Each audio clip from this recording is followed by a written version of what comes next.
Hi everyone and welcome to Fanfic Audiobook, your go-to place for immersive audiobooks. If you enjoy the content, don't forget to like the video and subscribe to our channel for more amazing stories. And please support the author by link in description. Lord of Mystery, Paradox Pathway by author D. Nan. Chapter 251-300. Chapter 251 Secret Group. Are you sure this is the lifeboat deck and not some kind of offshore football field? Snow's mouth twitched as he looked at the vast platform, large enough for a sports event. Upon hearing Snow's words, Wright spread his hands helplessly and said, "I checked on my first day aboard. Back then, this place was full of lifeboats, at least 30 of them. I also checked when I boarded, and the lifeboats were all still there." Sella nodded, confirming Wright's words, then frowned and added, "But if the lifeboats were lowered, there's no way no one would have noticed. Only the promenade deck and the third deck can see the lifeboats being lowered. It's possible they wouldn't be noticed if lowered in the dead of night." Wright paused slightly, then immediately said, "Do you think that thing, when it knocked on the doors of the first-class cabins one by one at night, was trying to scare the first-class passengers and attract our attention so that the lifeboats could be lowered? Possibly, but knowing this doesn't mean much. We don't even know if these lifeboats were destroyed or simply set adrift." Sella shook her head, her voice slightly stiff as she said, "If the crew ran off, at least it means escape is possible. We could always dismantle some planks to make a raft or something. As long as we're out of the mysterious barrier, we can always find someone to rescue us through various communication methods. What I'm afraid of is that the lifeboats were destroyed to prevent people on board from escaping. In that case, the disappearance of the crew members on board isn't so simple. In any case, we can't stay here any longer. Right, have you checked the captain's cabin?" Snow interrupted Chella's unproductive speculation, but Wright shook his head and said, "I've checked. The captain's cabin and the bridge are both like the infirmary, covered in that grayish-green moss, though not as much as in the infirmary. Let's go take a look." Although Wright said that, Snow still walked towards the captain's cabin. After kicking open the half-closed door, moss covering half the room immediately came into view. The captain's cabin didn't look too large, its size comparable to a first-class cabin, but it contained various personal items. Although most of them were already covered in moss, items like astrolabes, nautical charts, and sextants could still be recognized. However, the moss was like ancient rust, eroding these items. It wouldn't be long before they completely lost their original appearance. Snap! Snow snapped his fingers, and a fireball materialized out of thin air, slamming into the captain's cabin. But the thick, grayish-green moss seemed to possess considerable strength. Although the fireball released by Snow was only 1/10 of a pyromaniac's Beyonder ability, it was still comparable to the power of a grenade. Yet, such an explosion hitting the moss vanished as if an illusion. Even the flammable objects that hadn't yet been eroded showed no signs of igniting. "How can this be? I just collected some." Sella carefully held the test tube, already sealed with spirituality, looking at the moss inside. She even began to doubt if it was an illusion. Snow reached out and broke off a piece of wood from a nearby railing, poked the moss in the room, and then said, "Do you remember our previous speculation about Jack's identity? Are you saying?" A hint of disbelief flashed in Chella's eyes, and then she directly threw the test tube containing some moss into the captain's cabin. Seeing the two speaking in riddles, Wright frowned, but before he could ask, Snow said, "Go find the other first-class passengers. Since everyone boarded with a purpose, they should all have some abilities." Quote. "How is it?" A moment later, Snow, who had kicked open several first-class cabin doors, returned to Chella's room, looking at the two with serious expressions, and asked, "Two rooms on my side have already started to show moss. Although the remaining few rooms don't have that stuff yet, they also seem to have been empty for a long time." Chella's silver hair looked a bit disheveled. It seemed the woman had a habit of scratching her head when agitated. Wright's expression was even more solemn. He took a deep breath and said in a low voice, "It's similar on my side. Most of the rooms are empty, but two still show some signs of activity. As for moss, I didn't see any.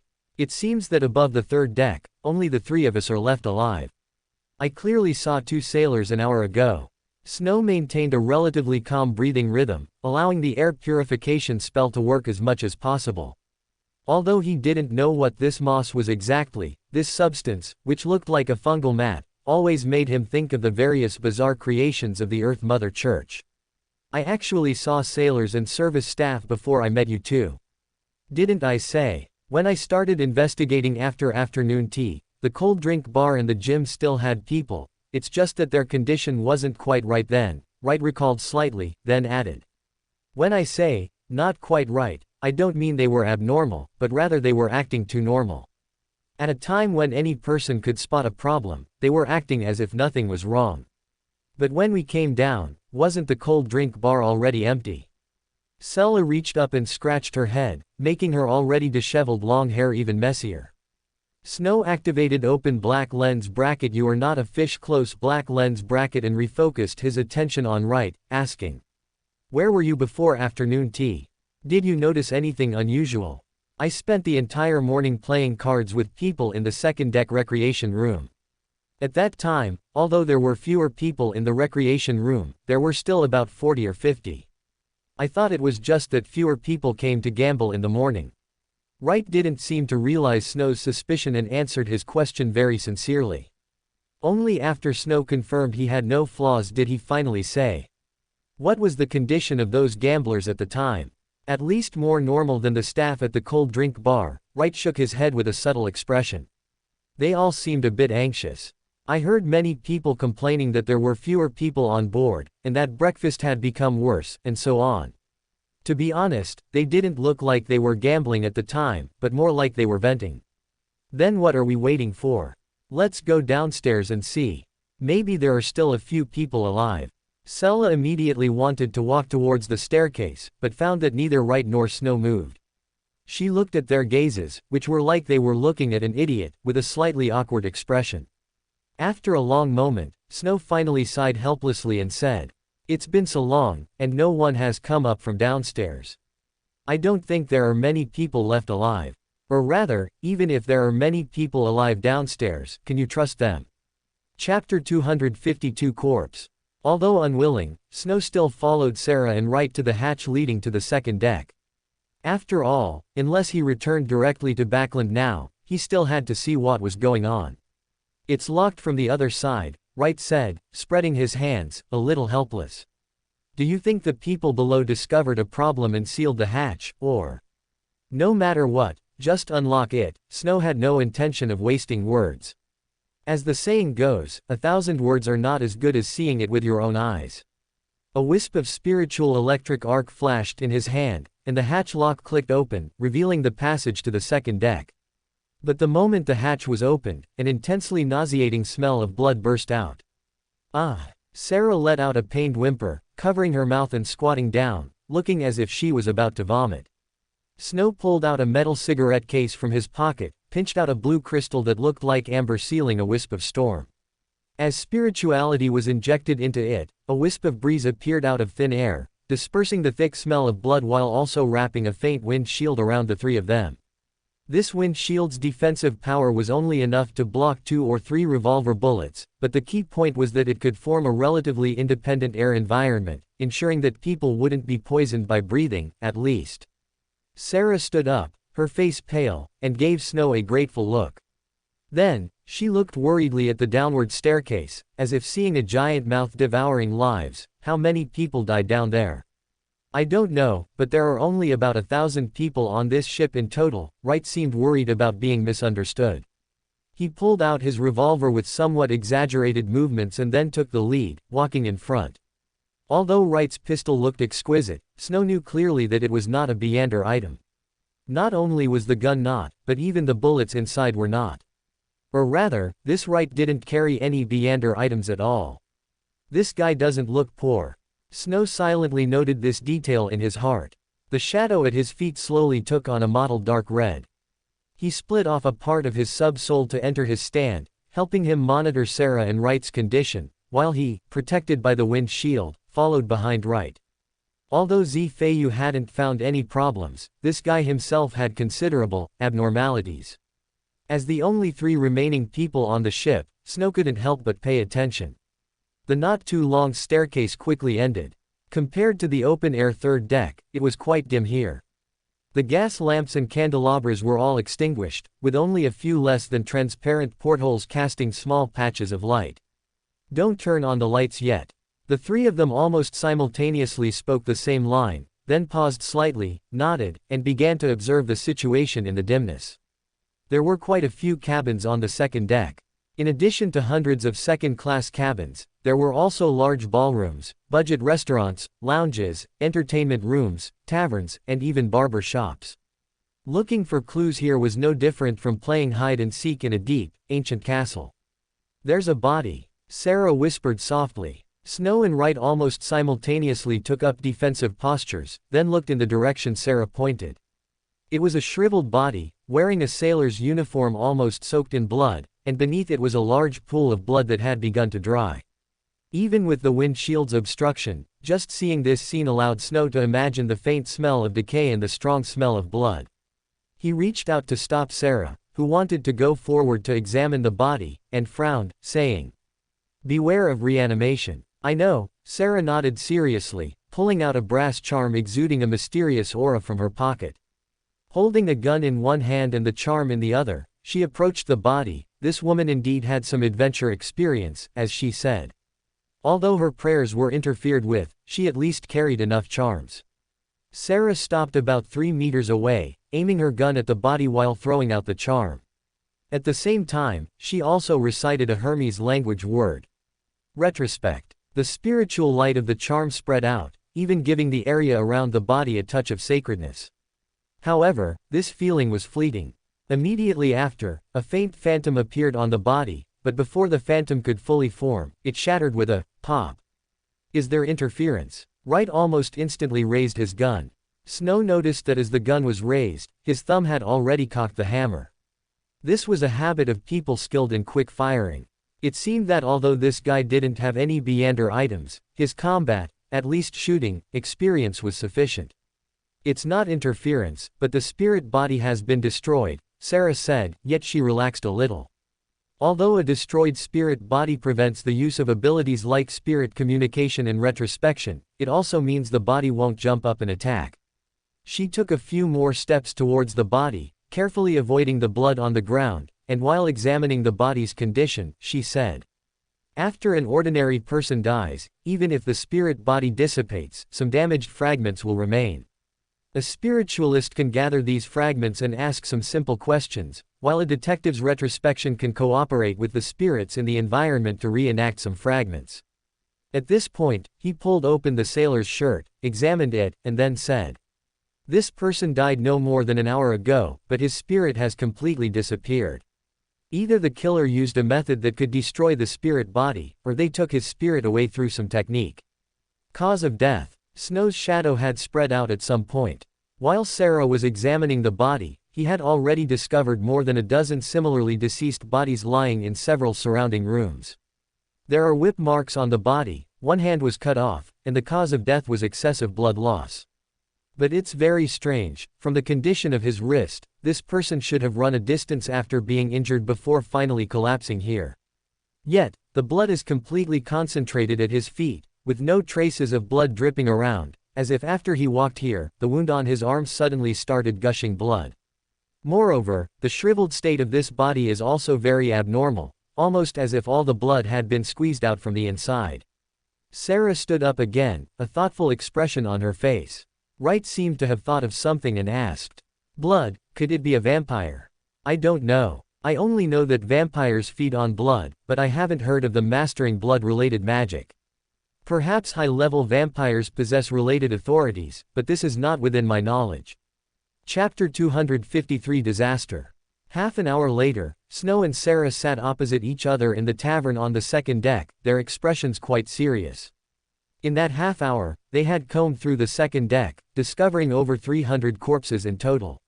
Each body had at least 3 types of wounds, and the ultimate cause of death for all was the complete disappearance of their spiritual bodies, accompanied by significant blood loss. Of course, Snow also found individuals who had died directly from fatal injuries like decapitation or being cut in half, but extensive bleeding was an undeniable fact. Besides this, all these corpses shared one common characteristic: they were all dressed in sailor attire. Just then, a sound came from behind a door on the side of the bar counter, and then Wright's figure reappeared before the two of them. "How are things on your end?" Seeing Wright's pale face, Snow, although he had sent a stand to follow him, still asked. "There are no survivors left in the tea house below. Those women mostly died from excessive blood loss due to evisceration, and all of them were disfigured. If it wasn't because the killer was jealous of their beauty, then it was for some kind of ritual." Wright's complexion was not good. Even a Beander who had seen much of the world would still be shocked to see dozens of young women disfigured and disemboweled. Although the Black Pearl is a ghost ship, Salazar, in order to conceal this secret, kept the number of sailors and attendants on board at normal standards. According to the staff standards of a regular cruise ship, almost all the sailors on this ship are on this deck. Sarah quickly jotted down the information she had observed in a notebook, then suddenly seemed to realize something and exclaimed, "Oh, right, did you find that kind of moss on this deck?" "I don't think so, I didn't see any in the tea house or the suites." After recalling, Wright shook his head, sounding a bit unsure, while Snow stated with certainty. "Aside from a small patch of moss on the ceiling to the left of the dining hall, there was none elsewhere. I compared the locations, and that moss should be directly below one of the first-class cabins with moss that we saw earlier. So, these mosses and the people who killed the crew are not on the same side." Wright frowned, a complex expression flashing in his eyes. Snow keenly noticed this momentary change and, without preamble, asked directly. "What did you think of? Or, is there something you're hiding?" Wright shivered at Snow's somewhat cold tone. Just as he was about to explain, he saw Sarah had already pulled out her pistol. Although the muzzle wasn't pointed at him yet, with this deck mostly explored, the meaning of drawing a gun was self-evident. Wright's expression was a bit awkward, but considering that these two held his possibility of survival, he ultimately sighed and said, "I am a calamity priest. Is that the sequence where bad luck follows you wherever you go?" Sarah's eyes widened, a look of, "So it was you who brought the bad luck," on her face. Wright, whose words were cut off halfway, looked even more bitter. Anyway, I went to sea this time to find an opportunity to advance to winner, and this opportunity is to accumulate enough luck under unlucky circumstances." At this point, Wright complained helplessly. "Actually, I should have chosen the apothecary pathway back then. Although it was a bit troublesome, at least problems could be solved through effort. Coincidentally, I know an apothecary who complains every day that he should have chosen the fate pathway." Snow rolled his eyes, only to find Wright suddenly looking at him with a slightly friendly gaze, which left him quite speechless. "Don't talk about that. What's the main point? If you're a calamity priest, you should have foreseen this crisis, right?" Sarah interrupted the two men's veiled conversation. Wright, hearing this, showed a helpless smile and said, "I foresaw it, and the revelation fate gave me was that I could only survive by following you too." Quote. Snow and Sarah exchanged glances, eyeing Wright with some suspicion. Wright, however, met their gaze without any trace of guilt, and said with a slightly exaggerated tone, "If it weren't for that, do you think I would have come out on my own? You should know that before you two, I had met a few other Beyonders, but fate told me those guys were all incapable of protecting themselves. Can you tell us the specifics of what you foresaw?" Sarah placed her small notebook on the table. Snow could vaguely see the categorized causes of death on it. Wright did not refuse Sarah's question and nodded directly. "After I boarded the ship, I felt 3 dangerous omens in total. The first was on that stormy night. Fate didn't give me a revelation then, which meant I could easily handle it with my strength. The second was when I saw Barbas's corpse. Fate told me to stay away from that corpse and not to go to the promenade deck. The third was today, during afternoon tea. Fate warned me not to harbor any evil thoughts and to escape as quickly as possible. It wasn't until I saw you two that there was a turn for the better. So, either there are 3 dangerous forces simultaneously on the ship, or these forces gradually increase over time." Sarah wanted to take a deep breath, but then remembered the air was full of blood. She could only scratch her already bird's nest-like messy hair, and then, as if realizing something, stared at Wright and said, "What do you need us to do? Is it that obvious?" The awkwardness on Wright's face intensified. Snow also nodded. "Normally, you just need to introduce yourself as someone seeking advancement by going to sea. If you want to increase credibility, you could say you're good at divination." There's no need to reveal something as specific as an advancement ritual. Alright, actually, when I met you two, my spirituality told me that I had accumulated enough luck on this journey of misfortune to advance to winner. At this point, Wright opened his satchel and, one by one, pulled out a glass bottle and various materials. As the spiritual seal was removed from the final main ingredient of the Buridan potion, which glowed with brilliant golden light, a hint of apprehension inevitably appeared in Wright's eyes. It had to be said that taking out such a precious item at this moment was extremely dangerous, but he finally chose to follow the guidance of fate. However, to his surprise, no problem. Snow and Sarah nodded in agreement almost simultaneously. This straightforward answer surprised Wright. Seeing his, "it was that easy to agree," expression, Sarah said helplessly. Compared to a calamity priest who could bring bad luck at any moment, I think having a winner in the team is much safer. I think so too. Snow said in agreement. If your 3 disaster omens were 3 different dangers, that would be one thing. But if it's a crisis that strengthens over time, I think exploring the lower 2 decks as soon as possible is essential. Your early advancement will benefit us all. Chapter 254 Who is the murderer? Perhaps due to accumulating enough luck, Wright's advancement was so smooth and swift that his turbulent spirituality was reined in almost within a few breaths of drinking the potion. His relaxed demeanor even made it seem easier than a normal person drinking a sequence 9 potion. Although I didn't spend time accumulating luck, I still have some luck left from my advancement ritual, and my spiritual perception hasn't given any dangerous feedback, so we can depart. Wright sensed his state, quickly adapting to the winner's abilities.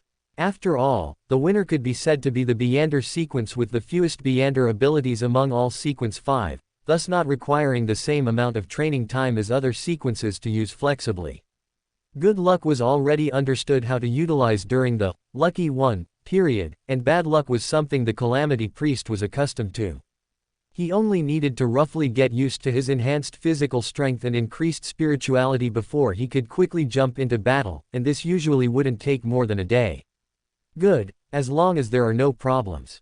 Snow, who had kept his spirit vision open, looked at Wright's stable and gentle spirituality, nodding slightly. The 3 then walked out of the tavern and headed towards the passage leading to the first deck. The hatch here was also closed, but unlike the second deck, this hatch was closed from the outside. A sailor's corpse lay here, his hands severed at the roots, blood splattered on the hatch, thick and bloody. There were clear whip marks on his back, no different from the other deceased on this deck. It feels like these sailors locked the guests below, only to be killed by someone lurking above, Sarah mused casually, while Snow, as before, opened the door with a spell. Although they could have just turned the valve this time, if given the choice, no one wanted to touch the blood-stained handle. The hatch opened with a creak, revealing a deep stairwell. Surprisingly, faint flickers of light could still be seen below. It's not a fire, it should be gas lamps. Sarah made a quick assessment, and Wright, with the self-awareness of a winner, proactively took the lead. After a short staircase, the somewhat cluttered first deck came into view. Unlike the tidy third deck and the orderly second deck, this area was much more casual. Besides the cheap mess hall and the crew quarters, there were only empty cargo holds. Bodies lay scattered across the deck, blood staining the ground. They were dressed in various attires, seemingly all passengers, a stark contrast to the uniformly dressed sailor corpses on the second deck. The causes of death are different too.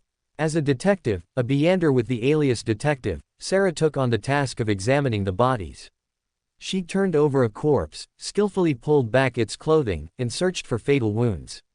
A moment later, Sarah, who had roughly examined 7 or 8 bodies, stood up with a frown, her expression serious. These people died from infighting. Infighting. Mind control spells. Wright cautiously extended his spirituality, but was immediately warned by his spirituality, prompting him to avoid looking at Snow. Wright already had some ideas about this situation, and after realizing the source of his sudden surge in luck, his tone became a bit more respectful. I don't know. Like the bodies above, all the spiritual bodies have vanished. Sarah shook her blood-stained gloves with a hint of disgust, but for practical reasons, she didn't take them off immediately. What exactly is going on with this ship?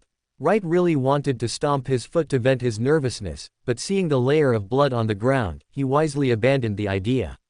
The three continued forward, treading on the blood that was starting to become viscous. Compared to the uniformly deceased on the second deck, the causes of death on this deck were truly diverse. Some were stabbed to death, some shot, some bludgeoned, and some strangled, with even a few suicides occasionally seen.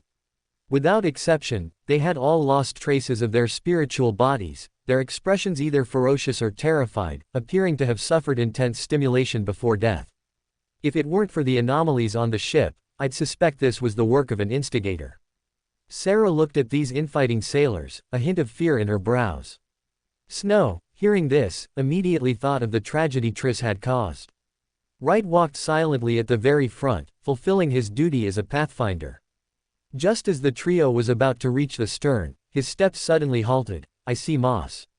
Moss. Sarah and Snow immediately looked in the direction Wright pointed. It was the corpse of a young man, his expression as terrified and ferocious as the others. However, unlike those bodies, his lower half was covered in a lot of moss. The slimy visual sensation made one want to vomit. However, Snow's attention was not on the moss, because he saw an emblem. It was composed of symbols of lightning and storm, the emblem of the Storm Church. This is a Punisher, Snow stated with certainty. Immediately, a question arose in his mind. Why wasn't the Beyonder characteristic visible? Was it taken away, or, Snow's gaze refocused on the grayish-green moss, and a bad feeling arose in his heart. Perhaps jumping ship is a good option. Wright seemed to have connected some dots, muttering pessimistically. Sarah shook her head at this. Even prayer is forbidden on this ship. If escape were truly possible, I don't think these Punishers would be blocked by a single hatch. That's true. Wright sighed, walking around the corpse that was slowly being covered in moss. As they got closer to the stairs leading to the bottom deck, more and more moss-covered bodies appeared along the way. Among them, more than 5 bodies were wearing the emblem of the Storm Church. Who? Suddenly, 3 almost overlapping shouts came from ahead. Sarah shivered, nearly stepping on a nearby corpse. Wright immediately raised his pistol, while Snow pulled out the saint symbol of the night. A tranquil and peaceful power spread out with the encroaching darkness, and his mottled dark red shadow also extended forward, concealed by the darkness. A fireball emitting the power of the sun domain slowly rose, illuminating a section of the cabin brightly. The purifying light dispelled the stillness of the darkness, and also revealed 3 people confronting each other. Snow was not unfamiliar with these 3 passengers, who looked ready to fight at any moment. The one using the sun domain ability to illuminate was the blue-eyed middle-aged man he had seen in the casino earlier. Judging by the emblem he was wearing, he should be a Punisher from the Storm Church. The young man standing beside him had a handsome face that barely met the Aurora Order's recruitment standards. It was Jack, whom Snow had seen with Sarah. But what was most striking was the man standing opposite these 2, exuding an evil aura. That face belonged to a man who should have already died. Barbossa. Chapter 255, Camp. Be careful. Everyone on this ship was killed by this demon. The middle-aged man with grayish-green hair, a pale face but azure-blue eyes said vigilantly. He held a short sword emitting a warm aura, and the previous sun domain spell was released from this very short sword. Under the warm sunlight, Barbossa, who should have been long dead, emitted bursts of charred smoke, but he still maintained a considerably strong oppressive presence. Demon. Is it a description, or a demigod? The entire body of Wright, who was walking at the front, suddenly flinched, even closing his eyes. Beyonders of the monster pathway have extremely high inspiration, and seeing anything they shouldn't could make their eyes bleed. He, kid, I only killed 666, don't try to pin one more on me. Barbossa stuck out his crimson tongue and licked the corner of his mouth, revealing a bloodthirsty smile. His eyeballs glowed with a fiery red color, like molten metal, and just hearing his voice could cause intense corruption. I want to know what exactly is going on. Snow did not rashly assume the other 2 were good people just because Barbossa seemed to be of the demon pathway. The passengers on this deck died from mutual slaughter, which indeed is a method a Desire Apostle would use, but the cause of death for the crew members above was not the work of the demon pathway. As you can see, I am the captain of a Punisher's squad from the Storm Church. You can call me Nomura. This fellow is Barbossa North, a mid-level member of the Blood Sanctify sect, and he has now advanced to a demon. We boarded the ship to apprehend him. The passengers on this ship are the sacrifices for his advancement ritual. Nomura explained the situation concisely but did not relax his guard against Snow and the other two. In his opinion, given such a major incident on the ship, anyone who could walk away unharmed must not be a simple character. Barbassa casually scanned with his molten metal-like eyes, a relaxed smile on his slightly cracked face. He quietly waited for Nomura to finish his introduction before smiling and saying, "Don't think of him as a good person. A demon's advancement ritual requires devouring 666 fallen spirits, no more, no less. But this ship of over 1,000 people only has a few of us left. How do you think the others died? And that kid over there, it wasn't easy for you to climb to where you are today, hiding from the Storm Church, was it? Are you willing to be exposed like this? How about we cooperate to kill this guy, and then we each go our separate ways?" Jack had no intention of responding, merely maintaining his stance, keeping his distance from Nomura at about 5 meters, and exposing half of his back to gain Nomura's temporary trust. "Who do we help?" Wright asked without turning his head. Facing a demigod, he, a winner, truly had no chance of winning at all.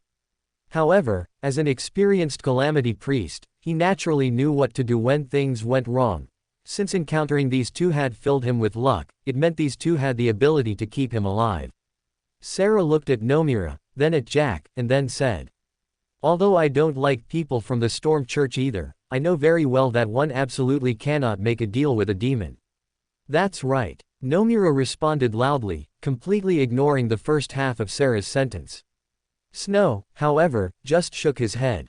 He found a relatively clean spot to sit down and said expressionlessly, "Help no one, just wait." Hearing Snow's words, Wright immediately chose to sit down with him. After a slight hesitation, Sarah also chose to trust Snow's judgment. Seeing the three make such a choice, Barbassa's smile became even more sinister. Snow's gaze, however, remained focused on Jack, who had a good appearance, and he narrowed his eyes, saying, "Mr. Jack, aren't you going to say something? Like your sequence, your identity, and those people you killed?" "Nothing to say." Jack looked at Snow indifferently, but after glancing at Nomura's pale skin, which was starting to turn golden, he still offered a self-defense. "I am indeed a Beyander of the Justiciar pathway, but from beginning to end, I only killed one person." "Hey, you only killed one person, but if Salazar hadn't died, no one on this ship would have died either." Barbassa showed a mocking expression and explained to Snow and the other two in a clearly suggestive tone. "He killed Salazar, the owner of this damned ghost ship, so the ship started its revenge. I was just making good use of waste. Storm curse. You and Salazar had it all planned. This voyage of the Black Pearl was originally for a blood sacrifice." Nomura roared in anger, but Barbassa just chuckled. "That's right, we planned it. Lives for him, spirits for me. But a demon's advancement has strict quantity limits. According to the original plan, at least half of the people on this ship would have survived, if it weren't for you two meddling." At this point, Barbassa's tone became calm and amiable. "Moreover, if we really wanted to slaughter on a large scale, we could have set sail at a normal time. The reason we chose this unusual time in winter was to send a signal. Apart from a few unlucky ones, who among those who boarded this ship didn't have ulterior motives. Those unlucky ones were already singled out when my death was announced the next day. Once we reached Byam, they would naturally be let off the ship, but because of you, they all died. The demon's linguistic artistry truly lives up to its reputation."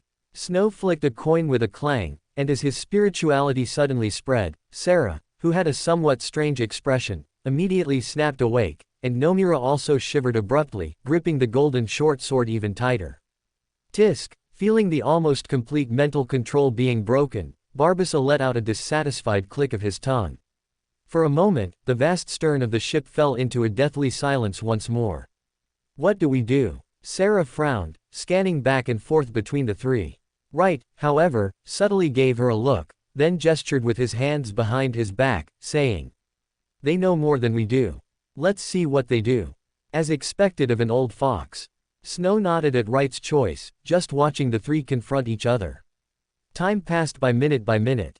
On Nomura's pale face, the golden glow grew brighter and brighter. Cold sweat slowly dripped from Jack's forehead. Barbassa's molten lava-like eyes had, at some point, returned to a more normal reddish-brown, and abnormal squelching sounds began to echo in the ship's cabin. Splish, splosh, splish. Chapter 256, Thousand Layers of Routines. Thump, thump. A sound like a wet rag hitting the ground came from all directions. It wasn't just one or two thumps, nor was it the feeling of being surrounded, rather, it was as if the same sound was coming from every direction around them. Snow secretly contacted Lily, and after confirming that the ritual of requesting a boon could be initiated at any time, he observed the other states. Sarah and Wright's worried expressions seemed normal enough, but Jack, Barbassa, and even Nomura, who seemed on the verge of being killed by the sealed artifact's negative effects, all appeared completely unconcerned. It was as if they couldn't hear the sound at all, merely maintaining their vigilance towards the others, preventing them from suddenly attacking the moment they let their guard down. Hee, did you hear that? This ship is feeding. Once it finishes eating those corpses, it'll be your turn. Barbassa, the former Desire Apostle, clearly sensed Sarah and Wright's emotions and immediately spoke. Achoo! Wright fortunately sneezed, and amidst the reverberation in his brain, he didn't quite catch what Barbassa said. But Sarah, a mere sequence 7, was already starting to be affected after only a few sentences. Noticing Sarah's body beginning to tremble, Snow snapped his fingers. With the crisp sound, Sarah's eyes suddenly became blank. Many problems that had been bothering her seemed to be resolved in an instant, and a faint white smoke rose from the top of her head. In this moment, she seemed to forget all fear. Hard white same different amplified rational thinking while weakening the reactive response to external stimuli. In this state, Sarah's inherent nature as a reader would be magnified to its limit. Unless Barbassa directly used a demon's mind explosion, Sarah would no longer be swayed by his words. However, the abyss pathway itself is known for being prone to losing control. It was a question whether he, having just completed his advancement and immediately facing combat, dared to casually use his Beander abilities. If not for this, it would have been impossible for Nomura to confront him with the strength of a Sequence 6, even if he had boarded the ship specifically to pursue Barbassa and carried a sealed artifact that restrained demons. As for Jack, even though he currently displayed an attitude of being willing to fight Barbassa alongside Nomura, given that he himself was under surveillance by the Storm Church, Jack wouldn't mind stabbing Nomura twice if he had the chance. The damp thudding sounds gradually faded, and the ship's cabin felt increasingly dim. It was a strange, eerie gloom, tinged with a sickly sweet scent of blood, yet emanating a faint, blood-red glow from its depths. Even with the saint symbol of the night in hand, Snow still couldn't find shelter in such a dim environment. Don't waste your effort, this isn't the domain of the night. Barbassa didn't miss any opportunity for a verbal jab.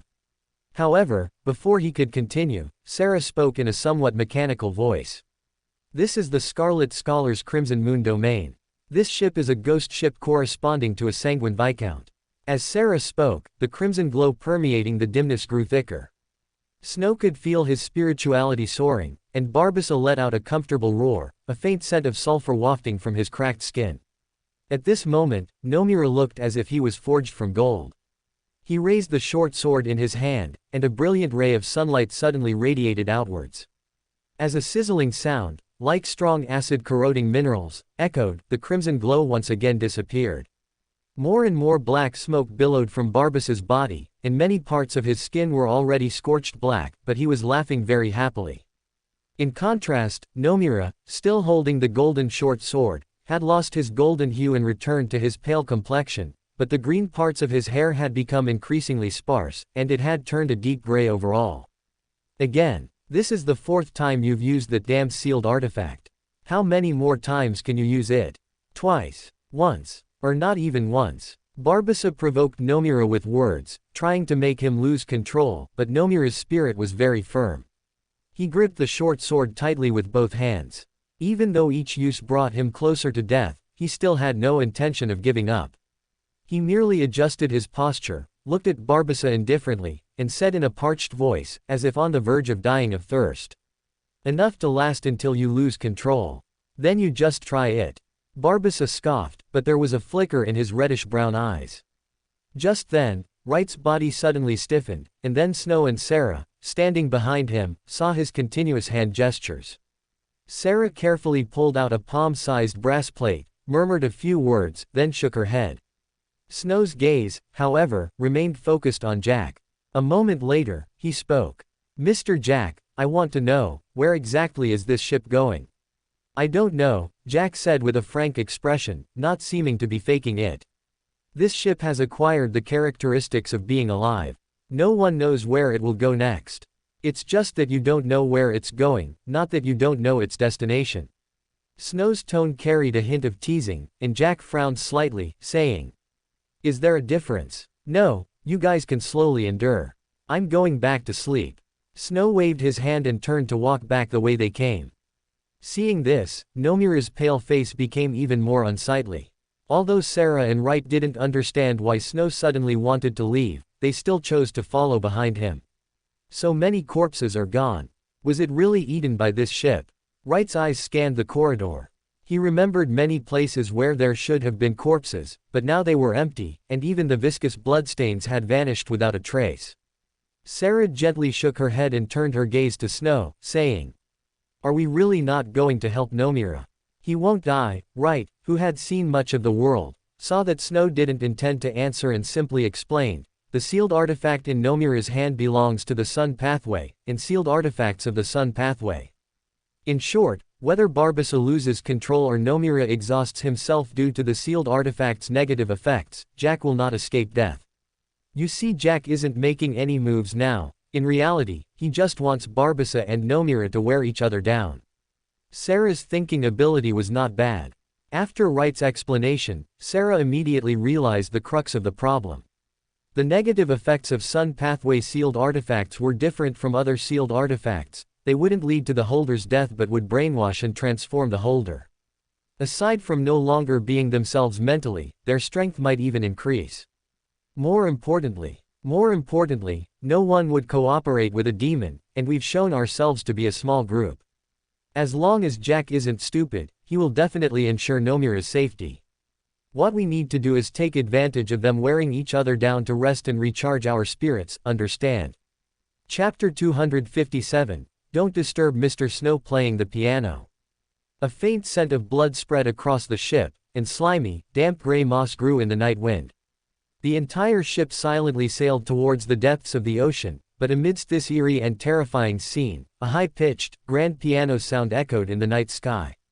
Heaven Manufacturing sang loudly, and Snow's hands danced wildly. 10-barred Beander characteristics diffused a warm power with each strike of the piano keys, illuminating the entire cabin brightly. However, just then, Snow's hands suddenly paused, and then, an urgent knocking sound came from the door. True Creator, damn it. Heaven Manufacturing let out a furious roar filled with pollution. Snow immediately got up, hung Heaven Manufacturing around his neck, and gently stroked the vertical eye on its chest while softly soothing its agitated emotions. I suddenly felt a sense of danger. Wright, standing by the door, suddenly trembled, his face turning extremely pale.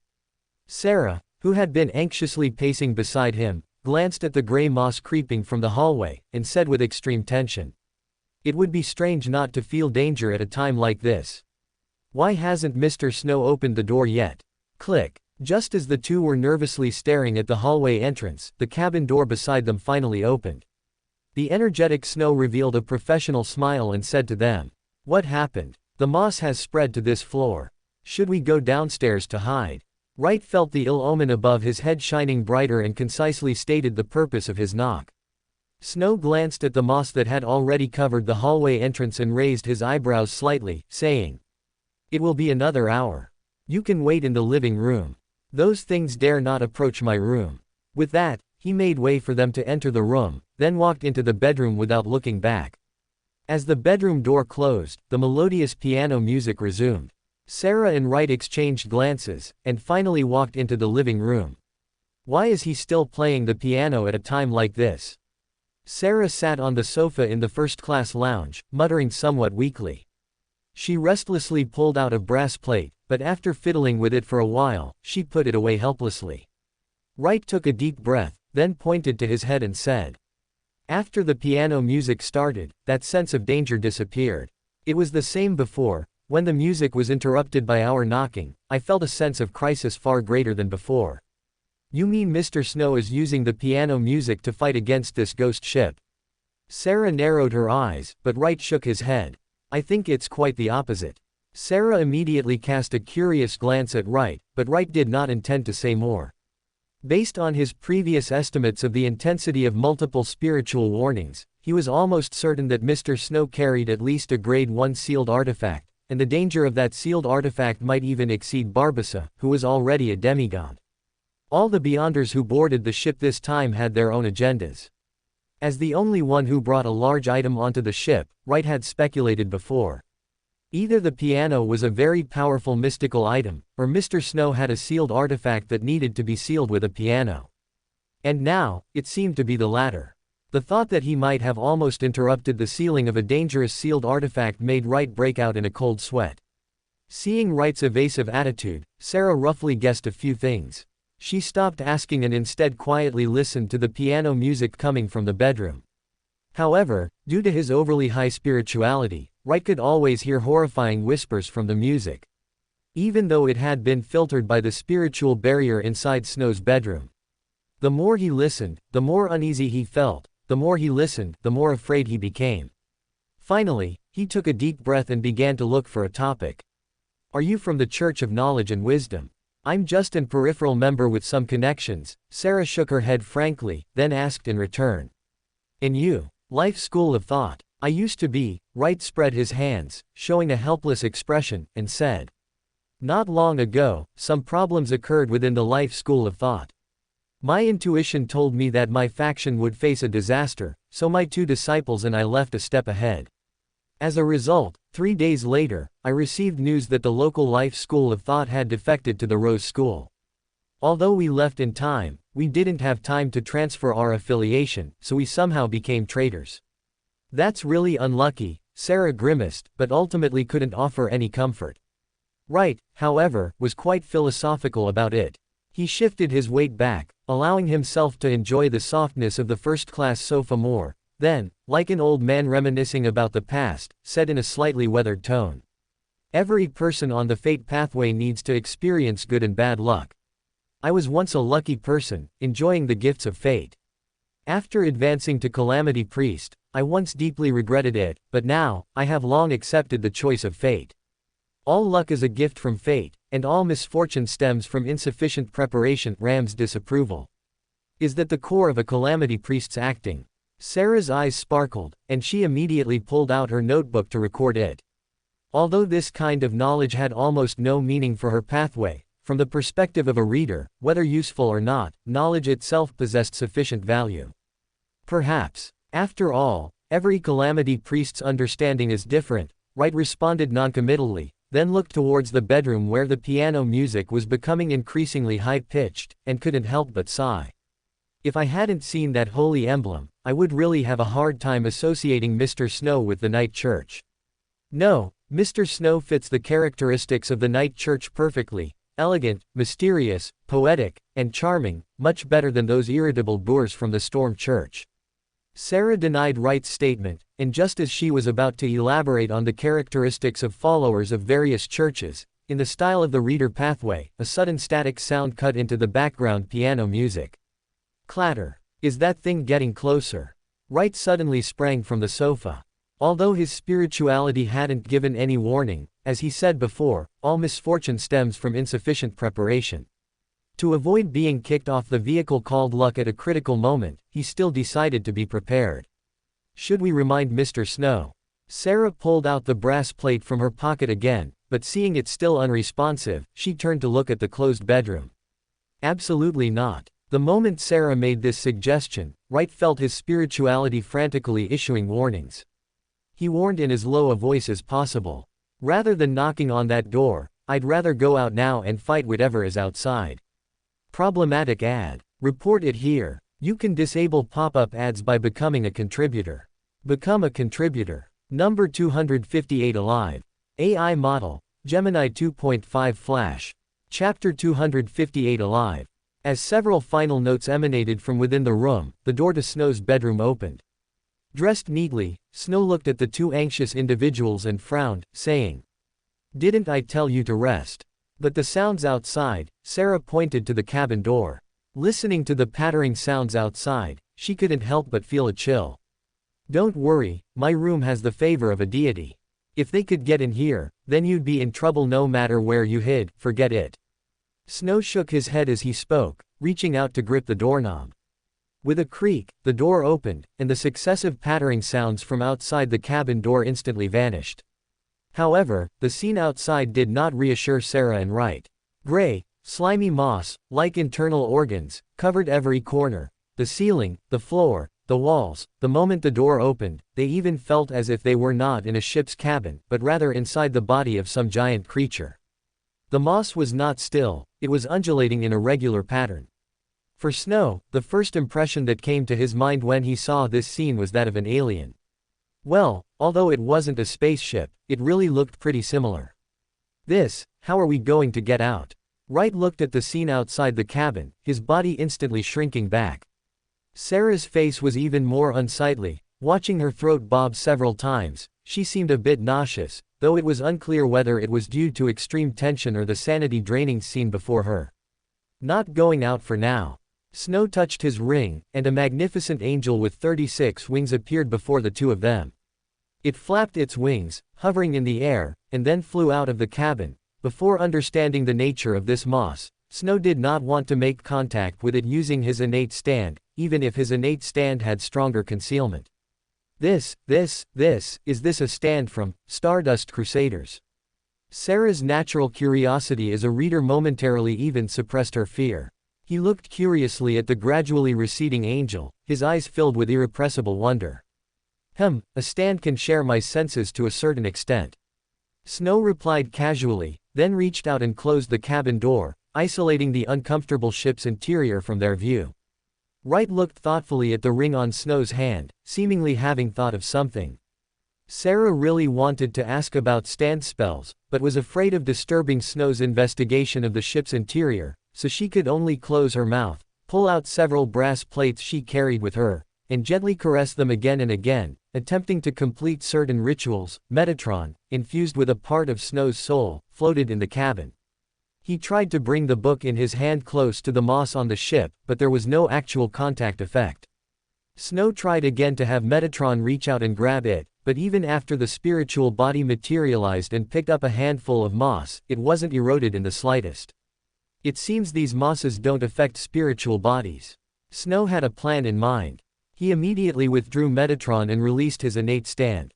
The dark red mottled shadow, after passing through 2 decks, arrived at the location where Jack and the other two had previously confronted each other. At this time, the 3 of them were still standing at the stern of the first deck, as if playing a staring contest. Behind them was the passage leading to the bottom of the ship, where the ship's heart, the boiler, was located. Of course, whether this ghost ship still needed a boiler was another matter. From the spiritual body perspective of the stand, the one in the worst condition at this time was actually Barbossa, who appeared to have the greatest advantage. His spirituality was chaotic and diffuse, like a large radiation source, constantly emitting polluting spirituality to the surroundings. The constantly approaching and spreading moss, upon contact with his spirituality, immediately showed states of decay, scorching, and dehydration. But it wasn't long before new moss continued to spread. He had just been promoted, and even with the abundant spiritual reserves of a demigod, such an exertion would likely not last too long. Nomura's condition was relatively better. The moss seemed to dislike the power of the sun domain. Even though Nomura only stuck the short sword into the ground, the surrounding moss showed no intention of approaching. Jack's condition was even stranger. He seemed completely unconcerned by the moss, and the moss did not intend to erode him. Although the moss-free area around Jack was the smallest, Snow, through careful observation, noticed that with the rise and fall of Jack's breathing, his body would make subtle shifts, and during this displacement, the moss also pulsed in rhythm. In other words, the moss was avoiding Jack. This guy really didn't board the Black Pearl by accident. He probably has some control over this ship, or rather, over this moss. Perhaps the moss even protects him. From this perspective, his killing Salazar's purpose is probably not simple. Is it for ownership of this ship? But how would he know the ship's secret? And what is Salazar's identity? Snow muttered to himself. Although there were still many doubts, his certainty about Jack's identity had increased. Just what was the effect of Nomura's short sword? Logically, these three had been in a standoff for at least several hours, but Nomura only looked like his hair had turned white, and his blue eyes had some golden flecks. Although his etheric aura looked somewhat mottled, overall, he seemed fine. Of course, it was also possible that Snow's current state prevented him from investigating deeply. Perhaps this Nomura was no longer a follower of the Storm Church, but a devout follower of the Sun. After a brief thought, Snow no longer paid attention to these three Beyonders, all of whom wanted to eliminate the other two. Instead, he controlled his spiritual body to descend, heading towards the bottom of the ship's hold. The moss did not block spiritual bodies. Snow's innate stand, after experiencing a phantom slimy sensation, dropped from the ceiling, and he finally saw the appearance of the bottom hold. At this point, it could no longer be described as a ship's hold. Flesh and blood, condensed into blocks from an unknown source, slowly pulsed within the cabin. The surrounding gray moss was slimy, with white and red interwoven membranes. If the cabins above, completely covered in moss, only resembled the inside of a body, then here, it was entirely a living biological cavity. Looking at the vigorously beating heart that had replaced the boiler, Snow, even through his stand, felt his brow twitch slightly. Their previous thoughts seemed a bit too simple. This ship wasn't just gaining living characteristics, it was truly intending to come alive. Chapter 258 Alive. As several final notes emanated from within the room, the door to Snow's bedroom opened. Dressed neatly, Snow looked at the two anxious individuals and frowned, saying, "Didn't I tell you to rest?" But the sounds outside, Sarah pointed to the cabin door. Listening to the pattering sounds outside, she couldn't help but feel a chill. "Don't worry, my room has the favor of a deity. If they could get in here, then you'd be in trouble no matter where you hid, forget it." Snow shook his head as he spoke, reaching out to grip the doorknob. With a creak, the door opened, and the successive pattering sounds from outside the cabin door instantly vanished. However, the scene outside did not reassure Sarah and Wright. Gray, slimy moss, like internal organs, covered every corner, the ceiling, the floor, the walls. The moment the door opened, they even felt as if they were not in a ship's cabin, but rather inside the body of some giant creature. The moss was not still, it was undulating in a regular pattern. For Snow, the first impression that came to his mind when he saw this scene was that of an alien. Well, although it wasn't a spaceship, it really looked pretty similar. How are we going to get out? Wright looked at the scene outside the cabin, his body instantly shrinking back. Sarah's face was even more unsightly. Watching her throat bob several times, she seemed a bit nauseous, though it was unclear whether it was due to extreme tension or the sanity-draining scene before her. Not going out for now. Snow touched his ring, and a magnificent angel with 36 wings appeared before the two of them. It flapped its wings, hovering in the air, and then flew out of the cabin. Before understanding the nature of this moss, Snow did not want to make contact with it using his innate stand, even if his innate stand had stronger concealment. Is this a stand from Stardust Crusaders? Sarah's natural curiosity as a reader momentarily even suppressed her fear. He looked curiously at the gradually receding angel, his eyes filled with irrepressible wonder. A stand can share my senses to a certain extent.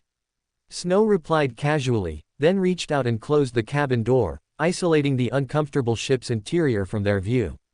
Wright looked thoughtfully at the ring on Snow's hand, seemingly having thought of something.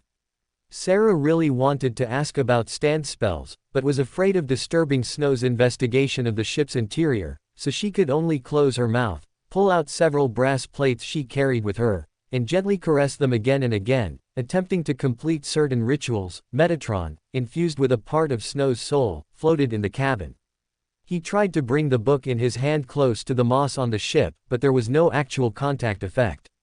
Snow tried again to have Metatron reach out and grab it, but even after the spiritual body materialized and picked up a handful of moss, it wasn't eroded in the slightest. It seems these mosses don't affect spiritual bodies. Snow had a plan in mind. He immediately withdrew Metatron and released his innate stand. The dark red mottled shadow, after passing through 2 decks, arrived at the location where Jack and the other two had previously confronted each other. At this time, the 3 of them were still standing at the stern of the first deck, as if playing a staring contest. Behind them was the passage leading to the bottom of the ship, where the ship's heart, the boiler, was located. Of course, whether this ghost ship still needed a boiler was another matter. From the spiritual body perspective of the stand, the one in the worst condition at this time was actually Barbassa, who appeared to have the greatest advantage. His spirituality was chaotic and diffuse, like a large radiation source, constantly emitting polluting spirituality to the surroundings. The constantly approaching and spreading moss, upon contact with his spirituality, immediately showed states of decay, scorching, and dehydration. But it wasn't long before new moss continued to spread. He had just been promoted, and even with the abundant spiritual reserves of a demigod, such an exertion would likely not last too long. Nomura's condition was relatively better. The moss seemed to dislike the power of the sun domain.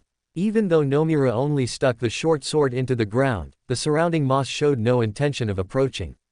Jack's condition was even stranger. He seemed completely unconcerned by the moss, and the moss did not intend to erode him. Although the moss-free area around Jack was the smallest, Snow, through careful observation, noticed that with the rise and fall of Jack's breathing, his body would make subtle shifts, and during this displacement, the moss also pulsed in rhythm. In other words, the moss was avoiding Jack. This guy really didn't board the Black Pearl by accident. He probably has some control over this ship, or rather, over this moss. Perhaps the moss even protects him. From this perspective, his killing Salazar's purpose is probably not simple. Is it for ownership of this ship? But how would he know the ship's secret? And what is Salazar's identity? Snow muttered to himself. Although there were still many doubts, his certainty about Jack's identity had increased. Just what was the effect of Nomura's short sword? Logically, these three had been in a standoff for at least several hours, but Nomura only looked like his hair had turned white, and his blue eyes had some golden flecks. Although his etheric aura looked somewhat mottled, overall, he seemed fine. Of course, it was also possible that Snow's current state prevented him from investigating deeply. Perhaps this Nomura was no longer a follower of the Storm Church, but a devout follower of the sun. After a brief thought, Snow no longer paid attention to these three Beyonders, all of whom wanted to eliminate the other two. Instead, he controlled his spiritual body to descend, heading towards the bottom of the ship's hold. The moss did not block spiritual bodies. Snow's innate stand, after experiencing a phantom slimy sensation, dropped from the ceiling, and he finally saw the appearance of the bottom hold. At this point, it could no longer be described as a ship's hold. Flesh and blood, condensed into blocks from an unknown source, slowly pulsed within the cabin. The surrounding gray moss was slimy, with white and red interwoven membranes. If the cabins above, completely covered in moss, only resembled the inside of a body, then here, it was entirely a living biological cavity. Looking at the vigorously beating heart that had replaced the boiler, Snow, even through his stand, felt his brow twitch slightly. Their previous thoughts seemed a bit too simple. This ship wasn't just gaining living characteristics, it was truly intending to come alive. Chapter 259, Fatal Question. The boiler, which had completely transformed into a heart, pulsed slowly, pumping a substance, neither steam nor blood, through metal pipes to all parts of the ship. Webs of red and white threads were faintly visible, woven into nets amidst the gray moss. This scene, which would cause an ordinary person's sanity to plummet at a single glance, strongly impacted Snow's split soul within the stand. But then, he discovered something interesting. The main body, located in the first-class cabin, curved his lips slightly, revealing a smile that made Wright feel a little unnerved, but Sarah didn't notice. Seeing Snow suddenly react, she immediately asked, "Any results?" "This ship is coming alive," Snow replied succinctly. Sarah, as expected of a reader qualified Beyonder who could become a detective at such a young age, realized the seriousness of the situation while Wright was still pondering the difference between coming alive and being alive. At the same time, her eyes sparkled with intense light. She widened her eyes and said with a tone of certainty, devoid of any doubt, "Indeed, I knew it. Bestowing life isn't something a mere Scarlet Scholar's characteristic can achieve. It must be that. Yes, this ship's destination must be there." "Which, that, are you talking about?" Wright was a little dizzy from Sarah's string of that and there. Sarah immediately puffed out her chest and said with the tone of a teacher lecturing a poor student, It's so clear, and you still don't understand. To gain complete life is not as simple as possessing the characteristic of being alive. A living body has a complete set of operating logic internally. Think about the sailors' deaths again, do you still not understand? Quote. Wright felt his intelligence insulted, but he didn't understand, and that was that. Sarah could only sigh and explain. Jack is an arbiter pathway meander. This ship is a ghost ship of the Scarlet Scholar pathway. Jack only killed Salazar, but the sailors on the ship died in a manner consistent with the methods of high-sequence arbiters. Don't these clues seem familiar to you? Vampire, Justiciar, Night Emperor. Wright finally realized the seriousness of the situation. Although much of the history of the Fourth Epoch was lost in this era, for the Life School of Thought, an organization with a second epoch bigwig as its chairman, the War of the Four Emperors was no secret. Having received the support of the six gods to become a true god of the Justiciar pathway and marrying the beauty goddess of the Moon pathway, the Night Emperor was undoubtedly a prime example of a winner in life. However, how this true god fell remained unknown. If the descendants of the other three of the four emperors were still active, then Truncest had completely disappeared from sight. And his last legend was that enormous ghost ship, said to be the size of a city, which vanished without a trace, with no one having boarded it. You thought of it too, didn't you? That treasure, carrying all the wealth and secrets of the Trensost Empire, must be this ship's destination. Or rather, this ship was built to travel to the Ghost Empire. Sarah said excitedly, but then she noticed Wright's gaze starting to wander and asked, somewhat perplexed. What's wrong? Mr. Snow is gone. Wright looked around anxiously. Just seconds ago, Snow was standing right beside him. But now, how could this be? Wasn't he just? Sarah's words were cut short as her face suddenly turned pale. The pattering sound outside the cabin door resumed, and Snow had actually disappeared right under their noses. What do we do? Without Mr. Snow, this place will quickly. Wright paced back and forth, beginning to pray for guidance from fate, but no matter how much he strengthened his spirituality, the answer he received was always the same.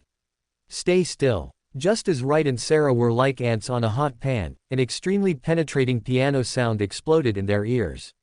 This time, however, the sound did not come from the bedroom, but rather, it seemed to come directly from all directions. That piano is gone too. Sarah looked at the spot where the very conspicuous black piano had been in the bedroom, her expression growing increasingly strange. And in this terror, the piano sound in her ears grew louder and louder. Sarah. Wright's vision suddenly blurred, and Sarah's figure also disappeared. The piano music in his ears became increasingly grand, and a strange voice seemed to begin emerging in his mind. That voice was extremely penetrating, as if it could pierce his skull and reach deep into his brain. His spirituality was frantically warning him, telling him how terrifying the pollution contained in this voice was, but he was completely unable to break free.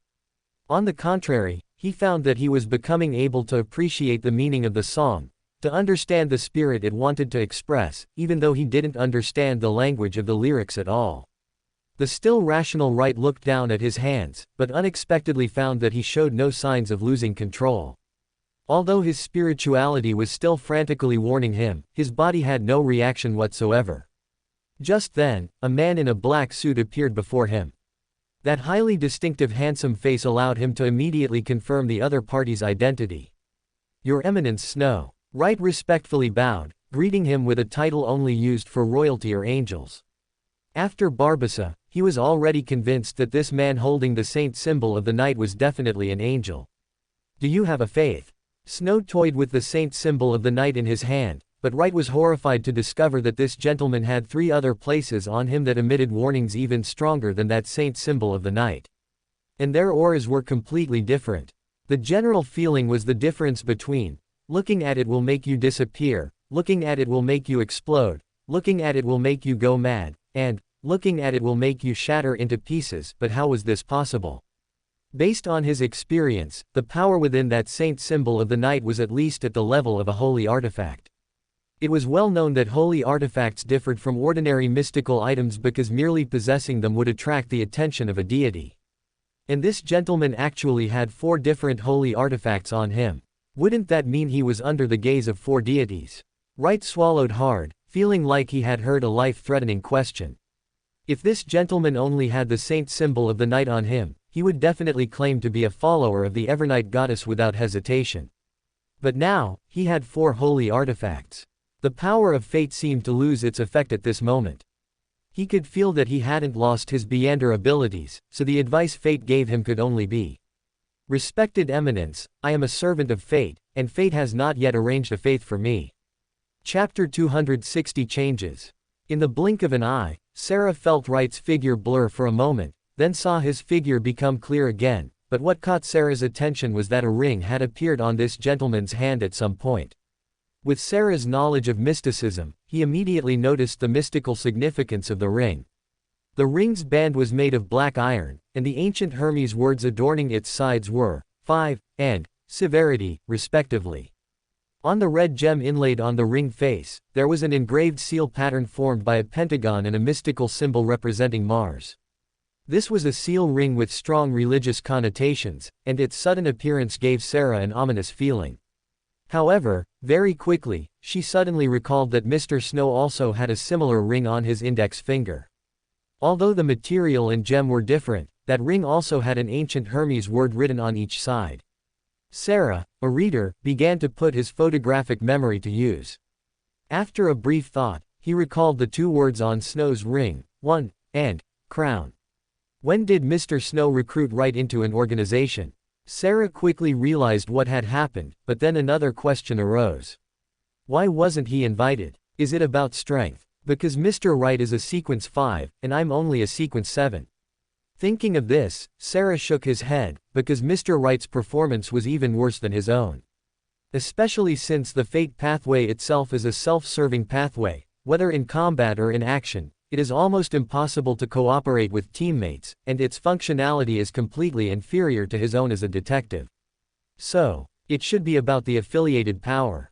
Mr. Wright said before that he is no longer a member of the Life School of Thought, so he can join a new organization. And me? Mr. Snow must have seen it. Sarah felt a little wistful, but he wasn't too disappointed. He didn't ask Mr. Wright about the origin of the ring, but simply asked, "What should we do next?" "All we can do now is wait." Wright vaguely touched the back of his hand. Just before, an arrow had pierced it, and he could still feel the power flowing through his body. He also understood that he could summon something if he wanted to. However, he was not in a hurry to reveal his changes. As an experienced Beyonder, he knew that Sarah had probably noticed something, but such things were best left unsaid. He took a light breath, listening to the increasingly clear piano music in the cabin, and pointed to the gap between the ceiling and the wall. With Mr. Snow's departure, some moss had already begun to invade this cabin, but at this moment, Wright was not afraid. Because Mr. Snow's piano music was coming from those mosses, and as the piano music fluctuated, the mosses also showed subtle signs of receding. I really want to know what exactly happened. Sarah's curiosity began to swell madly, but she also knew the difference between curiosity and courting death. She didn't try to open the cabin door, but instead took out the brass plate again. However, this almost self-comforting action suddenly made her raise an eyebrow. At the end of a deck, the piano music was far more impactful than in the first-class cabin. The moss from all directions acted like countless loudspeakers, layer upon layer, blasting sound waves towards the 3 people in confrontation. Jack, who was originally in the best condition, showed an expression of disbelief, and a mouthful of blood suddenly gushed out more than 3 meters. His expression instantly became listless, and his skin began to show unnatural wrinkles. He immediately entered a semi-meditative state, trying to calm his somewhat out-of-control spirituality. 2 fist-sized bulges began to swell on Barbas's forehead, and they pulsed irregularly as if insects were writhing under his skin. On his skin, the crack-like patterns became increasingly clear, and wisps of orange-red light seeped from the cracks. His face, which had maintained a playful smile, became ferocious, his teeth became jagged and sharp like a saw, and his whole body became somewhat hunched. A strong malice erupted from him, as if he would transform into a terrifying monster at any moment. In contrast, Nomura, who had been using the sealed artifact, was in a slightly better state. His pale, dry skin regained some color, and although his completely gray hair did not regain its color, it exuded a faint aura of life. Seemingly realizing this once-in-a-lifetime opportunity, he suddenly pulled out the short sword stuck in the ground, and propelled by a gust of wind, he shot out like an arrow. The light of the sun enveloped his body, and the strong wind propelled him forward rapidly. Barbas's eyes showed strong malice, but he ultimately did not dodge. However, just as Nomura thought he was about to succeed, Barbas's body lost its vitality first. His body seemed to suddenly lose all its moisture, becoming dry and emaciated, and his constantly bulging forehead also shrank back to its original appearance. He suddenly collapsed like that, and then, under Nomura's attack as he sped forward, he exploded into a pile of shattered corpses. But Nomura's expression was quite serious, because he didn't think Barbasa was dead. After all, the state of the corpse was too similar to the state of Barbasa's corpse found earlier. It seems Barbasa, as a demon, is a blood demon. Looking at the shattered, dried corpse, Jack, who had been silent, suddenly spoke. Although the piano music seemed to have a huge impact on him, the spirituality on his body did not fluctuate as violently as Barbasa's. Seeing Jack's, "I'm going to lay my cards on the table," expression, Nomura also became serious. He tore open his upper garment, revealing a mummified upper body, and in his chest, an arm-thick white tusk was deeply embedded. Sealed Artifact 2031, said to be the tusk of a certain mind dragon. It can, at the cost of continuous absorption of vitality, fix the mental state of the pierced person at the moment of insertion. Is this why you are not affected by the negative effects of 1 to 75? Jack accurately reported the sealed artifact's number, which made Nomura's face sink. But he still pulled out a white cloth from his torn clothes and skillfully wrapped the blade of the short sword.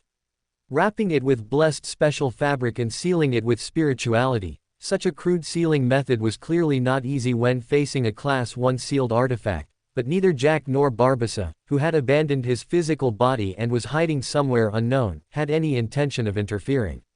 Because no matter how severe the negative effects of that sword were, they could not match the threat that sword posed to them. Chapter 261. Don't believe Jack's words. Jack, a commoner with no surname, grew up on the streets of Pritz Harbor. His father was a drunkard, his grandfather was a drunkard, and he heard his great-grandfather was also a drunkard. His mother passed away very early, and his father usually made a living by doing odd jobs at the dock, looking just like countless poor people in Pritz Harbor who were too afraid to venture out to sea. But Jack knew from a young age that all of this was just a facade. When he was very young, he was mocked by the children of many sailors, and he had complaints about his father who would always spend any money he had in the tavern, until he was 12 years old, when his seemingly perpetually drunk father suddenly showed him that mysterious power with an extremely clear gaze. And from that moment on, he also learned that he had a prominent surname, Truncest. He was a descendant of the Night Emperor and the Beauty Goddess, a noble person with the most aristocratic bloodline. The royal families of Fenaport and Loan were merely former vassals of his ancestors. However, from the moment he learned this secret, he also bore the disciplines his father imposed on him, unable to reveal any secrets about his background, nor able to use the abilities of the arbitrator pathway. He couldn't even openly act, only slowly advancing his progress through daily refinement and adhering to the rules passed down by his ancestors. Although their clan had long abandoned their surname, the three great churches had not given up their surveillance of them, and to reclaim the glory of Truncest, his ancestors had always strived for it. But under the surveillance of the churches, they could only stop at sequence 5. For this, his great-grandfather made a decision that went against his ancestors, losing the key to restoring the family's glory. Is this ship that key? Nomura listened to Jack's narration. Although he felt it was a bit abrupt for this guy to suddenly start telling a story, even if Jack was deliberately stalling for time to let him be worn down by 2031, he had no other option. Rather than exhausting himself fighting Jack head-on and letting Barbasa gain an advantage, he preferred to rest relatively peacefully here, because he believed that Jack and Barbasa's condition wouldn't be much better than his. More precisely, it's the method of manufacturing this ship. Jack leaned against the wall, reaching out to wipe the blood from the corner of his mouth. He didn't care about Nomura's thoughts, only said in a dejected tone. When my great-grandfather was nearing the end of his life, he invited a former pirate friend for a drink. That day, he deliberately drank a lot and, feigning drunkenness, revealed the story of Truncest and the Ghost Empire to that pirate, and told him some Viander knowledge. The pirate indeed fell for it. He killed my great-grandfather, took the core of this ship and the potion formula my grandfather had prepared for him. That pirate was Salazar's grandfather. Nomura immediately understood, looking down at the deck already covered in moss. Jack forced a smile and nodded, saying, "My great-grandfather was killed by a pirate who wasn't even a Beander, which made the church determine that my great-grandfather was not a Beander, thereby reducing their surveillance of our family. And that pirate, taking the core, began to try and build a ghost ship, but because he dared not make a fuss, his progress was very slow. It took him decades of attempts to cultivate the core to a point where it could transform a ship, but even with the core fully activated, it was still only a semi-finished product. Those dead people on the ship are to make the Black Pearl complete." Nomura's breathing quickened. His hand subconsciously reached for the dragon tooth on his chest, but he still forcibly suppressed the thought, pulling out a tin flask from his pocket and taking a gulp of unknown liquid. "Salazar thought so," Jack said, suddenly coughing twice, spitting out a few mouthfuls of blood, and then gasped slightly, saying, "That guy is an idiot. He didn't even realize there was a problem with the method my great-grandfather gave them, always waiting for that so-called opportunity. But what they didn't know was that this so-called opportunity was actually just the will of Truncest's descendants. The Black Pearl, let's call it that for now. Its core is a derivative of what you call the Ghost Empire's core, a composite of Scarlet Scholar and Imperative Mage characteristics. To activate it, a Beander from the Arbitrator pathway needs to establish 3 specific rules on this ship and sacrifice a Sequence 6 Beander. This way, the ship's core will become active. It will actively kill those who violate the rules, absorbing their flesh and blood, both to activate itself and to perfect the rules, until a complete life cycle is established, allowing it to truly come alive. At that time, it will follow the guidance of the mystical realm and sail towards the location of the Ghost Empire." "Why are you telling me this? You should know that Barbassa might have heard it too." Nomura took another gulp of liquor, his slowly recovering blue eyes filled with confusion. Jack gave a tragic smile and pointed to his ear, saying, "Because now, control of this ship has been seized.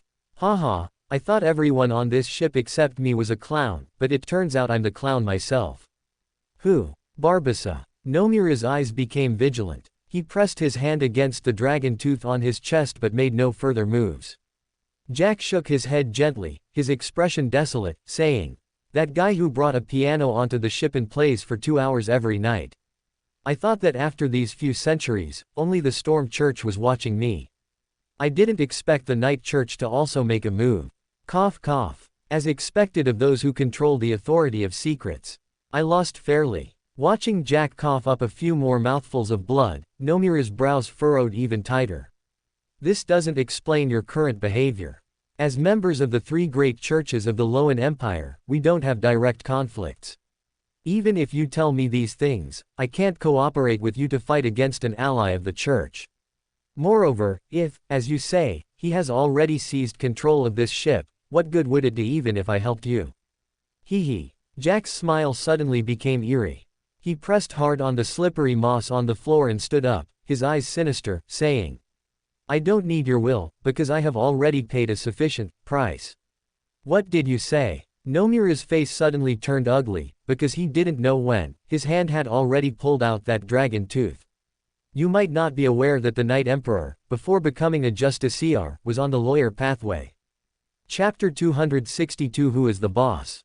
Watching his blood gush from his chest, Nomura desperately tried to control his arm, wanting to reinsert the dragon tooth into the wound, but at that moment, Jack, as if prepared, chanted a passage in ancient Hermes. "Self-mutilation is forbidden here." Nomura's hand instantly froze, and the loss of life became even more severe. Originally, 2031, although it would continuously draw life from the implantee, would not directly cause the implantee's death in order to extract more vitality. It even had a certain life-sustaining effect. There were many instances in the Storm Church's history where it was used to prolong life, ultimately wearing down and killing enemies. But the moment it was removed, Nomura's body, which had been drained of a large amount of vitality, was like a flickering candle in the wind, uncontrollably beginning to collapse.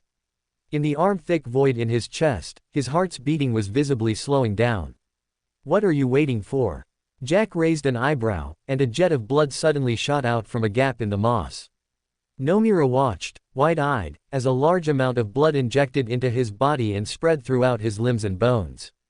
His azure eyes slowly closed, and the muscles in his chest began to writhe. When the wound was completely healed, Nomura opened his eyes again. They were no longer the sky blue color, but evil pupils radiating a scorching red malice, like molten metal spheres. This body is too weak. Barbassa's voice came from Nomura's mouth, his tone sinister with a hint of madness.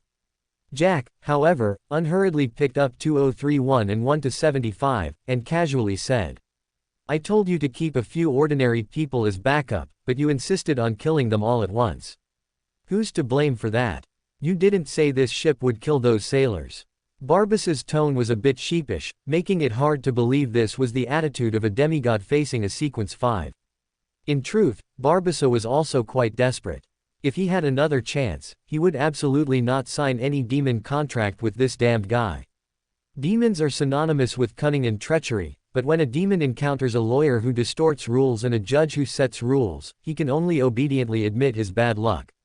A contract he thought was a huge bargain ended up costing Barbassa even his weakness as a demon, his true name.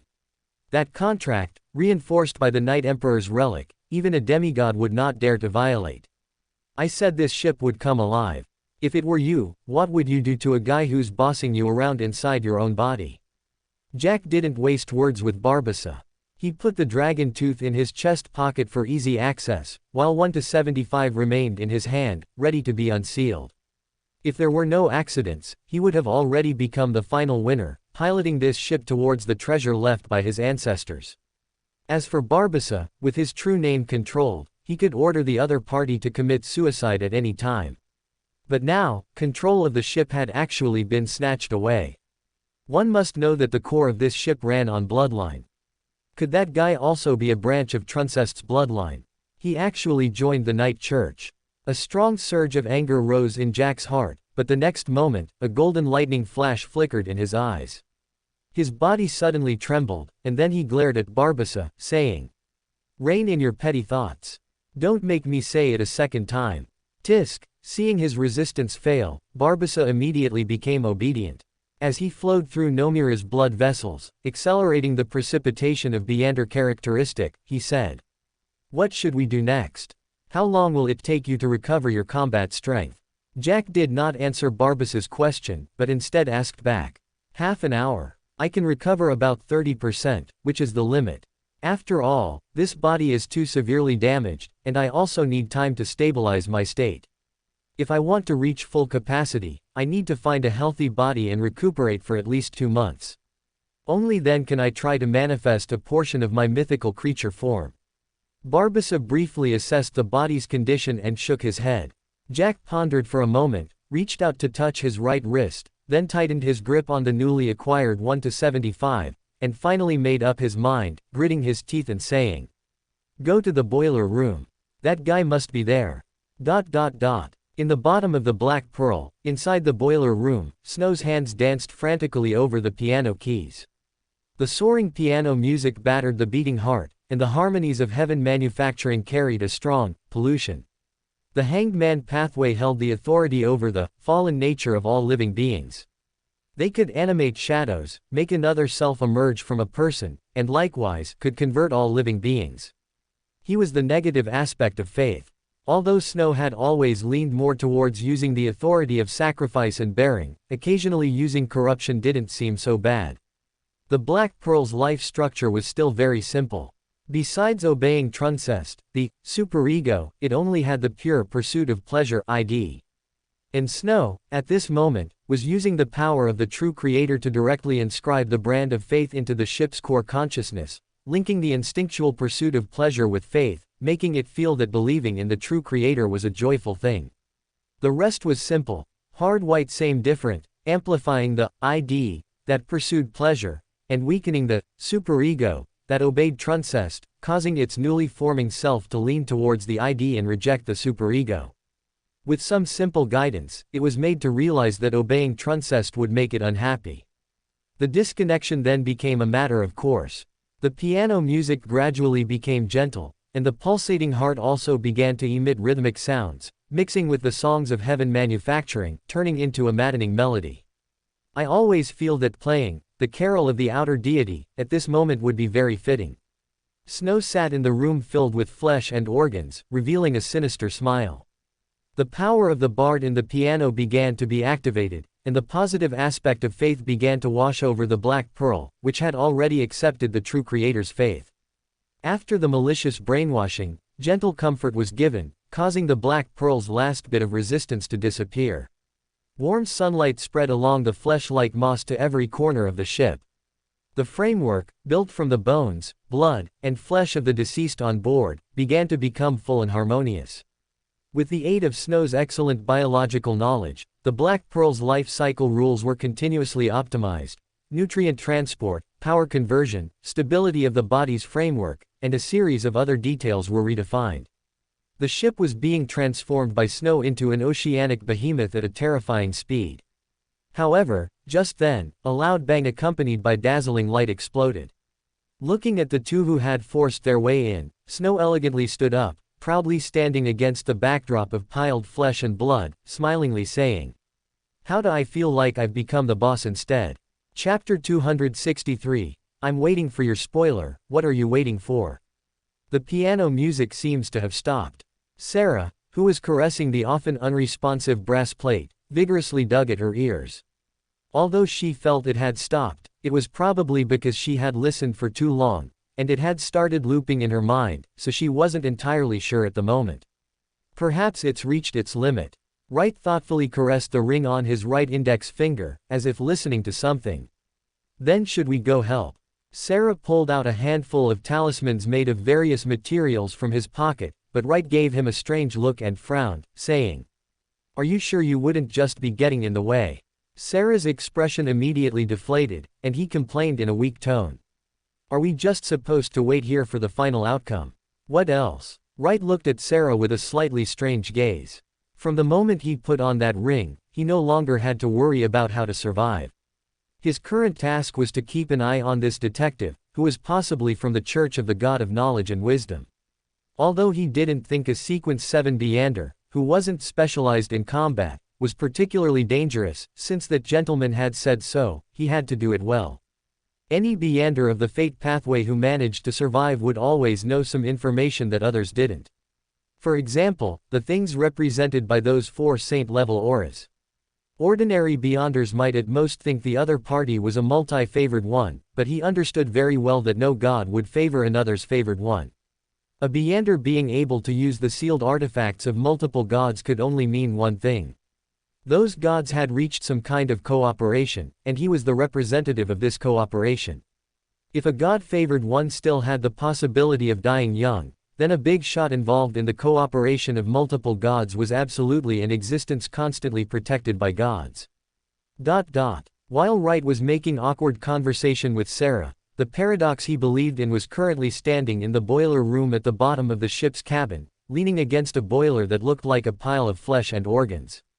In front of him were Barbassa, who had taken over Nomura's body, and Jack, with golden hair and golden eyes, holding a sun dagger. "You two don't look so good." Snow made an exaggerated Lowen-style chest-patting gesture, his sharp eyes sweeping over Jack and Barbassa, the mockery in his tone evident. Jack, however, didn't pay too much attention to Snow. He merely stared intently at the organ boiler blocked by Snow, and a slight smile suddenly appeared at the corner of his mouth. "I originally thought you were also a descendant of Truncest, but now it seems we still have room to talk." Jack turned his gaze to Snow, who was dressed in an Intis-style suit, his eyes shining with confidence. He had originally been worried that Snow, like him, was a branch of Truncest, and that his hair and eye color had only changed because he had taken the lawyer or apothecary pathway when he left. But now, seeing the state of the boiler, he was certain that the other party had not taken control of the Black Pearl through bloodline influence. In that case, he still had a chance to negotiate. "You seem very confident." Snow had his hands in his pockets, a mocking smile playing on his lips, as if he had no intention of fighting at all. Of course. Jack also wore a confident smile. "The Ghost Empire requires Truncest's bloodline to enter. Without me, even if you seize the Black Pearl and find the Ghost Empire, do you have the confidence to forcibly board an angel-level ghost ship that possesses living characteristics and is almost equivalent to a hand of order plus a life-giver working together? If that's the case, then you absolutely cannot live. Snow said, lines filled with murderous intent in a light tone. If, as you say, Truncest can control that ship, then letting you on board isn't equivalent to seeking death. No, no, no, don't say that. If you kill me, you get nothing. But if you keep me, you at least have the possibility of boarding that ship. We can sign a contract and agree on a split. Don't you have a sealed artifact from the Night Church? A contract made with a sealed artifact is a medium, you can surely trust that, right? Jack waved his hand vigorously, revealing a very friendly smile, clearly intending to use his old trick of bribing Snow by revealing some secrets of the Ghost Empire, making him lose his rationality. However, this was clearly a waste of effort for Snow, who had secretly activated his chaos aura. He even chuckled and sat back on the piano stool, crossing his legs and smiling. Why wouldn't I hand this information over to the church? Don't be ridiculous. Jack, with an expression that said, "You've got to be kidding me," waved his arms and said, "That's an angel-level ghost ship. Even the Orthodox churches would need to deploy more than a third of their high-end combat power, carry a large number of sealed artifacts, and be prepared to sacrifice several saints to possibly take it down. Do you think, given the current situation, the Night Church could deploy such a force? The treasures in the Ghost Empire are undoubtedly a huge fortune for individuals or small organizations, but for the Orthodox churches, they are far from being worth the huge price required to conquer them. Moreover, even if you report it, what would you gain? A reward, credit for advancing to a demigod, or perhaps, less than 1/10,000th of the Ghost Empire's wealth. Don't be silly, cooperate with me, and you'll get far, far more than that." Jack's words were highly infectious. Under the dual influence of Barbas's embodiment of desire and Jack's bribery, it would be easy to break through the psychological defenses of an enemy who had become blinded by greed, and induce them to sign a contract full of traps, or so it should have been. Although there were also some pranksters in the all-knowing council who wanted to test the strength of their contract modification abilities against the two contract tricksters, the lawyer and the demon, considering that the other party was, after all, a descendant of a true god, Snow still decided to play it safe. His left hand suddenly caressed the top of the piano, taking down the cross that was facing away from the cabin door, looking like a piano decoration. He then inverted it and hung it around his neck. At the same time, he smiled and raised his right hand, tapping his chest 4 times. It was clearly a simple prayer gesture, but Jack's eyes suddenly widened because what the other party tapped out was not the crimson moon he had imagined, but an inverted cross, identical to the pendant on his chest, drawn in the order of bottom, top, right, left. Aurora order. Jack's hair stood on end, and the bandages on the dagger in his hand suddenly exploded. Barbasa, beside him, let out a roar. Nomura's body, which he had just taken over, began to glow furired, and the smell of sulfur began to permeate the air. He held a sulfur fireball the size of a human head in his hand. Ignoring the burning pain from his still low compatibility with the body, he threw the fireball at Snow with almost all his might. Chapter 264, Fighting. Flying arrow is unmoving. Watching the sulfur fireball rapidly expand to the size of a washbasin after leaving his hand, Snow snapped his fingers with a pop, and countless fragmented consciousnesses began observing time. The originally linear time was segmented into one node after another, and the smooth flight of the sulfur fireball began to become erratic. However, Snow had no intention of using this opportunity to dodge. A thick spellbook appeared in his hand, and as the pages turned by themselves without wind, a wall of ice suddenly materialized before Snow. The sulfur fireball collided with the solid ice, emitting dense steam and a huge explosion. Jack, who had rushed into the high-temperature steam, was about to swing his short sword to destroy the piano, which he suspected had caused the Black Pearl's mutiny, when he suddenly found that the piano had vanished without a trace. "This piano is quite expensive," Snow's voice came from behind Jack. Jack's face instantly turned ashen. He immediately swung his arm forcefully, using his wrist guard to increase the distance between them, and at the same time, he shouted, "No sneak attacks here. Violators shall be rewarded." Snow's voice followed immediately. Jack felt as if the rule he had set was forcibly modified, and then, that dangerous aura was almost pressing against his neck. Slow. Devil language. An extremely defiled word came from Barbassa's mouth. The sound, carrying the strong pollution of a demigod, directly assaulted Snow's brain. Snow's figure paused abruptly. Jack had no time to think and instinctively rolled on the ground, using the protection of the soft, slippery moss to avoid Snow's attack. Although the Black Pearl was already controlled by the opponent, the bloodline originating from Truncest ensured that the ship would not harm him. Barbassa, however, was very excited at this moment, because his defiled words were not bound by the contract. Intense malice shone in his eyes, and a pair of goat horns pierced his scalp. Amidst spurting blood, a pair of wings appeared behind him. Mysterious and defiled blood-colored runes covered his body. This was not a mythical creature form, but a devilification that enhanced all of his power from the abyss pathway. Even if his condition was not optimistic, Barbassa had to consider whether this was his only chance in this life.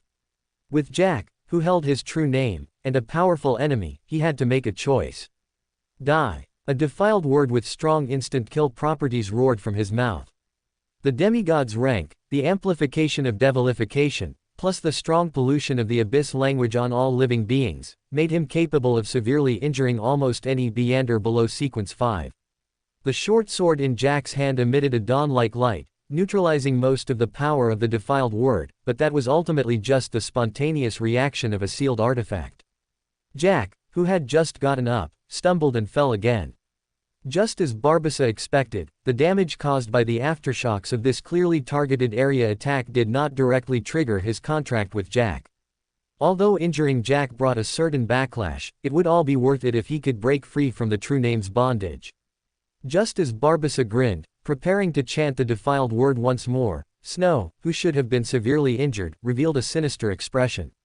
His eyes became deep and dark, and a language far more terrifying than the defiled word, hundreds, dozens, hundreds of times, came from his mouth. Suka Bliat. Boom. This was the language of a true deity, a terrifying sound containing the true creator's intense wrath and curse. Barbassa's half-grinning mouth suddenly stiffened. Then, his skin, covered with countless mysterious patterns, suddenly burst open. A large amount of blood with a strong sulfurous smell shot out from this body, which he had taken from Nomura, turning into a red slime that barely maintained its shape. Subsequently, a dense aura of corruption erupted from the mass of blood, as if something terrifying was brewing. But Snow did not give it a chance to continue changing. A dark glowing sword, only the length of his forearm, extended from his palm, and he swung it forcefully at the constantly twisting blood monster. The Hanged Man pathway truly lived up to its reputation as a pathway that complements the Sun pathway. Its lethality against corrupted beings was no less than that of the Sun pathway. The Black Knight's spirit flesh blade completely ignored the Blood Devil's characteristic of ignoring physical attacks, and relying on the rampant malignancy of the Abyss pathway, it severed his body, mind, and soul with one strike.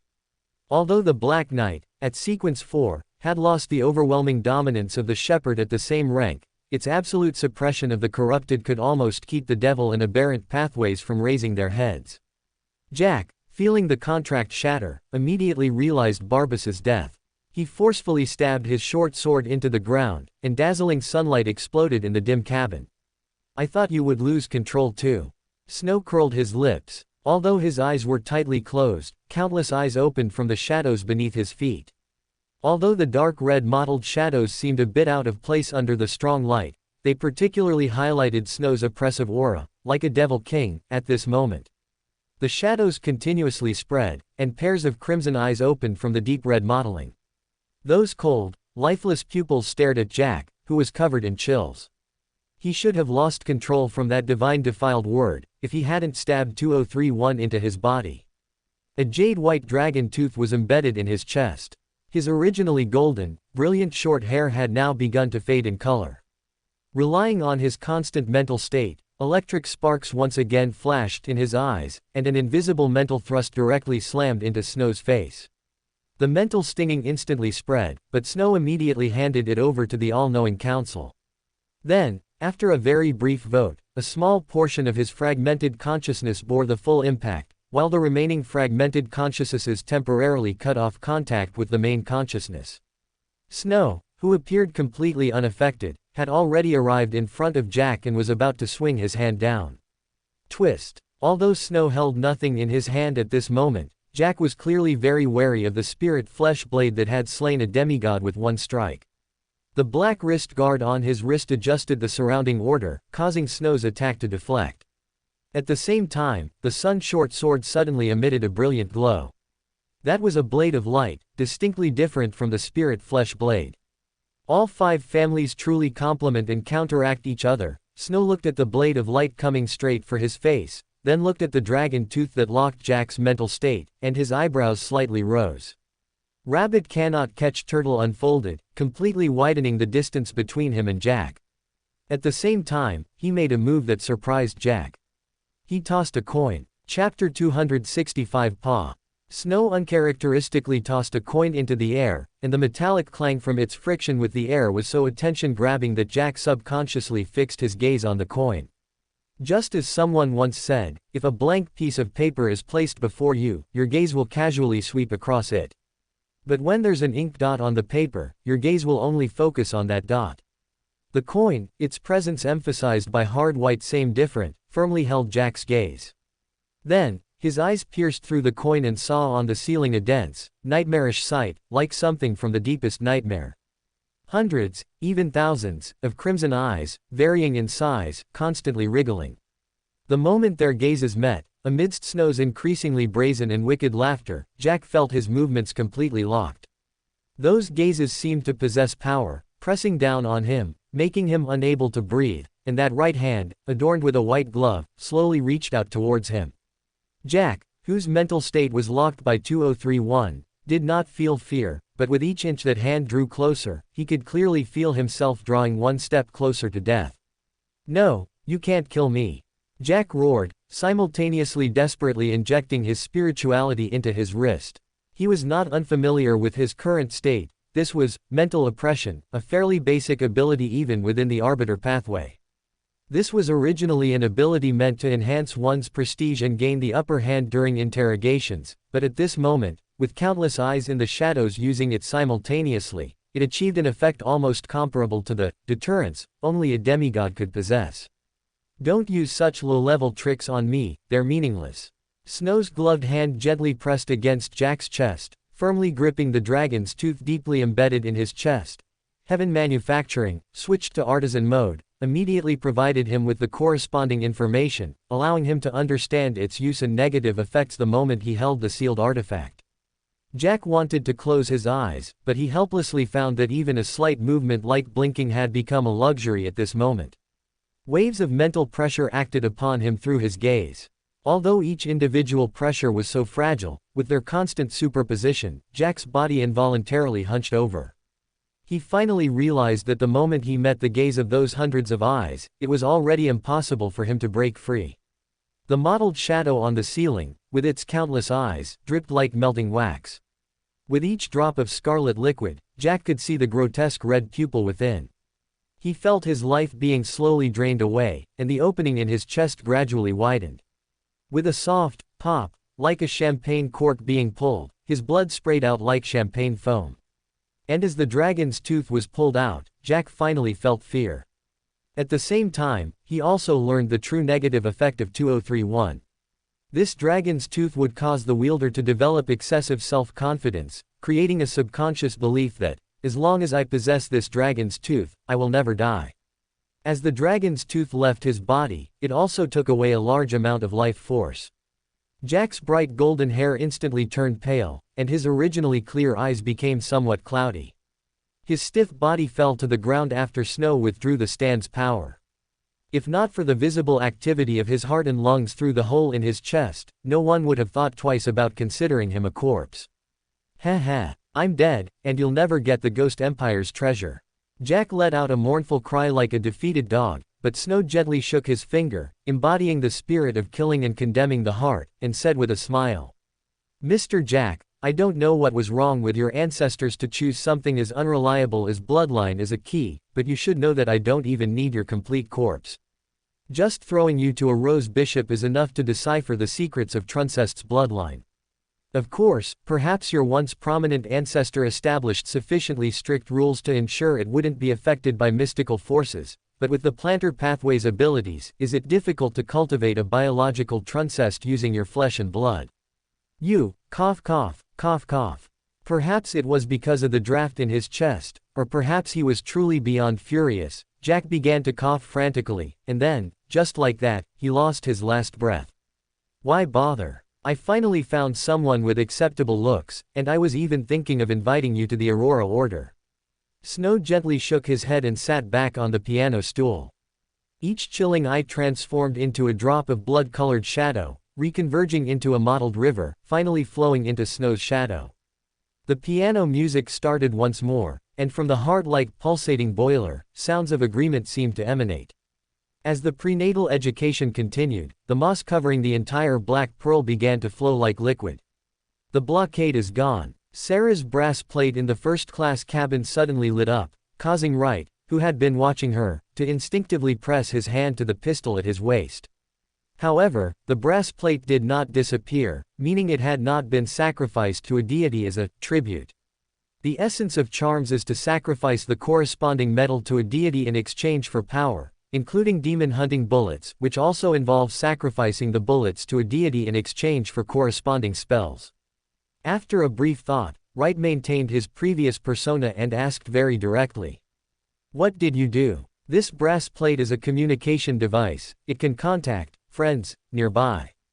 I finally got in touch with a senior sister, and they'll be here soon to pick us up. Sarah excitedly waved the brass plate in her hand, but Wright only felt a slight toothache. However, just as he was about to pray for guidance on what to do, the deck beneath his feet suddenly became soft and distorted. Immediately after, a large amount of moss surged into the room like a tide. Amidst Sarah's terrified screams and Wright's somewhat perfunctory gasp, as he felt no danger, they were flung out at an incredibly fast speed. And during this process, the calmer Wright seemed to hear a sound. Tui. Was I spat out? Ah ah ah ah. As Wright pondered that intriguing sound, Sarah's screams were exceptionally unrestrained. Her body arced gracefully through the air, and in her line of sight, a gray object, more like a sea monster with a huge dorsal fin than a ship, plunged headfirst into the water. If she wasn't mistaken, that, it seemed, was the Black Pearl. Before Sarah could fully grasp what had happened, a sharp pain shot through her body. Immediately after, she hit the sea surface with an entry method comparable to the Philippine diving team. After a flurry of frantic paddling, she finally managed to stay afloat. Immediately after, Snow's distinctive voice came from above her head. Need help. Chapter 262 Ship. Do you need help? Sarah, floating in the cold seawater, looked up at the sound and saw a square block of ice floating beside her. Snow von Paindrax was standing at the edge of the ice block, smiling at her, while Wright, at some point, had already climbed onto the ice. Seeing that not even the hem of his clothes was wet, he had probably just luckily fallen onto the ice. Thank you. Sarah reached out her hand, and immediately felt a great force. She was lifted out of the seawater and placed on the cold ice. The ice floe was about 7 or 8 meters square. Judging by how high it floated on the sea, it must have been at least 2 or 3 meters thick. Snow von Paindrax's seemingly very valuable piano was now placed in the center of the ice floe. Sarah noticed that the piano was emitting a faint warmth. Although it couldn't completely dispel the severe cold, it at least prevented her, who had just climbed out of the seawater, from suffering hypothermia. Watching Sarah huddle by the piano and rub her hands, Snow von Paindrax's lips curved slightly upwards. However, he had no intention of helping. He merely stroked his spellbook and began to build walls on the ice. Right, can you sense which direction we should drift to find people more easily? Only when the walls made of ice blocked the sea wind from all directions and the temperature on the ice began to rise did Snow von Paindrax ask Wright. Miss Sarah just said she had informed a friend. Wright spread his hands, trying to speak in as neutral a tone as possible. Sarah, who was somewhat dazed from the cold, immediately said when she heard herself mentioned. That's right. Earlier, while the shield was recovering, I requested help in our faction's knowledge network. One of my senior sisters happened to be nearby and should be able to arrive soon. As Sarah spoke, she pulled at her clothes again. Although the temperature on the ice had risen to a habitable 20 degrees Celsius due to the ice house and the piano, Sarah's seawater-soaked clothes were still continuously drawing away her body heat. Snow von Paindrax saw her looking as if she was about to freeze to death. The pages of the spellbook in his hand flipped rapidly. Then, drops of water, like summoned soldiers, surged out of Sarah's clothes one after another, finally forming a stream of water that fell into Snow von Paindrax's hand. What kind of spell is this? Although it was still very cold, as her clothes dried, Sarah immediately regained the demeanor appropriate for her pathway, her eyes sparkling like little stars as she asked curiously. A weakened version of the sanguine's blood extraction. It's just more convenient for washing clothes, Snow von Paindrax replied casually, but Sarah's eyes lit up. Although it had no combat power, this was the idea behind mysticism. A polymath could learn other Beyander's spells, but their power would be weakened, so they needed to combine different spells to develop unique and highly functional mysticism. This was also how a mysticism magister acted. Could that book be a sealed artifact corresponding to a mysticism magister? Sarah looked at the ice beneath her feet and then at her clothes, which felt uncomfortable due to dehydration. Her curiosity was somewhat piqued. However, she ultimately knew the unwritten rule of not casually inquiring about other people's mystical items. She suppressed her curiosity and once again took out the brass plate to connect to the mysticism network. As Sarah took out the metal plate, Wright immediately became alert. However, as Sarah began to cast her spell, and Wright confirmed it was beneficial and harmless, he returned to the corner of the ice house, pulled out a folding fishing rod from his sleeve, and casually cast his hook. For ordinary adventurers, carrying a small knife was better than carrying a fishing rod, but for Beyonders of the Fate pathway, even for a calamity priest, a sequence that would be favored by bad luck, a fishing rod was an excellent survival tool because he could bestow bad luck upon the fish in the water. The hook, without any bait, lightly caught a small fish. Then Wright began to demonstrate how to use a small fish to catch a larger one. By the time Sarah stood on top of the ice house, waving to the large ship approaching in the distance, a dozen large fish of different species were already lying on the ice. They arrived quite quickly. Snow von Paindrax's lips curved slightly as he looked through the transparent ice wall. At the edge of his vision, the sails appearing on the horizon had begun to attract his attention. As the ship rose from the horizon, Snow von Paindrax also got to see her full appearance. This ship was not particularly large, only a few dozen meters long, less than half the size of the Black Pearl. However, unlike the Black Pearl's time-worn and mottled state, this ship displayed a cleanliness and tidiness utterly different from vessels that had long drifted at sea. The huge sail, illuminated by the sun, displayed a dazzling golden color. Compared to others of its kind, this ship appeared extremely special. A main cannon was positioned along the central axis, its barrel layered with symbols and patterns, flowing with a faint but pure light. Golden Dream. Wright's expression was a bit strange. For such a famous pirate ship at sea, he inevitably felt a bit uneasy. Although Iceberg Vice Admiral had a good reputation, she was still a pirate after all. Even if no victims' messages had spread, no one could be sure if this was because all the victims had died. He turned to look at Snow von Paindrax, only to find a joyful expression on Snow von Paindrax's face. At the same time, in his spiritual perception, where he could still feel subtle spiritual changes even after closing his spirit vision, this gentleman's spirituality was undergoing a qualitative change. Is Snow von Paindrax also performing a ritual? Why does it feel similar to the Fate pathway? Wright was muttering to himself when he suddenly heard a crisp sound. He looked up at the sound and saw Sarah, standing on top of the ice house, throw out a golden glowing talisman. The talisman exploded in the air, releasing a large amount of smoke and flash.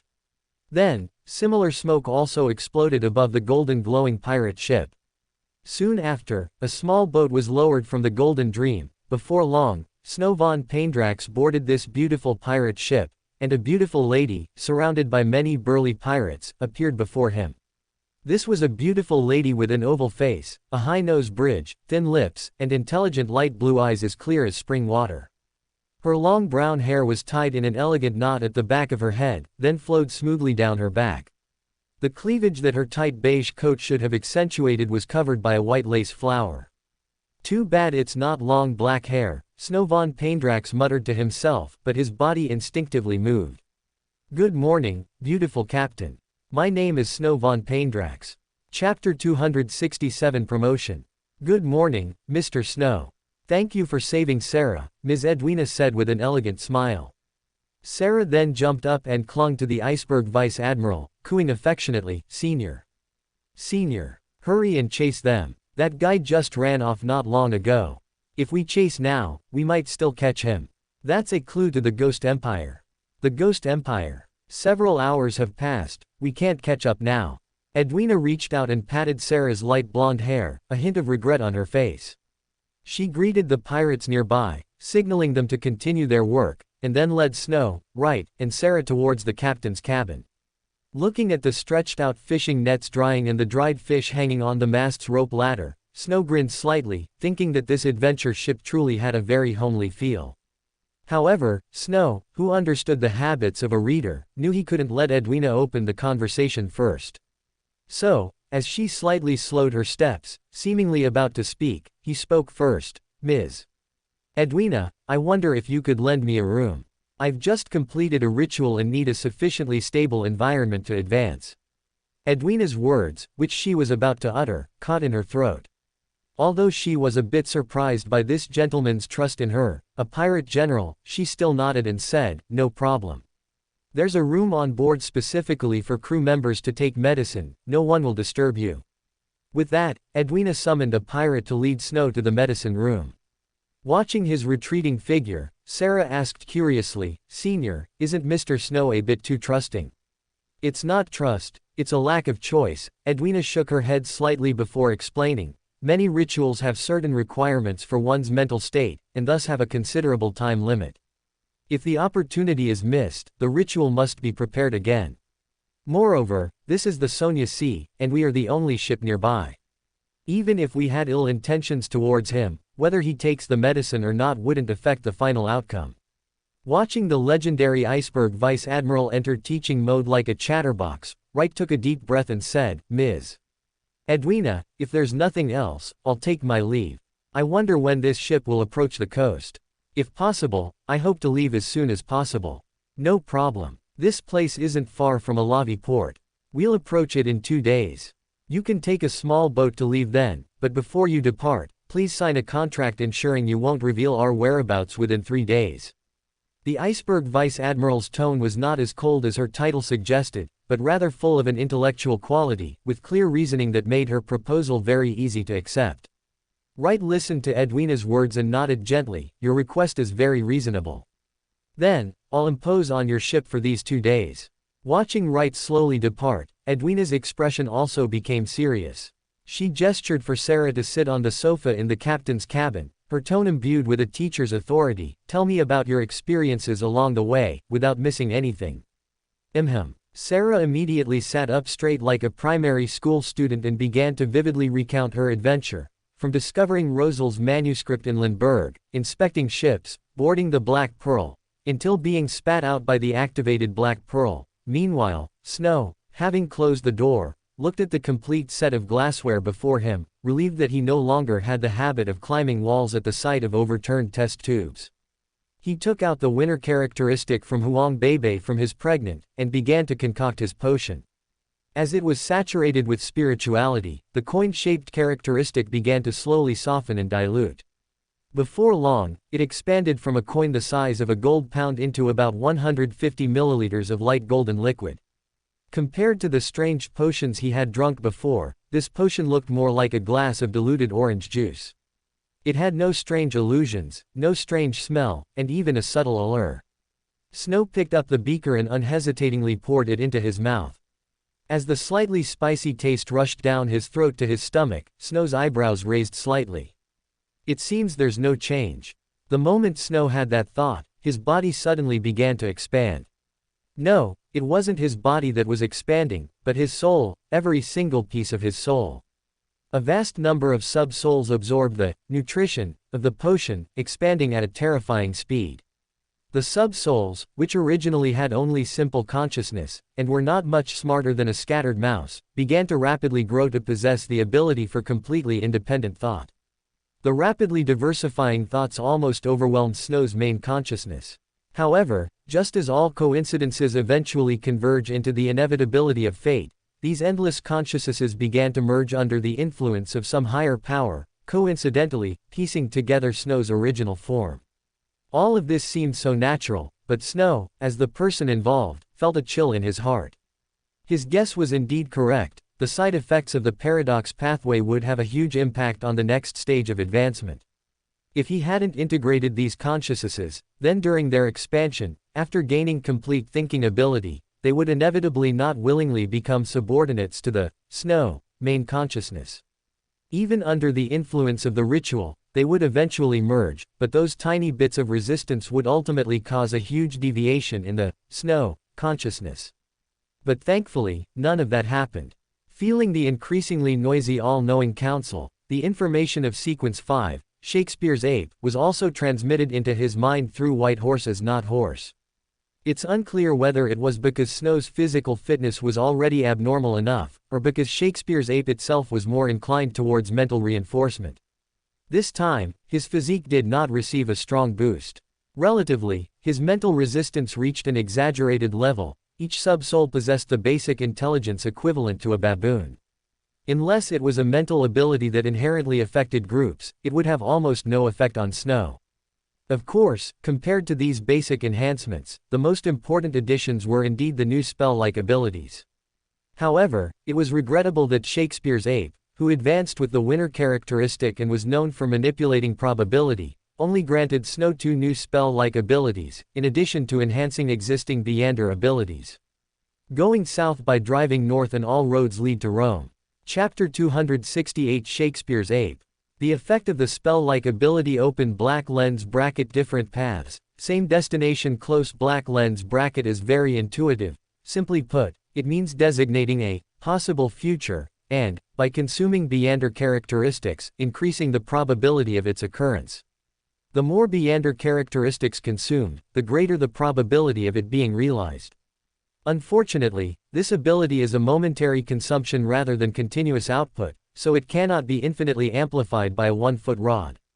Compared to open black lens bracket different paths, same destination close black lens bracket, the mechanism of open black lens bracket going south by driving north close black lens bracket is much more complex. But in conclusion, it compresses the probability of an event developing normally, causing it to constantly deviate from the path of fate, like an ultimate directionally challenged person.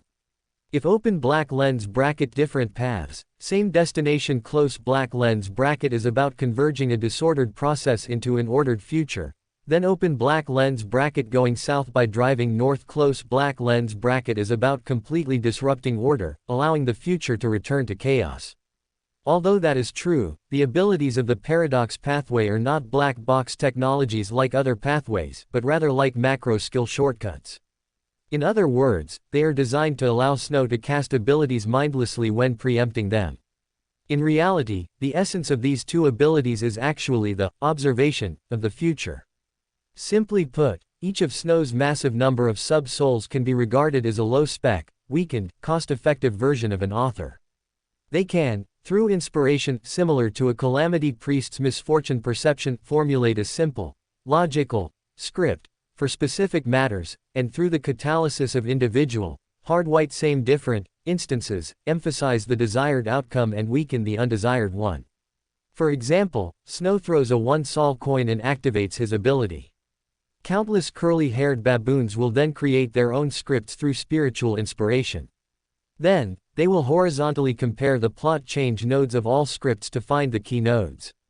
After that, the all-knowing council will hold a public vote on the scripts, choosing the one that best aligns with Snow's interests.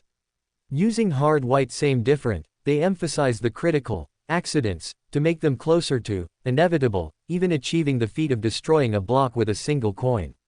Similar to Doctor Strange's script reading, but here, the scripts are written by gaining inspiration. Unfortunately, this ability greatly disturbs fate. Basically, Beyonders above the demigod level can clearly perceive disturbances involving themselves, warriors excluded. Moreover, because the intelligence of each sub-soul barely reaches the level of a curly-haired baboon, script creation relies entirely on copying spiritual inspiration. To put it plainly, it's like an elementary school language assignment, expanding a sentence into an 800-word essay. Finally, what this sequence can do is merely amplify or reduce probabilities, making them more or less likely to occur. It cannot make impossible events happen, nor can it make inevitable events fail, and it is limited to the macroscopic. It's impossible for Pain to remain female after jumping into the iron-blooded pathway, nor is it possible for Dunn to have thick hair. Oh, sorry, it is still possible for Dunn to have thick hair. Snow had long foreseen the limitations of his abilities. If he could truly make possible events inevitable, then this sequence would not be sequence 5, but sequence 1 or even sequence 0. Compared to abilities with huge limitations and equally huge consumption, what truly troubles Snow is the very fatal side effect of this sequence.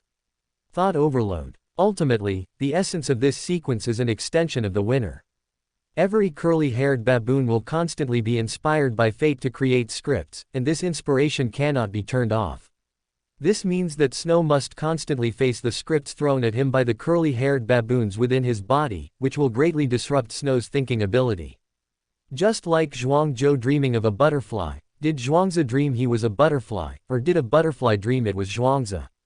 In a state where countless futures can be observed at any time, how Snow determines his current branch of fate and solidifies his self-perception becomes a fundamental problem.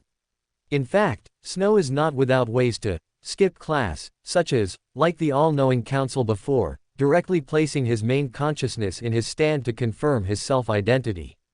However, this would clearly not be beneficial for digesting the potion.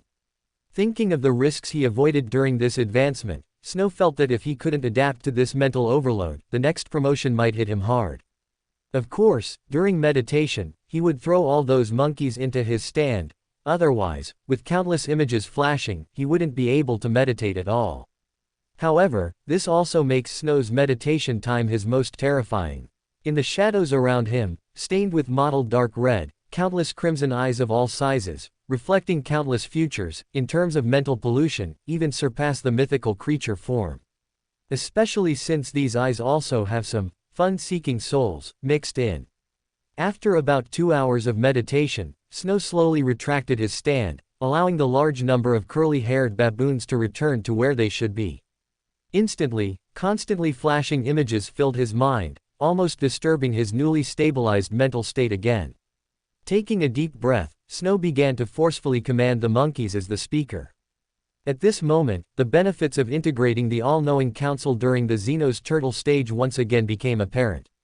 Snow forcibly ordered the all-knowing council to discuss in groups, dividing sub-souls of different personalities into subordinate discussion groups.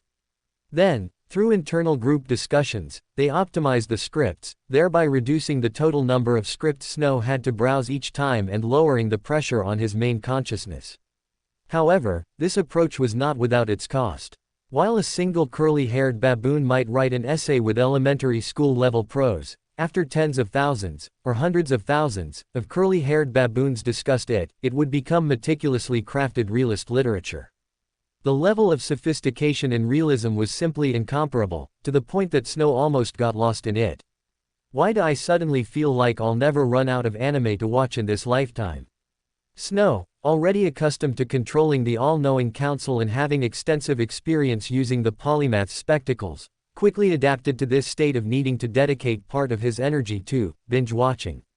Although this high-intensity binge-watching still caused side effects like absent-mindedness, he could at least binge-watch while thinking and ensure he didn't trip while walking. Thank you, fool, for my lunch.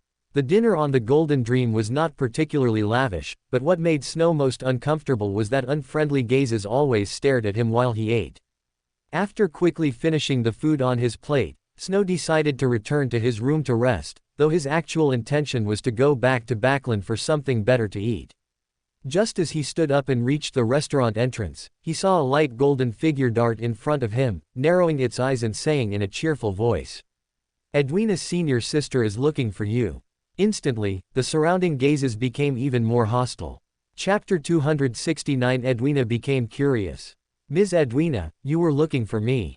Under the murderous gazes of the crew, Snow arrived at a storeroom not far from the dining hall. It was a treasure room filled with various special items. At this moment, Edwina was standing with her back to Snow in front of a wooden tray. Instantly, the all-knowing council spontaneously generated spiritual enlightenment, and he then understood that an earring was placed on the wooden tray blocked by Edwina. At the same time, many streams of fate began to appear before his eyes. These are the proofs of our gains from past treasure hunts. Some are just mementos, some have not yet shown their value and still require research. Edwina turned around and spoke in a cold yet meticulously detailed tone. However, when her gaze met Snow's, she paused slightly, for she noticed that this gentleman seemed a little distracted. Mr. Snow. If it's a boy, he'll be named Guide, if it's a girl, she'll be named Star. Snow, called upon, responded subconsciously, then realized something was amiss. Looking at Edwina's utterly bewildered expression, even Snow's thick skin, inherited from his previous self, couldn't hide his embarrassment. He coughed twice, somewhat helplessly, and said, "My apologies, I just advanced and haven't adapted to my new abilities yet." A hint of curiosity flashed in Edwina's eyes, as if she was speculating about Snow's pathway. However, she naturally understood that asking about someone's pathway was like asking to see their open black lens bracket deep close black lens bracket. She could only suppress her curiosity by showing off her collection. Listening to Edwina introduce the various items in the room one by one, Snow's gaze also shifted. Finally, his eyes, once again guided intentionally by Edwina, focused on the tray where she had lingered earlier. "You don't seem unfamiliar with it." Edwina reached out and picked up the earring from the tray.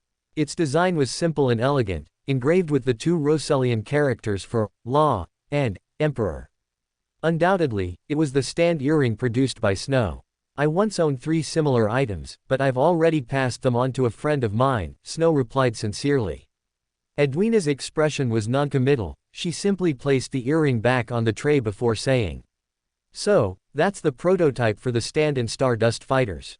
What kind of answer do you want?" Snow didn't answer directly but asked with a slightly playful tone. He had reason to believe that Sarah had already mentioned his summoning of a stand on the ship. Edwina's question was clearly an attempt to gauge Snow's attitude. If he answered yes, it would mean he didn't intend to discuss the matter further, and the topic would end there. However, Snow's response stirred a ripple in her knowledge-hungry heart. "If you can satisfy my curiosity, that would be best. I can pay a corresponding reward. If you have any need for certain knowledge, I can also provide assistance." This is quite a lengthy topic. Snow's lips curved slightly, and a flood of fragments once again flashed through his mind. He could even hear some mischievous monkeys shouting things like, Goldbach conjecture, Fermat's last theorem, Riemann hypothesis, but with mental preparation, these voices were forcefully suppressed. This was the benefit of unifying the council. At least, if he wanted them to, these monkeys would shut up. Edwina immediately understood Snow's meaning. She casually put the earring into her coat pocket, then led Snow out of the collection room, and then, under a chorus of hidden but not so hidden unfriendly gazes, entered the only place on the pirate ship that could be called private, the captain's cabin. However, Edwina's captain's cabin was not like those of crude pirates, filled with various treasures or adorned with ship rudders and weapons representing defeated enemies. Of course, there was no wine cabinet or similar decor. Instead, it resembled a small library, surrounded by a full circle of bookshelves, and judging by the condition of the books on the shelves, they were clearly frequently read. Edwina went to the desk by the window and sat down casually. Compared to the seemingly clean and tidy Golden Dream, this desk appeared somewhat cluttered, with various odds and ends like pens, small knives, and ink bottles scattered about, as well as untidily stacked books. Snow pulled out the chair opposite the desk at Edwina's hint and suddenly felt like he was a primary school student called to the teacher's office. However, this illusion vanished instantly, because with just a thought, the monkeys in his mind had already concocted 17 or 18 scripts of jockeys disrespecting their ancestors. "What do you want to know?" Snow clasped his hands, supporting his chin, to make himself look more like a teacher. Edwina placed the earring on the desk, her eyes gleaming with rational light. "I want to understand the information about this stand spell." "That's a bit broad of a question. Let's put it this way. Do you want to know its origin, or do you want to deeply understand its working mechanism, or perhaps, do you simply want to acquire the method to use this spell?" Snow's lips curved slightly, suddenly feeling that his last ring seemed to have found its destination. So, this is indeed a spell that can be mastered. And not something that can only be inscribed in a mystical item through the authority of certain pathways. The curiosity in Edwina's eyes grew more intense. Ever since she obtained this earring, she had analyzed it several times with her mysticism magister abilities, but she hadn't made any progress. It should be known that the reader pathway, starting from polymath, already grants the ability to learn abilities from other pathways, and a mysticism magister can even mix different abilities to develop powerful secret arts that surpass their origins. Even if she couldn't learn it immediately due to the high level of the ability, she should at least be able to analyze some clues from it, and not be completely unable to get started like this, unless it already involved the domain of angels or even true gods. But to say they were derivatives above angels did not conform to the level displayed by these items, and as far as she knew, there were already more than 5 such items. Moreover, based on the current abilities of the items, it was highly likely that these items corresponded to the 22 pathways. This made Edwina once believe that this might be a secret treasure, similar to the blasphemy slate, containing the secrets of the pathways. However, this conjecture was shattered today, because Sarah told him that this gentleman, who had written a novel featuring the stand ability, possessed a ring that could summon a stand, yet was different from the earring. Moreover, there was more than one such ring. But even so, she only suspected that this set of Beander items might contain some special secret, but she never expected to learn from this gentleman that this ability could be mastered. Chapter 270, Reading Only Faith in Knowledge Itself. So, this is indeed a spell that can be mastered, and not just something that can only be inscribed into mystical items through the authority of certain pathways. Seeing Ms. Edwina's expression, as if she had discovered a new treasure, Snow's lips curved slightly upwards, and he nodded, saying, "Of course. This is inherently a special state of a spiritual body. These mystical items merely confine a specialized spiritual body within the item. So, from a certain perspective, they are not traditional mystical items or Beander items, because the Beander ability is used by the spiritual body, not the item's owner. So, the negative effects of the mystical item are borne by the special spiritual body." Ms. Edwina nodded thoughtfully. Although she hadn't yet figured out the exact principle behind this special spiritual body, she could understand it for now by simply substituting it with a malevolent spirit. That's not wrong to think, but in reality, once made into a mystical item, the stand's growth potential is greatly weakened. In comparison, a stand generated by each person's own talent, mental state, and soul projection is the most suitable for the individual and possesses the ability to grow as its owner grows. Snow gently stroked the ring on his hand, the brilliant diamond reflecting a mysterious luster. Ms. Edwina did not lightly believe Snow's one-sided account. Although it sounded very good, she was not careless enough to directly learn someone else's spell. At the very least, she needed to analyze it and confirm the principle before she could. After a slight pause, she then said, "Is it possible to disclose the basic principle of this spell? I can pay the corresponding compensation. How about 5 times the standard price of a mysticism magister of the same sequence? Or I can exchange it for the mysterious knowledge you need. Firstly, I am not a mysticism magister, so I don't really understand what a standard price means. Secondly, the basic principle of this spell involves a lot. If we are to discuss this issue in depth, I think you should first answer one question for me."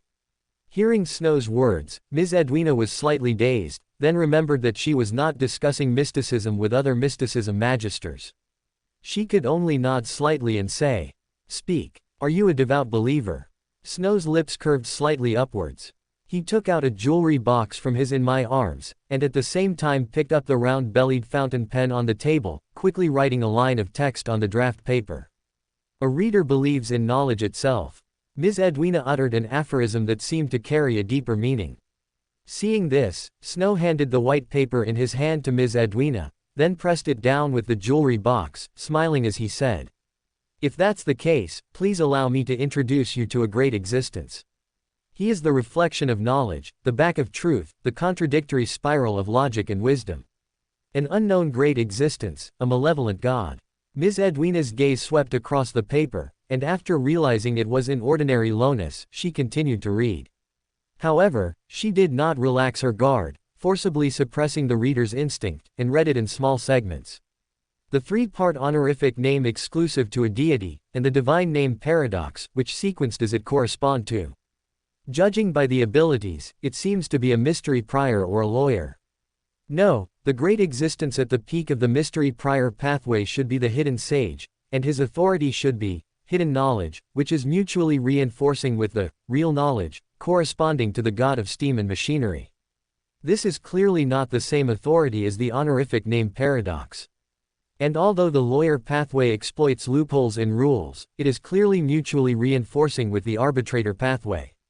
Of course, it is also possible that through the lawyer pathway's ability to distort rules, a part of the honorific name's result has been altered, but compared to this possibility, this description is more like the corresponding sequence of the reader pathway. However, shouldn't the adjacent pathways of the reader pathway be the sailor, bard, secret supplicant, and spectator pathways? Wait, 5 adjacent pathways in itself is very asymmetrical. The secret supplicant and bard pathways can be seen as the two sides of faith, while the sailor and spectator correspond to the body and mind. Only the reader corresponds to the learning process of acquiring knowledge. So, is paradox actually the hidden 6th adjacent pathway, corresponding to the part of the reader, meaning unmasterable knowledge?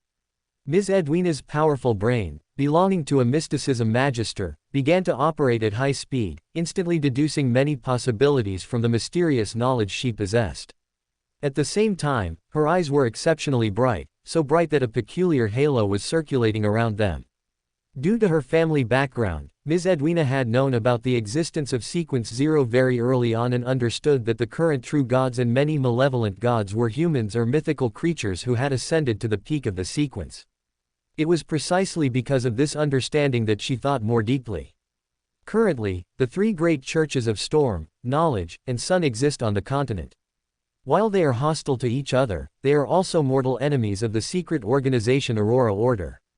However, none of the 4 have particularly targeted the spectator pathway. In fact, spectator organizations like the Psychology Alchemists can, openly, appear in the upper circles of various countries. Perhaps this is because only the spectator pathway has no Sequence 0, no true God. Then, could it be that the reason this paradox has never been understood is also because there is no true God at its peak? If so, does this honorific name in her hand mean that there is at least a strong contender for that position? Ms. Edwina's emotions fluctuated rapidly. She was very curious about what kind of mystical power this pathway possessed, even having the urge to spar with the gentleman in front of her right then and there. However, she still restrained her impulsive thirst for knowledge, memorized the 3-part honorific name written in Lonus, and then opened the jewelry box. As she expected, inside the jewelry box was an exquisite brass ring, but the gemstone inlaid on it was not Snow's diamond or Wright's ruby, but a gem-grade turquoise. On both sides of the ring, the words representing 2 and wisdom were written in ancient Hermes, which even gave her the illusion that it was prepared specifically for her. Unlike the earring, the stand in the ring carries a certain symbolic meaning, and wearing the ring itself also carries a certain contractual symbolism, so please consider carefully whether to wear it. Snow's expression remained calm and gentle, but Ms. Edwina raised her head and said in a slightly mechanical tone. So, more in-depth content is only known to believers. You could say that. Also, my lord is a very benevolent great existence. If you encounter an irresistible danger, you can also pray to my lord through the honorific name. Snow said, then suddenly stood up, bowed gracefully, and waved his hand, saying, I think Ms. Edwina probably still needs some time, so I won't disturb her any longer. With that, Snow disappeared from the captain's cabin without even taking the ring. Ms. Edwina looked at the reclosed cabin door, but in her mind, she thought of another possibility in her deduction. After a moment of contemplation, she finally made a decision. She picked up the fountain pen and quickly wrote on the draft paper until more than half of the paper was filled. Then, she folded it twice and put it into an envelope. Afterward, she lit a candle, arranged the ritual, and began to softly chant the summoning incantation. Invisible creature roaming the upper realm, strange spiritual body friendly to humans, messenger exclusive to Bernadette Gustave. Chapter 271 Practice. This ability is harder to use than I thought. Leaving the captain's cabin, Snow walked across the deck, facing hostile gazes, muttering to himself. Earlier, in front of Edwina, he tried out his ability, but the result wasn't as good as he had imagined. Shakespeare's ape's ability finds it difficult to rewrite events currently in progress. For example, he tried to make Edwina put on the ring on the spot, and even though the apes had already customized a corresponding script, it didn't succeed even after consuming all available spirituality. This was because the preliminary setup was too short, insufficient to stir up enough coincidences. This is like earning 100,000 yuan. Earning it in 1 minute versus earning it in 1 year, the difficulty required is entirely different. However, correspondingly, through this series of probes, Snow also discovered some details not reflected in the sequence inheritance information. For example, after successfully completing a certain script, the apes' scripts would begin to converge. This situation could be used to judge whether his ability had been successfully activated. Using this effect, Snow tried to make Edwina associate 3 things: that the paradox pathway might be the hidden 6th pathway of the 5 major families, that paradox might be a pseudonym for the reviving Rosal, and that the 10 rings of paradox might be involved in a certain ritual. Based on the realization of these 3 associations, he judged that Edwina understood the knowledge of adjacent sequences, knew about the existence of the 5 major families, and to some extent understood the possibility of Rosal's revival, but she did not know about the Kabbalah tree of life or that there were 10 rings. Compared to such micromanagement, the 2 macro skills provided by the sequence itself were much easier to use than expected. For example, Snow used open black lens bracket going south by driving north close black lens bracket to successfully avoid Edwina directly returning the ring, and Edwina sending a letter to Huang Bebe was also a result facilitated by open black lens bracket. Different paths lead to the same destination close black lens bracket. Of course, one-click macro operations are convenient, but they are also very rigid. For short-term use, they are indeed worry-free and labor-saving, but for long-term planning, they are incredibly poor. After all, fate is a variable constantly disturbed. The longer the time drags on, the greater the disturbance it experiences. Even a gentle flap of a butterfly's wings can cause a huge storm in the future. Whose gold coin is this? In the evening, on the Golden Dream, a sailor responsible for scrubbing the deck suddenly saw a gold coin stuck in a corner, and a curious light immediately flickered in his eyes. Yes, not greed, but curiosity, because very few people on the Golden Dream carry cash. As a pirate, an adventure ship with a female captain who loves to lecture, the crew of the Golden Dream have a lifestyle completely different from other pirates. Although they also don't keep any spare money, they don't spend it on women and alcohol like other pirates. Instead, under the captain's guidance, they buy land, manors, or save it in banks, or even invest in stocks and bonds. Only those responsible for defrosting and purchasing ever see real money. Could it be that little girl's? Or that gambler? Or that pretty boy? The sailor thought of the gambler who gambled away a week's alcohol quota before leaving, and then of the pretty boy who was unnaturally handsome, and immediately felt a pang in his teeth. But no matter who it belonged to, the gold coin was innocent.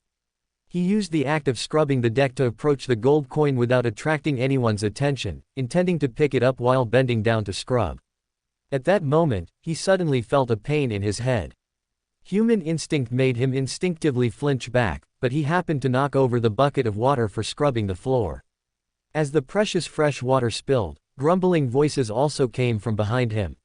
He hurriedly clutched the gold coin and turned to see what had happened, but he only felt as if he had stepped on something, followed by a piercing shriek accompanied by curses. The sailor immediately realized he had stepped on someone and abruptly lifted his right foot, but just then a wave crashed over. The slightly tilted deck was nothing to these people who lived on the sea all year round, but as he adjusted his posture, his foot landed heavily on the overturned bucket. The deck of the Golden Dream immediately descended into chaos, with laughter and curses rising and falling. Meanwhile, Snow, standing in the shadows, curled his lips. If possible, I hope you don't play tricks on my crew. Suddenly, a clear and articulate voice came from beside him. Snow turned his head and saw Edwina walking slowly towards him. Snow smiled and spread his hands, laughing casually. It's just a small joke. I don't think it's any more impolite than those little tricks played at the cabin door. I will restrain them. Edwina's eyelid twitched slightly, but she still nodded gently. However, deep within her eyes, which seemed to contain infinite wisdom, a trace of doubt still lingered. In terms of function, it's similar to a winner's misfortune bestowal, but the mechanism of action revealed during analysis is completely different.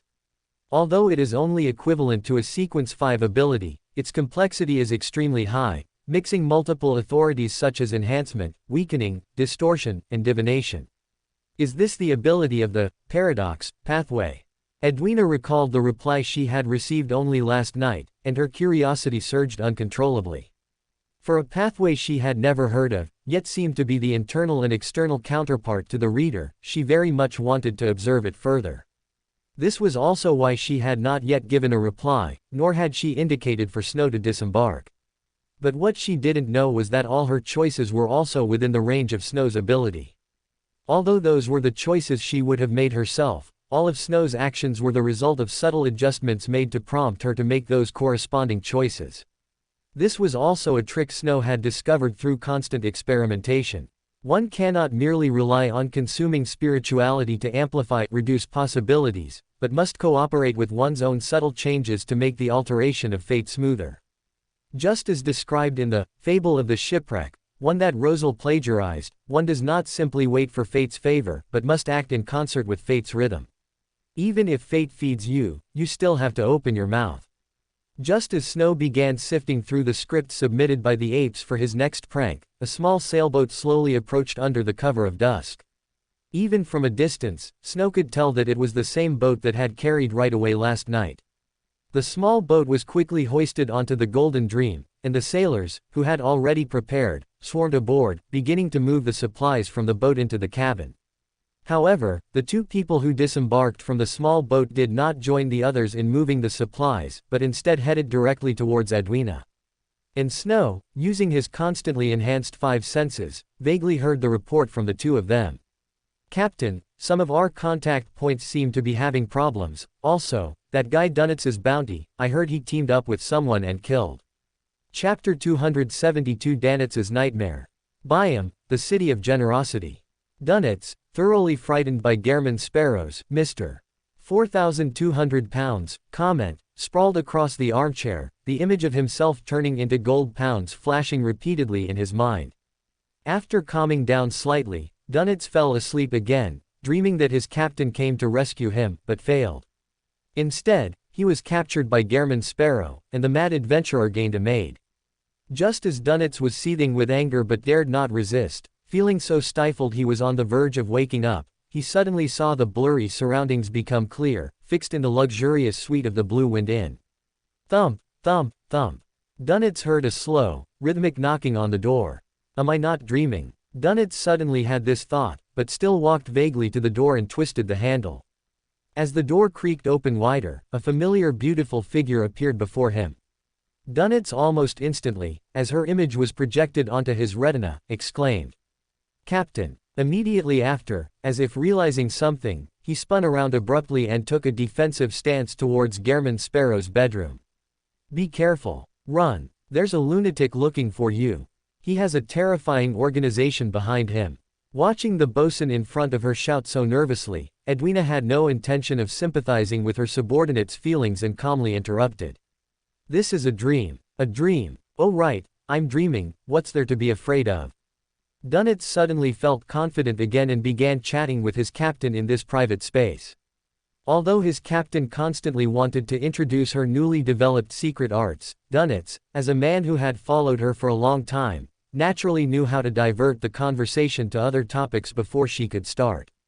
He rambled on, describing how from the very beginning in Demir, he tried to recruit Gairman Sparrow, only to discover he was a lunatic, and continued all the way to hunting Iron Mavity.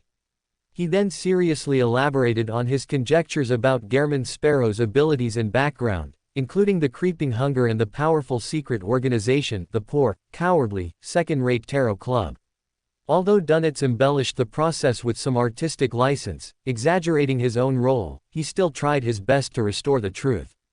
Edwina listened quietly until he finished speaking, then nodded gently and said, "He bears no ill will." Quote? Quote. Dunnett's felt symbols probably popped up above his head, but he quickly said, "Captain, no matter what, he's a dangerous guy. Are you sure he bears no ill will?" "Not certain." Edwina's expression remained calm. "Then why did you say it like that?" Dunnett's mouth twitched slightly, but he relaxed a bit. This feeling of not being able to communicate properly with someone, it was indeed his captain. Edwina paid no attention to Dunnett's silent complaints. Her expression unchanged, she replied, "That is my inference and judgment." Dunnett's immediately felt a headache coming on. However, then something even more headache-inducing began to happen. Edwina conjured a blackboard and chalk in the dream, intending to teach him a complex spirit-summoning ritual in a single dream. The flow of time in dreams is always long. After studying for a long time, Dunnett suddenly heard the sound of a lock turning behind him. Subconsciously, Dunnett looked back at the bedroom and then saw Gairman Sparrow walk out. How did you get out?" Dunnett stood up abruptly, exclaiming in astonishment, then stammered in complaint. "This is my dream. A charm." Klein, with one hand in his pocket, walked towards the lady with her back to the window, his tone low yet almost certain as he countered. "Edwina Edwards." Edwina nodded gently, also asking in return, "Gairman Sparrow?" "Yes, good afternoon, Ems." Klein slowly revealed a smile, but before he could finish speaking, the previously closed door suddenly swung open, and an elegant, handsome gentleman also walked in. Looking at the three people in the room, he placed one hand on his chest, bowed, and said with a smile, "Apologies, locating took a bit of time." Klein had intended to put on a show, but was startled by the sudden appearance of Mr. Devil. Fortunately, the clown's ability allowed him to maintain his expression, enabling him to observe this unexpectedly familiar person with a calm gaze. Meanwhile, Edwina was at this moment spreading her spirituality, examining her dreamwalking secret art. This was a ritual developed by combining divination, dreamwalker, and nightmare abilities, achieving remote dreamwalking by using the collective unconscious sea as a springboard and personal items as anchors. It wasn't strange that Gairman could invade a dream, the difficulty was discovering that Dunnett's dream had a problem. Once discovered, dreamwalking was not an issue for an adventurer who controlled the creeping hunger. But how did Snow do it?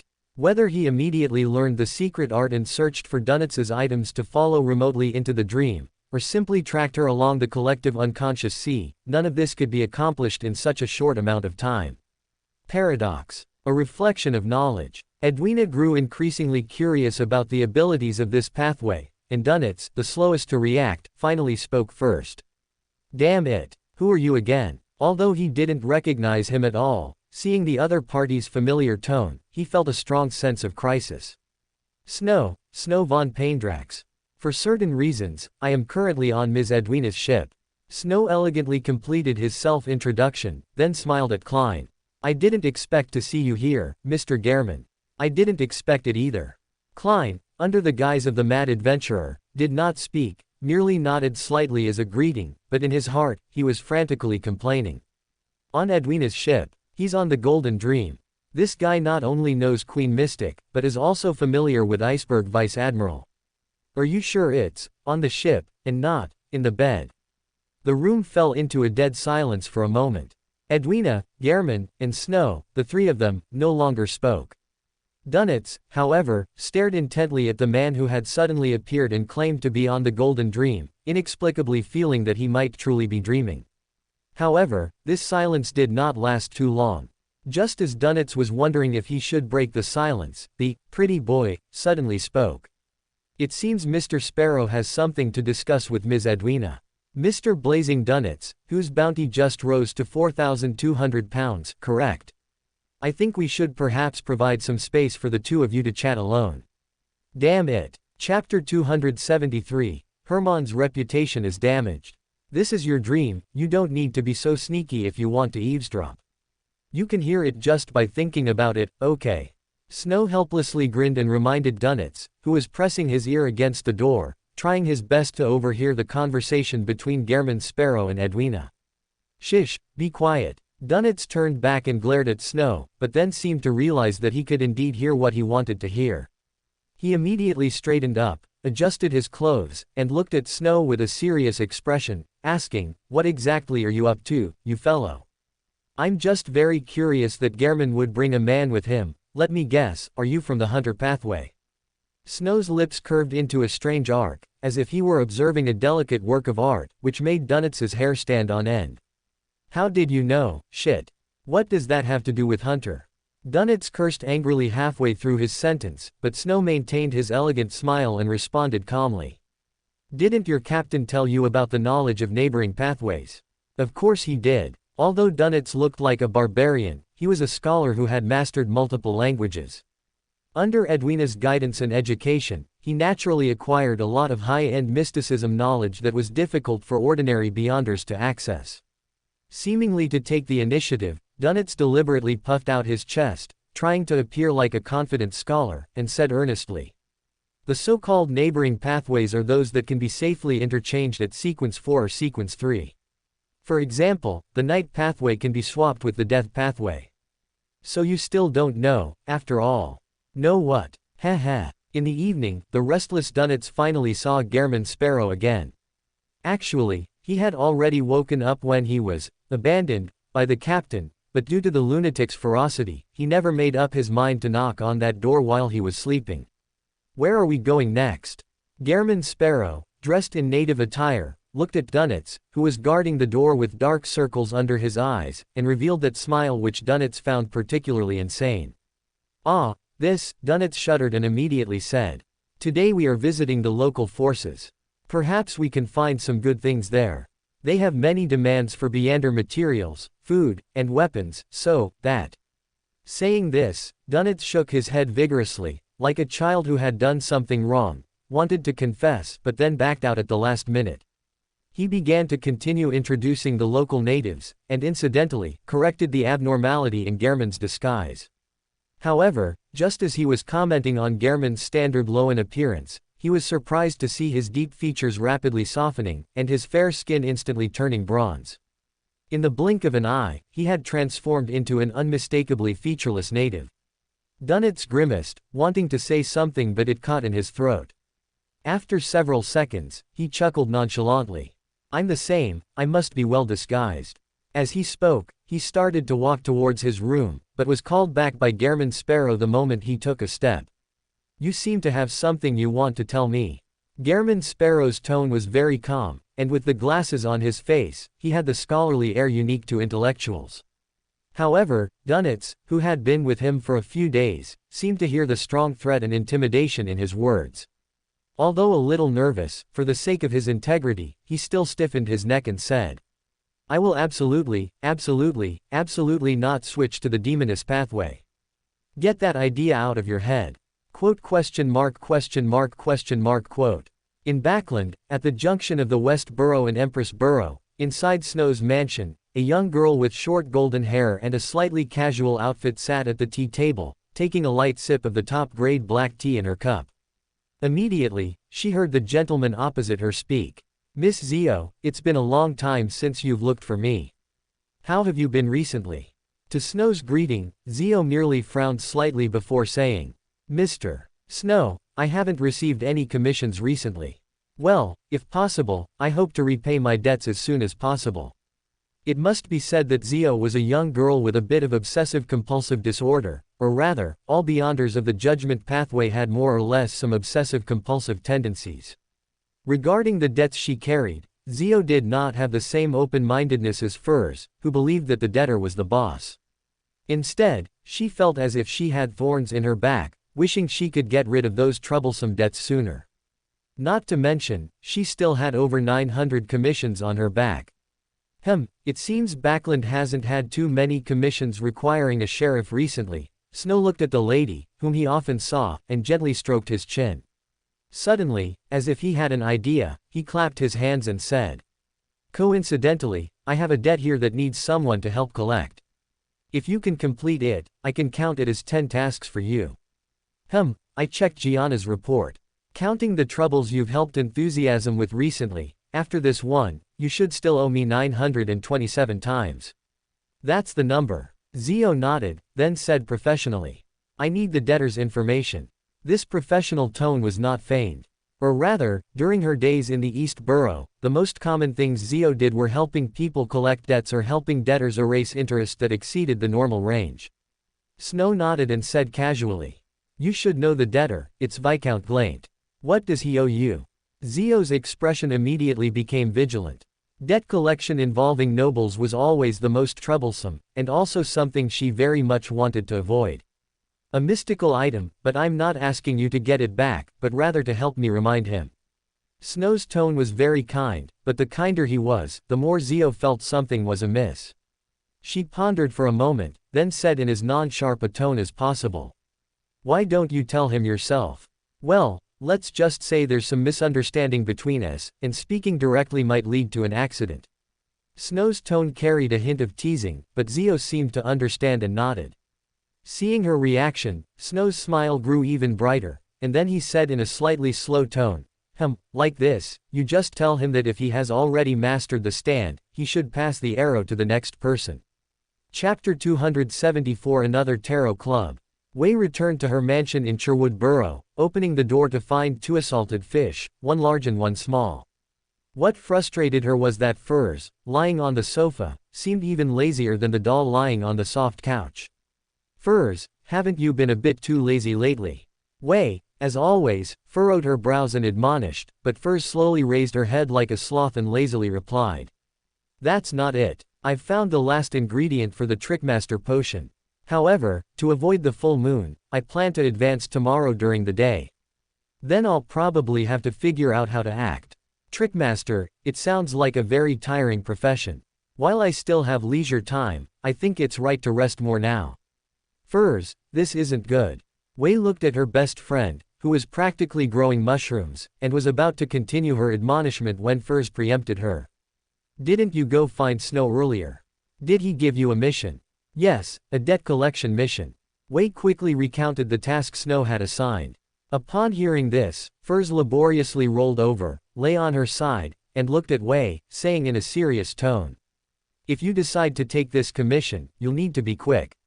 After all, Backland's social season has ended, and Backland's landed nobles are either on their way back to their territories or are preparing to return. How could I forget about that? Wei slapped her forehead hard, then shook her head and said. Viscount Glaint, as part of Backland's social scene, will definitely be among the last to leave. I'll go find him tomorrow. You're advancing tomorrow. The gray fog spread once more, and the members of the Tarot Club emerged one by one from the gray fog, settling into their usual seats. Snow's gaze swept across the long table, finding no new member, and he silently grumbled about how slow Lun Chan's actions were. Just as he was wondering whether to give it another push, he heard Miss Justice's sweet and cheerful voice. Good afternoon, Mr. Fool, good afternoon, Miss Magician, good afternoon, Mr. Hanged Man, good afternoon, Mr. Devil, good afternoon. Following Miss Justice's roll call-like greeting, and after the Tarot Club members exchanged their customary salutations, Audrey said with a slightly apologetic voice. Sorry, Mr. Fool, I've been traveling to my territory all week and haven't obtained any new Rosal's diary. With Miss Justice leading the way, other members also spoke up, but unfortunately, this time, besides Mr. Devil who routinely provided one diary entry, only Miss Magician obtained one. Mr. Fool, who had almost been bitten back by Cavituva in the morning due to insufficient preparation, had no particular thoughts on this. He reached out and picked up the two materialized diaries, and as per custom, first looked at Rosal's diary, then. March 6th, Maiden, the food here is making me constipated. It's this one again. Well, that makes sense, since it was exhibited at the Rosal Memorial Exhibition. Klein looked at the constipation diary, which had already performed a hat-trick, and grumbled helplessly, but he didn't show it. Instead, he casually placed it beneath Paindrax's diary. I wonder what Senior Paindrax wrote about this time. When Klein thought of this senior, he recalled what Dunitz had told him before. If not for the clown's ability and the concealment of the gray fog, the members of the Tarot Club would likely have seen the black lines on Mr. Fool's forehead. But complaints aside, Klein's gaze still swept to the beginning of the diary, and his brows suddenly furrowed. February 7th, I might have chosen the wrong time to acquire a peerage. Is this the continuation of the entry where he decided to settle down and acquire a peerage after meeting Bernadette? This thought instantly arose in Klein's mind. Although he didn't remember every diary entry, because that entry, see chapter 104, described Senior Paindrax's decision to integrate into this world, his impression was particularly deep. But why would he say he chose the wrong time? Were there any wars in Loan at that time? Or did it involve a high-level Beander? If he remembered correctly, Senior Paindrax should have been a demigod by then, right? With a somewhat complicated feeling, he cast his gaze to the second paragraph, and his eyes instantly froze. If only I had been in Feft in June, I would have had enough time to participate in Backland's social events and have deep exchanges with those noble ladies, thereby gaining enough connections, instead of returning to my fief in disgrace immediately after being in Feft like this. So you're addicted to being a bricklayer, aren't you? Klein grimaced and complained, but his gaze continued downwards. To his relief, the content of the next paragraph finally started to get serious. February 13th, I had only chosen this territory under the guidance of spirituality before, but I never expected such a secret. I can't believe I could find a Solomon Empire ruin in such a remote place. This is truly fascinating. Solomon, Black Emperor. Klein's curiosity was instantly ignited. As a history student, he immediately looked down. Damn it, can't the ruins give me some antiques? Even if they're going to give me books, can't they give me some mysticism textbooks? Why is it all this stuff? What if I get entangled with those lunatics from the Aurora Order? No, these things that record the true creator's secrets absolutely cannot be kept in my hands, but if I destroy things involving gods, it might attract the attention of high-level existences. I've decided to seal them up using mystical means. I hope it works. Well, it definitely will. After all, this stuff has been buried for thousands of years and hasn't been found. It's all my fault for being so nosy. A seer must learn to curb their curiosity. Damn the Solomon Empire, you can believe in the true creator if you want, but why do you make these things so durable? Ancient books that don't rot for 1,000 years are enough. I dug a dungeon in the mountains behind my territory to store these damn things, but it seems I dug it a bit too big. Maybe I can put my experimental subjects in there someday. Why do I have such a strong sense of déjà vu? Illusion, it must be an illusion. Looking at Mr. Paindrax's diary, Klein also felt a strong sense of déjà vu. After a brief recollection, he remembered the origin of this déjà vu. Our family has fallen. So, should I ask Mr. Devil? Do you still remember the ancient and deep mansion of the family? Chapter 275 The Moon is Coming. Although it seemed like a playful reference, Klein still remembered this so-called dungeon, because he felt that Mr. Demon's plan to transform deities was very likely related to these ancient documents from the Fourth Epoch. Even Mr. Demon being targeted by the Aurora Order might not just be due to some predecessor's romantic entanglements. Perhaps the Aurora Order was initially after those documents, or it could be Beander characteristic aggregation. However, unfortunately, he had no excuse to communicate with Mr. Demon. Although from the noble information Miss Justice traded him earlier, he learned that the Paindrax family's former territory was north of East Chester County, near the Hoy River. Even the smallest Viscounty would be the size of a town. Adding the surrounding forests and mountains, finding a dungeon, especially one involving high-level mysticism, would make even a seer scratch his head. After some thought, Klein waved his hand, dispersing the 2 pages of the diary, and leaning back, he looked at the members on both sides of the bronze long table and said in a relaxed tone, "You may now communicate freely." As Mr. Fool spoke, the Tarot Club uncharacteristically fell into a brief silence. The reason was simple: in the last Tarot Club meeting, everyone had already spent all their savings and gained sufficient rewards. Now, apart from Justice and Demon, probably no one present had the spare capacity to acquire new Beander items or materials. And, of course, that included Mr. Fool. Seemingly realizing this, Klein adjusted his strategy in time. Immediately, he heard Mr. World speak in a hoarse voice, beginning to recount the events that happened in Bansi Harbor with a playful tone, and using Mr. Fool's words to introduce Red Angel, the King of Angels. Watching Mr. World and Mr. Fool tell the story of Medici in a synchronized manner, Snow's brows furrowed slightly. The events at Bansi Harbor had indeed happened, but whose doing was it? Was it a hidden move Medici left on Klein, causing him to converge with the Medici family of Bansi. Or did the goddess hope to release Medici through this, thus giving a push from behind? Or was it simply the Russian priest's doing, intending to accelerate the war from a mystical perspective by releasing the Red Angel evil spirit, which symbolized war? However, now was not the time to delve into this matter.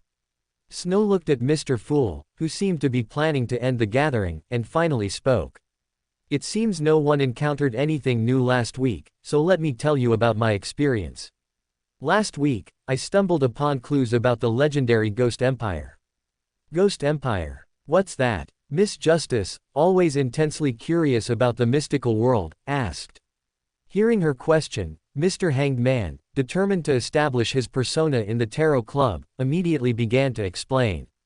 That is one of the most famous treasure legends at sea. It is said to be a powerful ghost ship created by the Trensost Empire before its downfall, carrying the Empire's last treasure. At this point, Hanged Man couldn't help but look at Snow with a searching gaze.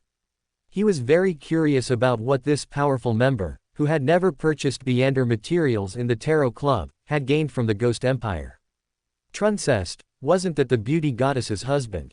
Student Moon, who had spent a week poring over history books after arguing with Mr. Sun, also raised his head. How amazing. Mr. Demon, does that ship really contain treasures from the fourth epoch? Justice, without the reserved curiosity of others, professionally played the role of the straight man.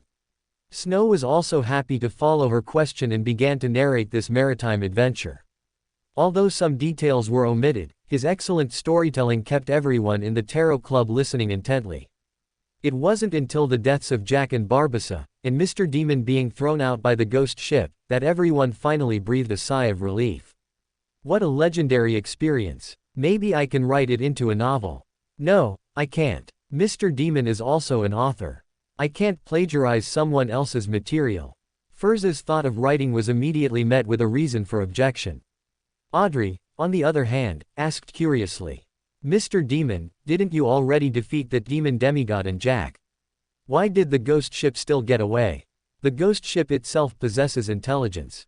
You can think of it as a sealed artifact with living characteristics.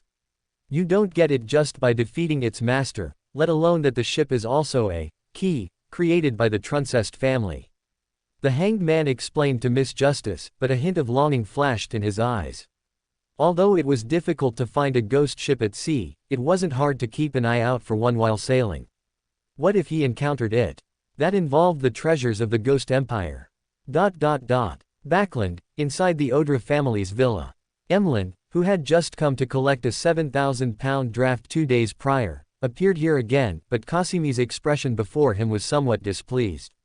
Kasimi's impression of Emlyn was not very good. His strange hobby of liking puppets was one thing, but he was also greedy for money. Yes, greedy for money. He had just received a huge sum of money 2 days ago, and now he shamelessly showed up again today. What else could this be but greed? Kasimi certainly didn't think that the other party could gain any intelligence just by starting to pray to that evil god.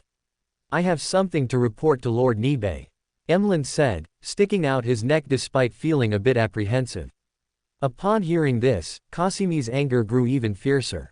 Because Emlyn's request could even be said to be digging at the very foundation of the Odra family. Even though the Sanguine possessed long lifespans, no matter how long, before becoming an angel, life was finite. As a Sequence 3 High Summoner, he had lived for thousands of years and was already beginning to decay, only able to prolong his life by sleeping. Now, Emlyn's request to see him meant he had to be awakened from his slumber, which would undoubtedly make that already flickering flame of life even dimmer. However, considering his grandfather's previous instructions, Kasimi forcibly suppressed his anger and said in an unpleasant tone. Every time grandfather awakens, it's a huge drain. If you want me to wake him now, you must give me a sufficient reason. Emlyn looked at Kasimi. Although he was annoyed by his tone, he thought of Mr. Snow's words and still spoke. I unexpectedly discovered clues about the life giver, Beander characteristic. Do you know what you're saying? Kasimi's voice uncontrollably became high-pitched, sounding almost like a shriek, but he no longer cared about his loss of composure. That was the life giver's Beander characteristic. It was a priceless treasure that could allow his grandfather to become an angel and regain youth and power. I am certainly sure. Seeing Kasimi's reaction, Emlyn proudly raised his chin, while recalling the teachings of Mr. Demon and Mr. Hanged Man, and said with a solemn expression, "This matter is related to the legacy of the Trensost Empire. If you think this news isn't worth waking Lord Nibe, I can go to other families." "No, you wait right here, I'll be right back." Chapter 276 Exploring the Way.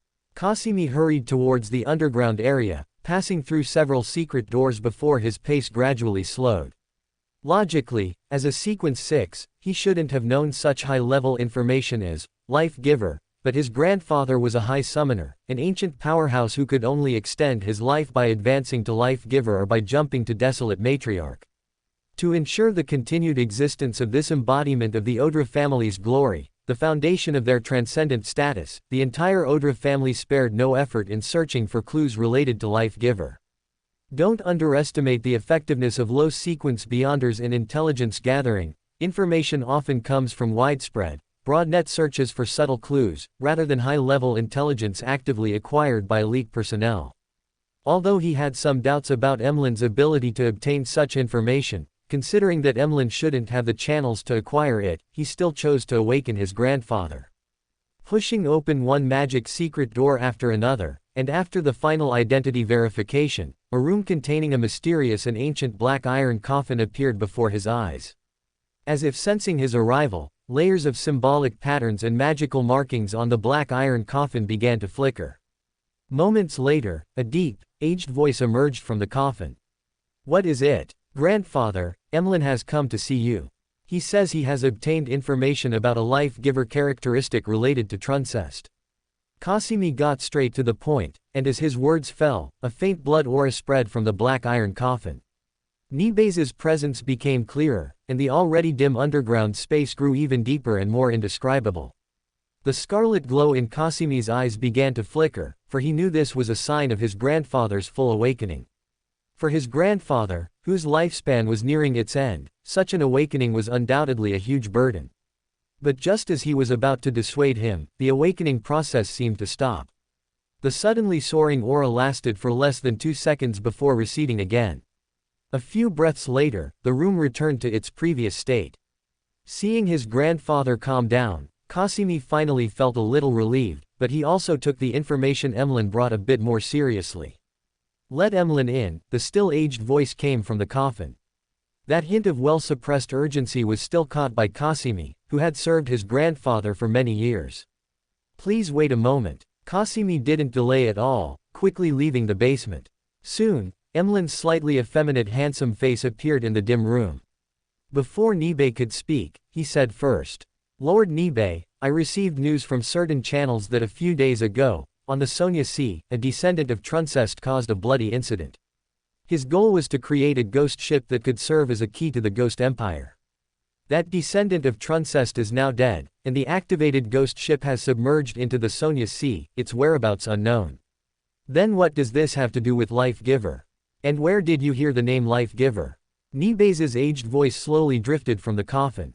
Emlyn recalled the details Mr. Snow had given him and stated, "This is information obtained from survivors on that ship. According to them, the key, created by that Truncest descendant named Jack, possessed characteristics of the arbitrator pathway and the sanguine. Jack also personally stated that the Ghost Empire is a ghost ship created from a hand of order and a life giver characteristic. Although I don't understand what life giver is exactly, hand of order, by its name, should be a high sequence characteristic of the arbitrator pathway. Coupled with the fact that the Trensost Empire was once a country ruled by the Night Emperor and the Sanguine Queen, I boldly speculate that Life Giver might be the legacy of a high-sequence Sanguine. Moreover, I know the names of the Beander potions below Sequence 3 for the Sanguine. Your guess is very accurate." After a brief silence, Nibe finally affirmed Emlyn's speculation, then said, "Besides this, do you have any other information? It is said that the ship has its own moral compass, and will actively attack pirates, but it has only been a few days since the incident, so an accurate pattern cannot be inferred. Additionally, it is said that the members on that ship were very diverse, including forces like the Storm Church and the Blood Sanctify sect. This survivor I found cannot confirm how many people actually survived." Emlyn stopped speaking there. In the dim basement, silence spread for a moment before Nibe's voice sounded again. I understand. Your information is very valuable. After Emlyn left, Kasimi looked at his grandfather's coffin with some hesitation, finally unable to resist speaking. Grandfather, could this information be problematic? At least it doesn't have obvious flaws, and it's worth a try. Nibe's tone was still aged. Although he greatly desired the life-giver characteristic, he still maintained his most basic rationality. First, go to Pritz Harbor to investigate information about Jack and the Black Pearl. As for finding that ship, that's not urgent for now. Beyonder powers tend to converge. If the information is true, then in terms of finding that key, we Sanguine undoubtedly have an advantage. Understood, I'll arrange it now. Kasimi nodded lightly, and in the dim basement, with the sound of the magic secret door closing, the magical markings and mysterious symbols slowly began to dim. The already slow heartbeat and breathing in the coffin became even more prolonged and faint. Why do I always feel like I'm digging a pit for my own kind? Back home, Emlyn took the tea Emily handed him and suddenly slapped his forehead in belated realization. Then he shook his head vigorously, stating firmly, "Impossible. Mr. Fool and the progenitor are allies. If Mr. Devil were to trick me, he wouldn't say nothing. Just as Mr. Devil said, this is just to make me demonstrate my value. That's right, it must be that he was unable to capture that ship, so he simply sold the information to me. It must be like this. If he had the ability to capture that ship, he would already be in the Ghost Empire by now, there would be no need to tell the story." After some self-reassurance, Emlyn pulled out the £2,000 check from his pocket. This was only the advance reward. According to Lord Nibe, there would be more rewards if the information was confirmed to be true. Half of this will be Mr. Devil's information fee, plus the money left over from buying the Baron's legacy. It's enough to bring home the several puppets I've had my eye on. Emlyn carefully tucked the check into a notebook, then looked up at Emily beside him, his expression softening. But before that, let's get Emily 2 new outfits. Chapter 277 Arrangement. In East Chester County, within a vast and beautiful countryside, stood the side gate of an expansive estate. Audrey Hall, dressed in a form-fitting black riding habit with a simply decorated lady's blouse underneath, sat skillfully on a reddish-brown mare without the slightest wobble. Her black leather riding boots rested in the stirrups, and her white trousered legs were slightly tucked in. She turned her head to Susie, the golden retriever with a small leather bag on her back, who was beside her, and said, "I'll wait for you at the edge of the woods."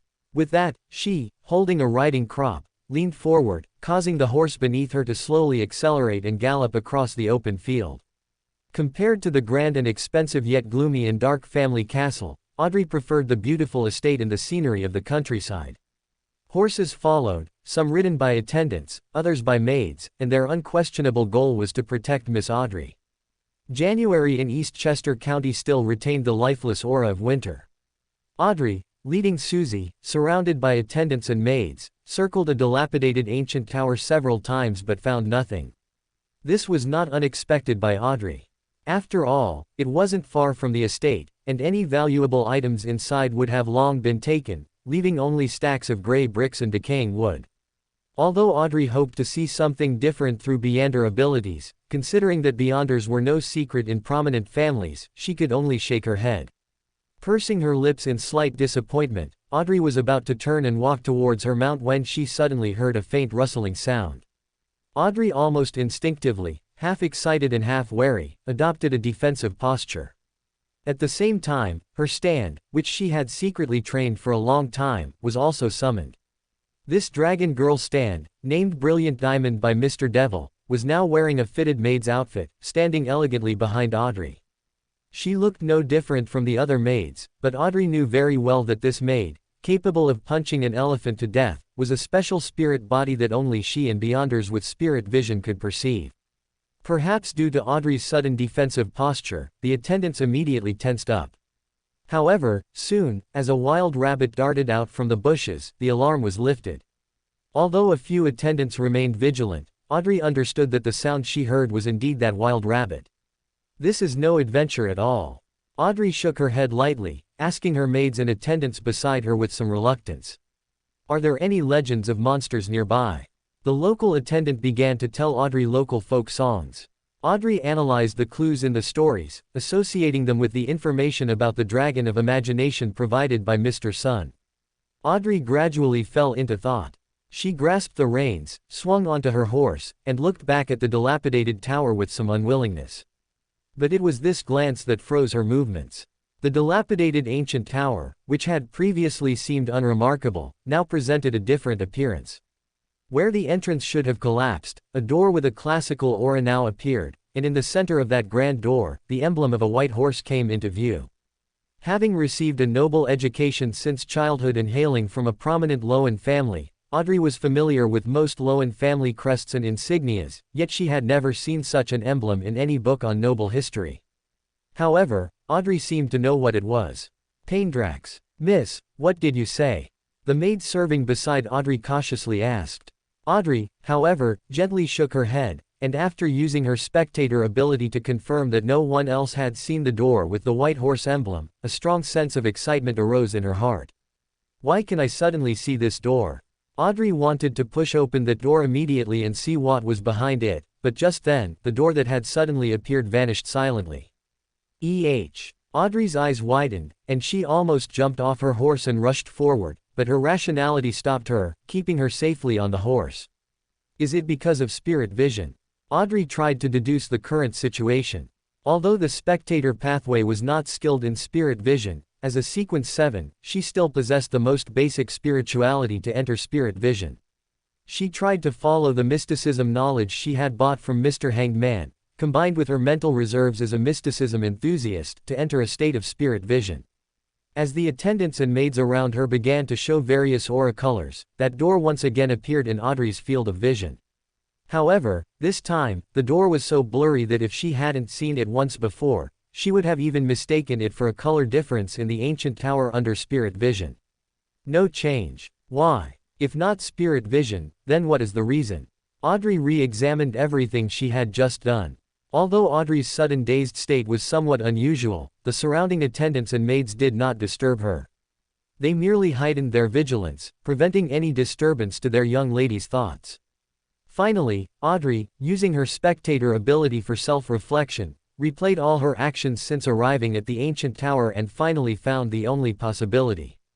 Stand. Brilliant diamond. Audrey silently called out the stand's name in her heart.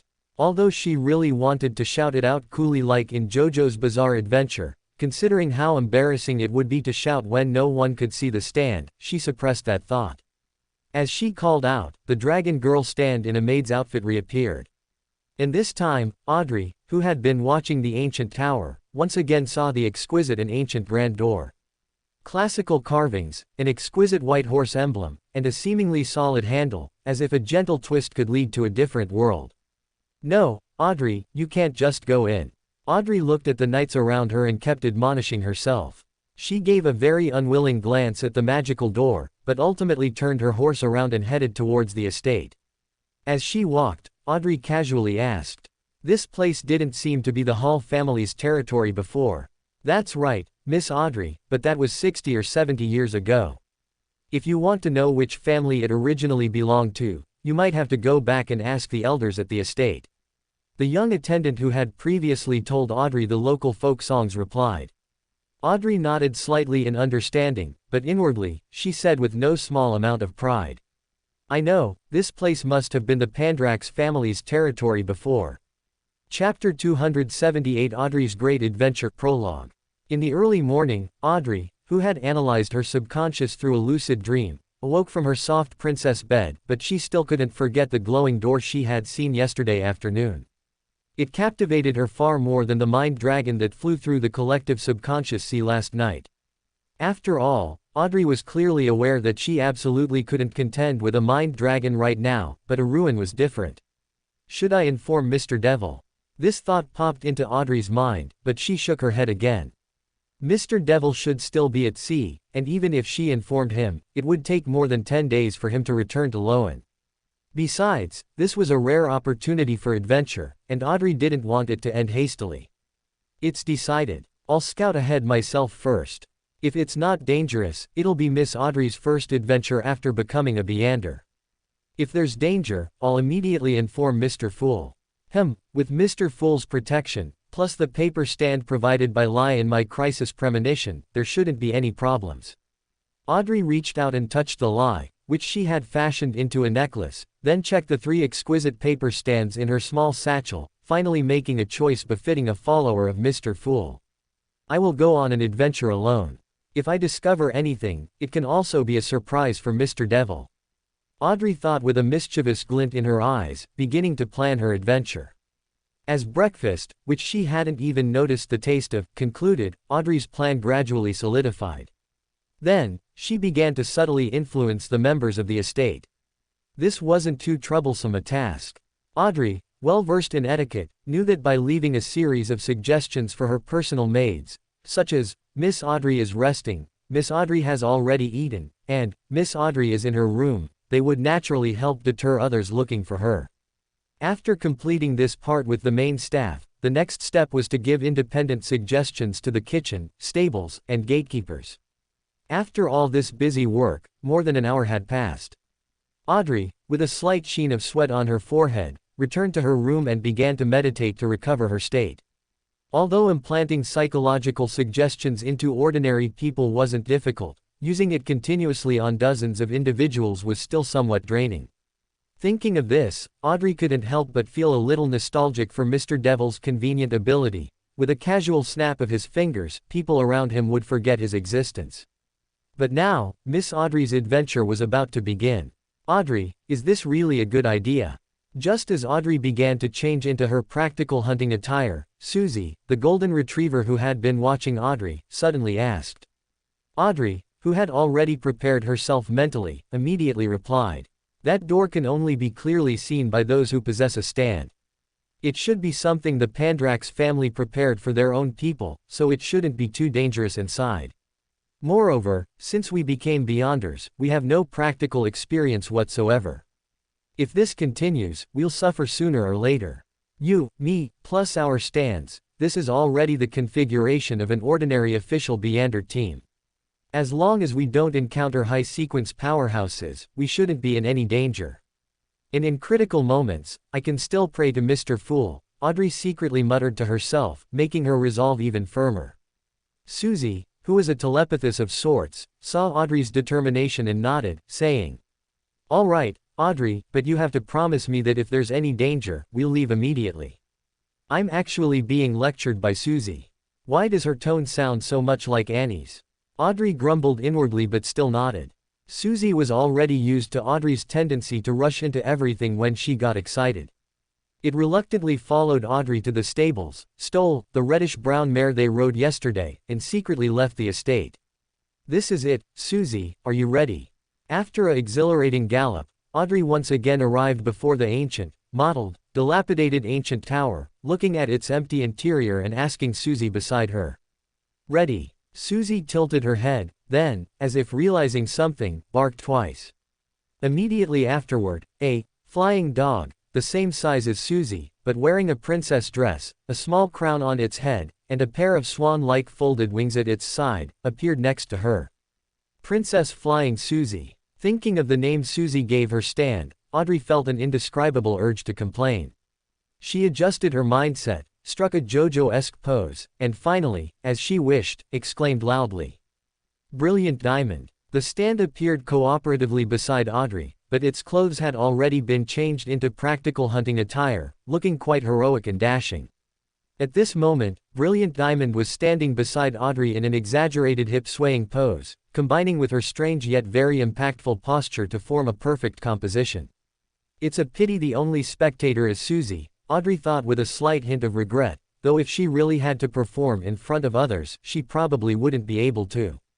Bang bang. She extended her index finger, making a gun-firing gesture.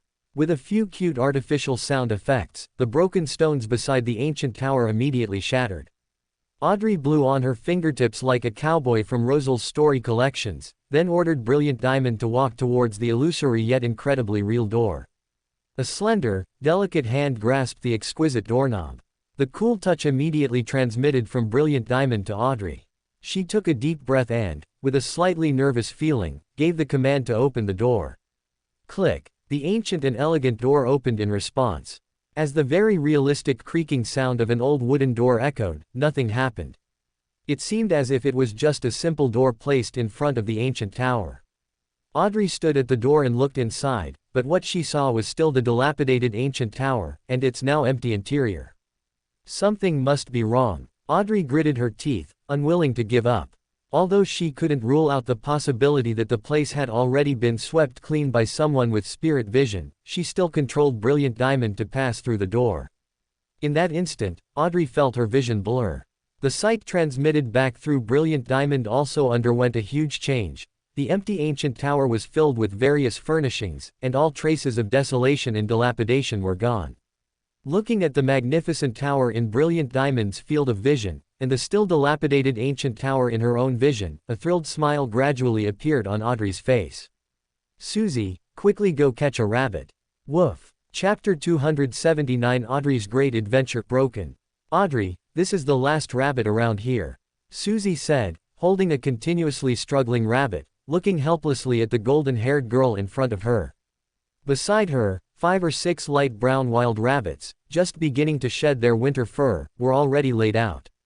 Emperor Rosal said that only with enough experimental samples can the results be closer to the truth, Audrey said seriously, quoting a famous saying of Emperor Rosal. Upon hearing this, Susie shook her head and tossed the wild rabbit through the ancient, illusory door.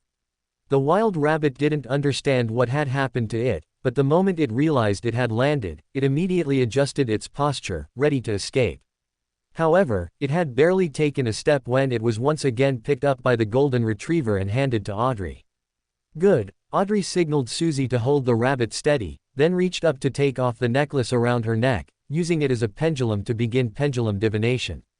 Although Mr. Devil hadn't mentioned this function when he gave her the lie, Audrey, as a mysticism enthusiast, naturally connected the danger premonition spell-like ability with divination.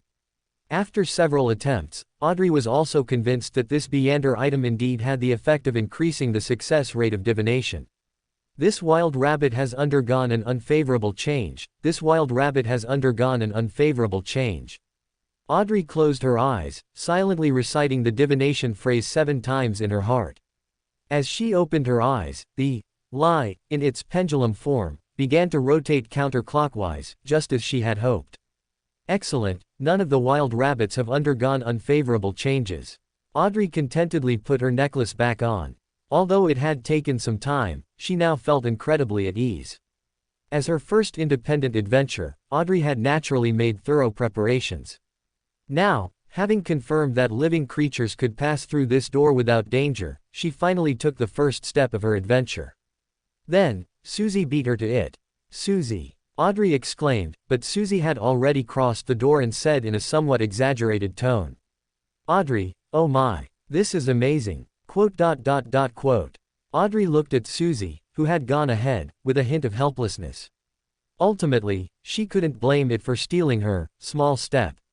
She readjusted her mindset and took her own step, and this time, no one competed with her.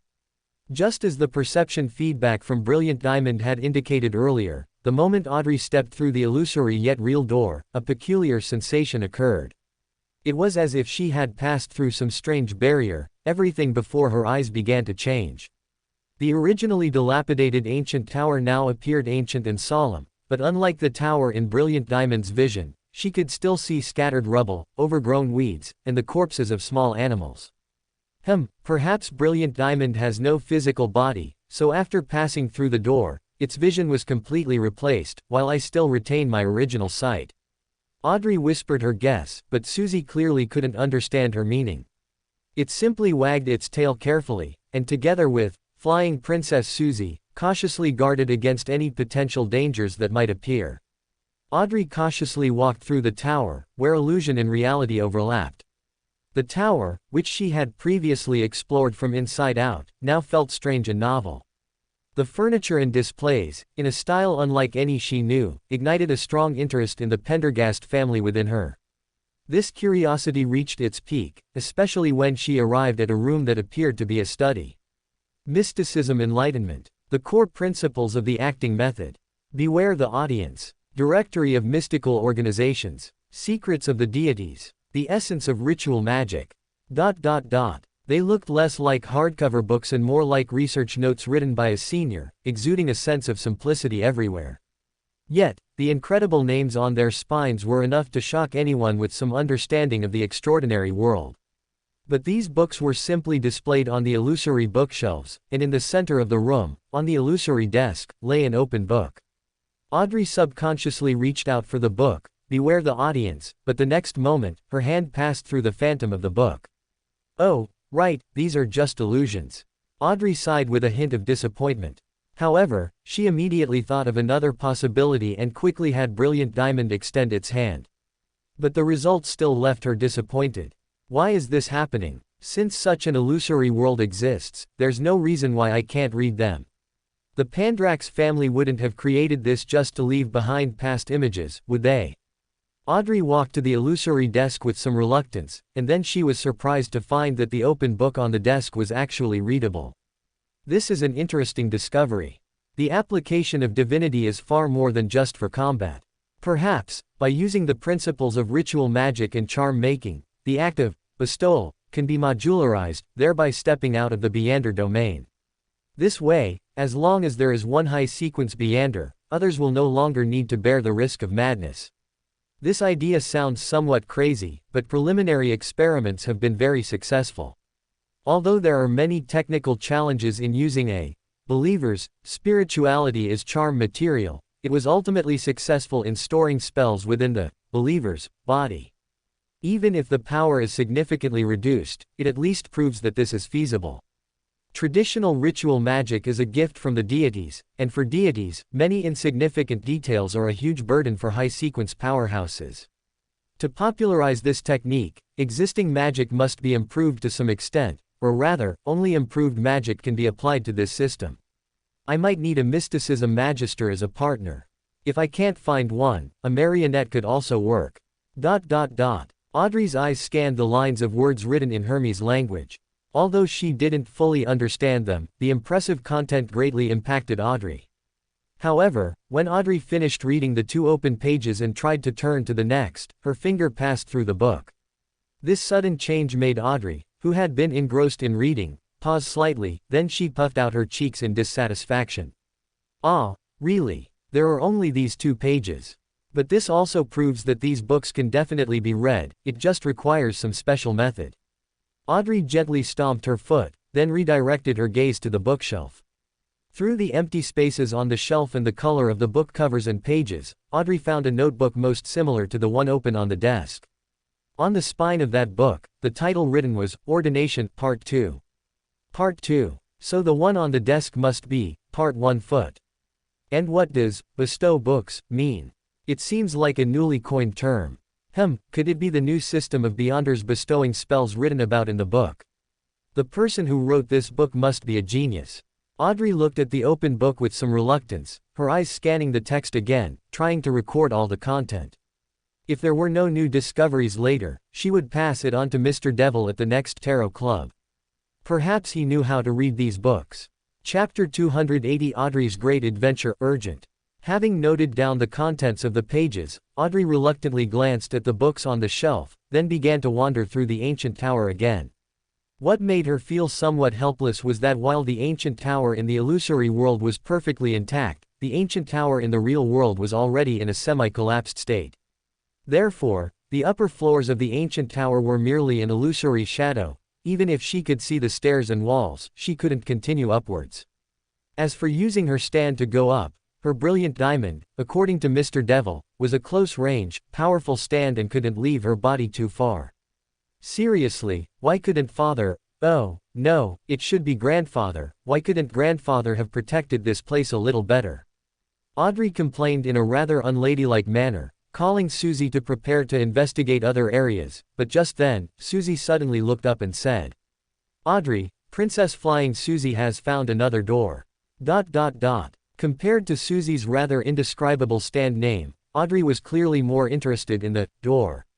The disappointment of not being able to explore further upwards vanished instantly, and she excitedly asked, Where is it? It's downstairs, should be a kitchen or something. Susie said with a hint of uncertainty, then led Audrey towards the location of Princess Flight, abbreviated. The area inside the ancient tower wasn't large, and after returning to the first floor, Audrey quickly arrived at the location of the so-called door. However, unlike what Audrey had imagined, this wasn't a magnificent door like the main entrance that overlapped with the outside of the ancient tower. Instead, it was a large door completely flush with the ground, with no real entrance. The style of this door was distinctly different from the elegant main entrance. It was carved with grotesque devil reliefs, looking rather eerie and terrifying. Audrey picked up a branch and gently poked the ground where the door was located. Undoubtedly, there were no hidden doors or compartments there. Or rather, if this ancient tower, which had already been thoroughly searched by the family, truly had a secret door, it would have been discovered long ago. But here, it was just thick, solid stone bricks. How was she supposed to get in? Could it be that only a stand could enter? Audrey curiously walked to the position directly facing the devil relief, motioning for Brilliant Diamond to extend her arm. As that hand came into contact with the handle on the devil's side, a brief message suddenly flashed through Audrey's mind. The sound was fleeting, but Audrey still caught the meaning of the word, trial. Could this be the Pandrax family's trial ground? Audrey's mind immediately conjured images of the trial grounds left by powerful figures for their descendants in night novels, and her eyes almost sparkled with excitement. Susie looked at Audrey's expression, knowing her master was getting carried away again, but still spoke up to remind her. Audrey, we've been out for a long time. This. Audrey then remembered that she had snuck out today, and even with the psychological suggestion, it couldn't last too long. Once dinner time arrived, even if the maids and chef thought they weren't hungry, they would definitely come knocking. Thinking of this, Audrey ultimately didn't insist on her own way. After a reluctant sigh, she gritted her teeth and said, "Then we'll come back tomorrow." Returning to the manor without incident, Audrey changed out of her hunting attire and put on a princess dress, which wasn't very convenient to put on alone. Fortunately, with Brilliant Diamond's assistance, Audrey finally managed to put on the somewhat cumbersome clothing. Dinner was still sumptuous, but Audrey's attention was completely off the food. In her mind, the names of the books she had seen that afternoon, the 2 pages of notes that she couldn't understand but were deeply impactful, and the devil's door leading underground, kept echoing. That night, Audrey had a dream. She dreamt that she walked into the devil's door, defeated many monsters, obtained the treasure that the Pan-Rydax ancestor had placed deep within the trial grounds, and deciphered the method to read the books in the library. Afterward, using the knowledge from the books, she shocked her companions at the tarot club, and then, she saw pairs of dissatisfied and disappointed eyes. "No, I'm not." Audrey woke up with a start, only to find that it was still pitch black outside the window. The warmth inside her quilt and the cold outside were so distinctly separated. She took several deep breaths and began to analyze her dream using her psychological knowledge.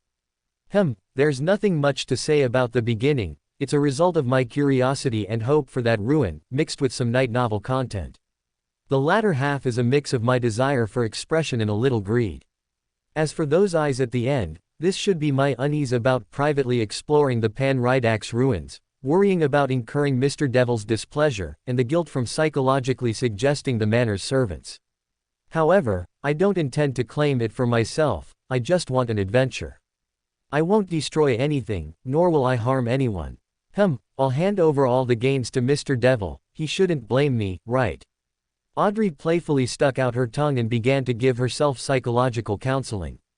Ever since her previous psychological analysis using lucid dreaming, she had started to pay attention to every little psychological issue she had.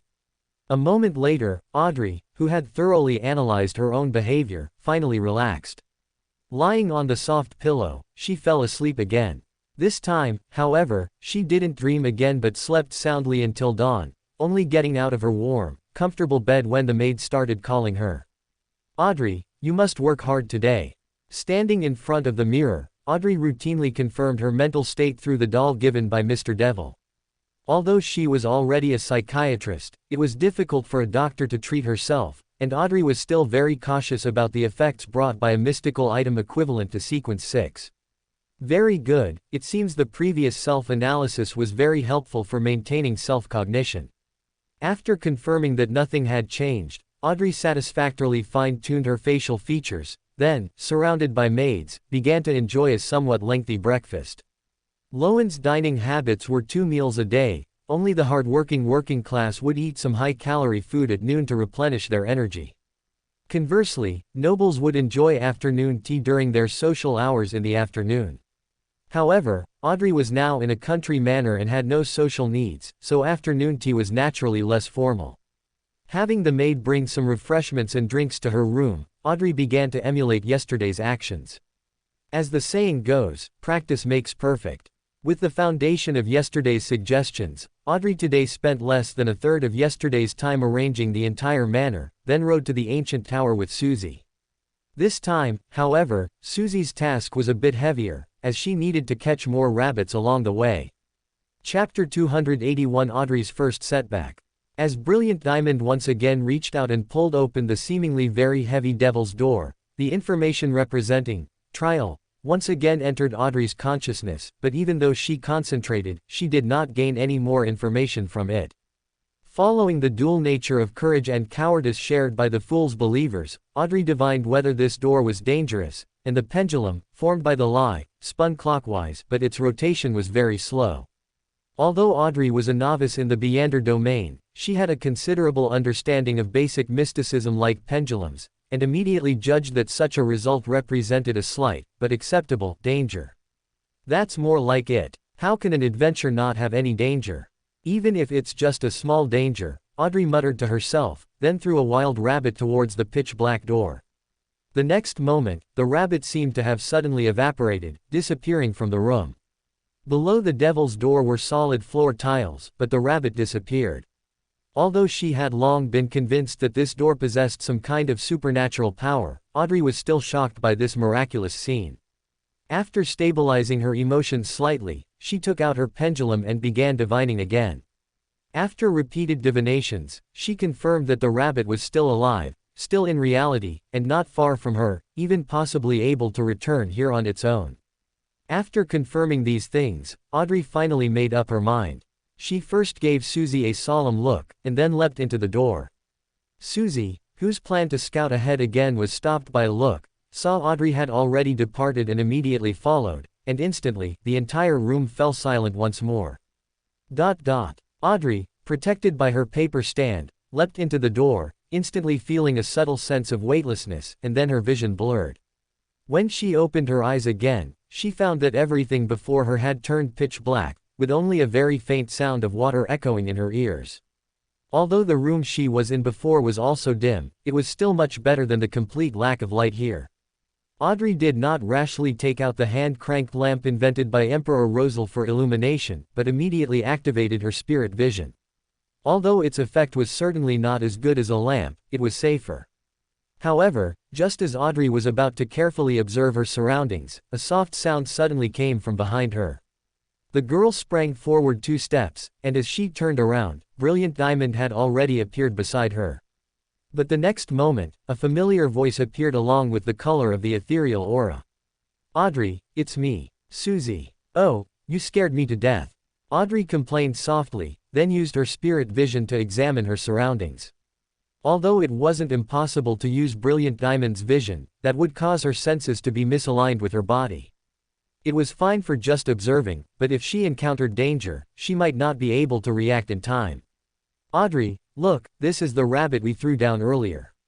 Although Susie had not yet learned spirit vision, as a dog, its vision in the dark was much better than a human's. Audrey followed its indication and indeed saw a few rabbits lying there, though fewer than she had thrown in. "It looks like the rest have run away." Audrey's faintly glowing eyes scanned around, and she quickly saw brick-structured walls and a similar textured ceiling. This place seemed to be a corridor, about 5 meters wide and 3 to 4 meters high, but there was a 2-meter-wide depression in the middle of the path, extending into the distance. It is worth noting that there was no dual vision state here as in the previous ancient tower. Both the naked eye and the stand saw the same scene, with no illusory creations, only solid, real scenes. Audrey's expression immediately became subtle upon seeing this situation. As if noticing Audrey's change, the telepathist Susie immediately said, "Audrey, have you found anything? This trial ground should be the sewer of that ancient tower." Audrey's expression was very conflicted. Although the waterway here had long since completely dried up due to disuse, and even if some filth had once flowed through it, there would be no smell now, Audrey still subconsciously wanted to hold her breath when she thought of its true nature. Logically speaking, what a sewer looks like is not knowledge that a noble lady should possess, but Audrey knew. If one were to ask why, it could only be said that it stemmed from an unsuccessful adventure during the childhood of this young lady who had longed for adventure since she was young. Sewer. Does it need to be that wide? Susie tilted her dog head, not understanding why such a small ancient tower would need such a wide sewer. Audrey, however, recalled some unbearable past events and said meaningfully, "This is because the castle's sewer itself also served a part in concealing soldiers and defense. Many nobles with war experience would build the sewers of their castles and mansions like this. If the exit is cleverly designed enough, it can even serve as a retreat in times of crisis." And the trial. Susie added, and Audrey also nodded, "Right, and the trial." However, knowing it was a sewer also put Audrey at ease. Although the entrance was flashy, she thought that if she tried, she could always blast a path to the surface by hitting upwards. With this thought, Audrey also became much bolder. Like a hero about to enter a labyrinth to defeat a devil, she vigorously swung her arm. "Let's go." Quote. Audrey, we're back again. Although she had been full of vigor just 10 minutes ago, after returning to the starting point for the third time, Audrey understood the gap between dreams and reality. The adventurous labyrinth she imagined had all kinds of monsters and secret treasures, but now, she was even constantly getting lost. This isn't mysticism. We didn't even turn a corner. And we've already walked through all 3 of these forks, there's no correct path at all. Audrey pointed at the 3 marked forks in front of her and said earnestly. Susie could only tilt her dog head and say, "But we really did come back. But we've already tried all 3 entrances. Should we ask Mr. Fool?" "No, Audrey. You must pull yourself together. You're a seasoned adventure fan who has read hundreds of adventure novels, how can you shrink back at a little difficulty?" Audrey instantly dismissed the idea of asking for help and began to recall the plots of the adventure novels she had read. A moment later, she looked up again and said in a tone that implied, "I was just careless before. This fork should not be a simple labyrinth, but some kind of mystical puzzle." That's right, it must be like this, the trial has begun. How annoying, I almost got fooled. But Audrey, didn't the trial begin when we came in? Chapter 282, If Only There Were Rabbits. Audrey stood before the 3-way intersection, holding a pendulum and testing each opening, but found that every single answer it gave was negative. Based on Audrey's current knowledge of mysticism, she roughly deduced 2 possibilities. Firstly, insufficient intelligence, but because she had tried all 3 paths before, the final answer was that none of them were correct. Secondly, none of them were indeed correct. This intersection required certain conditions to be met before the right path would appear. Darn it. Why are there no hints here at all? Audrey stared at the 3 doors, and finally pulled out a hand-cranked lamp from her small bag.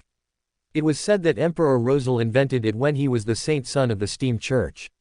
It could produce brightness far exceeding gas lamps by hand cranking, but the internal components needed to be manufactured by the machinery church, so it was not widespread. However, many adventurers would spend a fortune to buy one. With a series of not-so-pleasant but rhythmic friction sounds, bright white light illuminated the passage.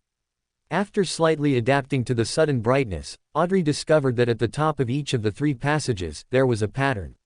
A turtle, a horse, and a butterfly.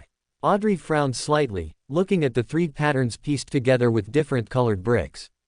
Because she herself had no Beyonder power, her spirit vision did not detect their existence. The light moved to both sides, and Audrey saw several candelabras embedded in the walls, with thick candles that looked quite old still inserted in them. So, I should light these candles.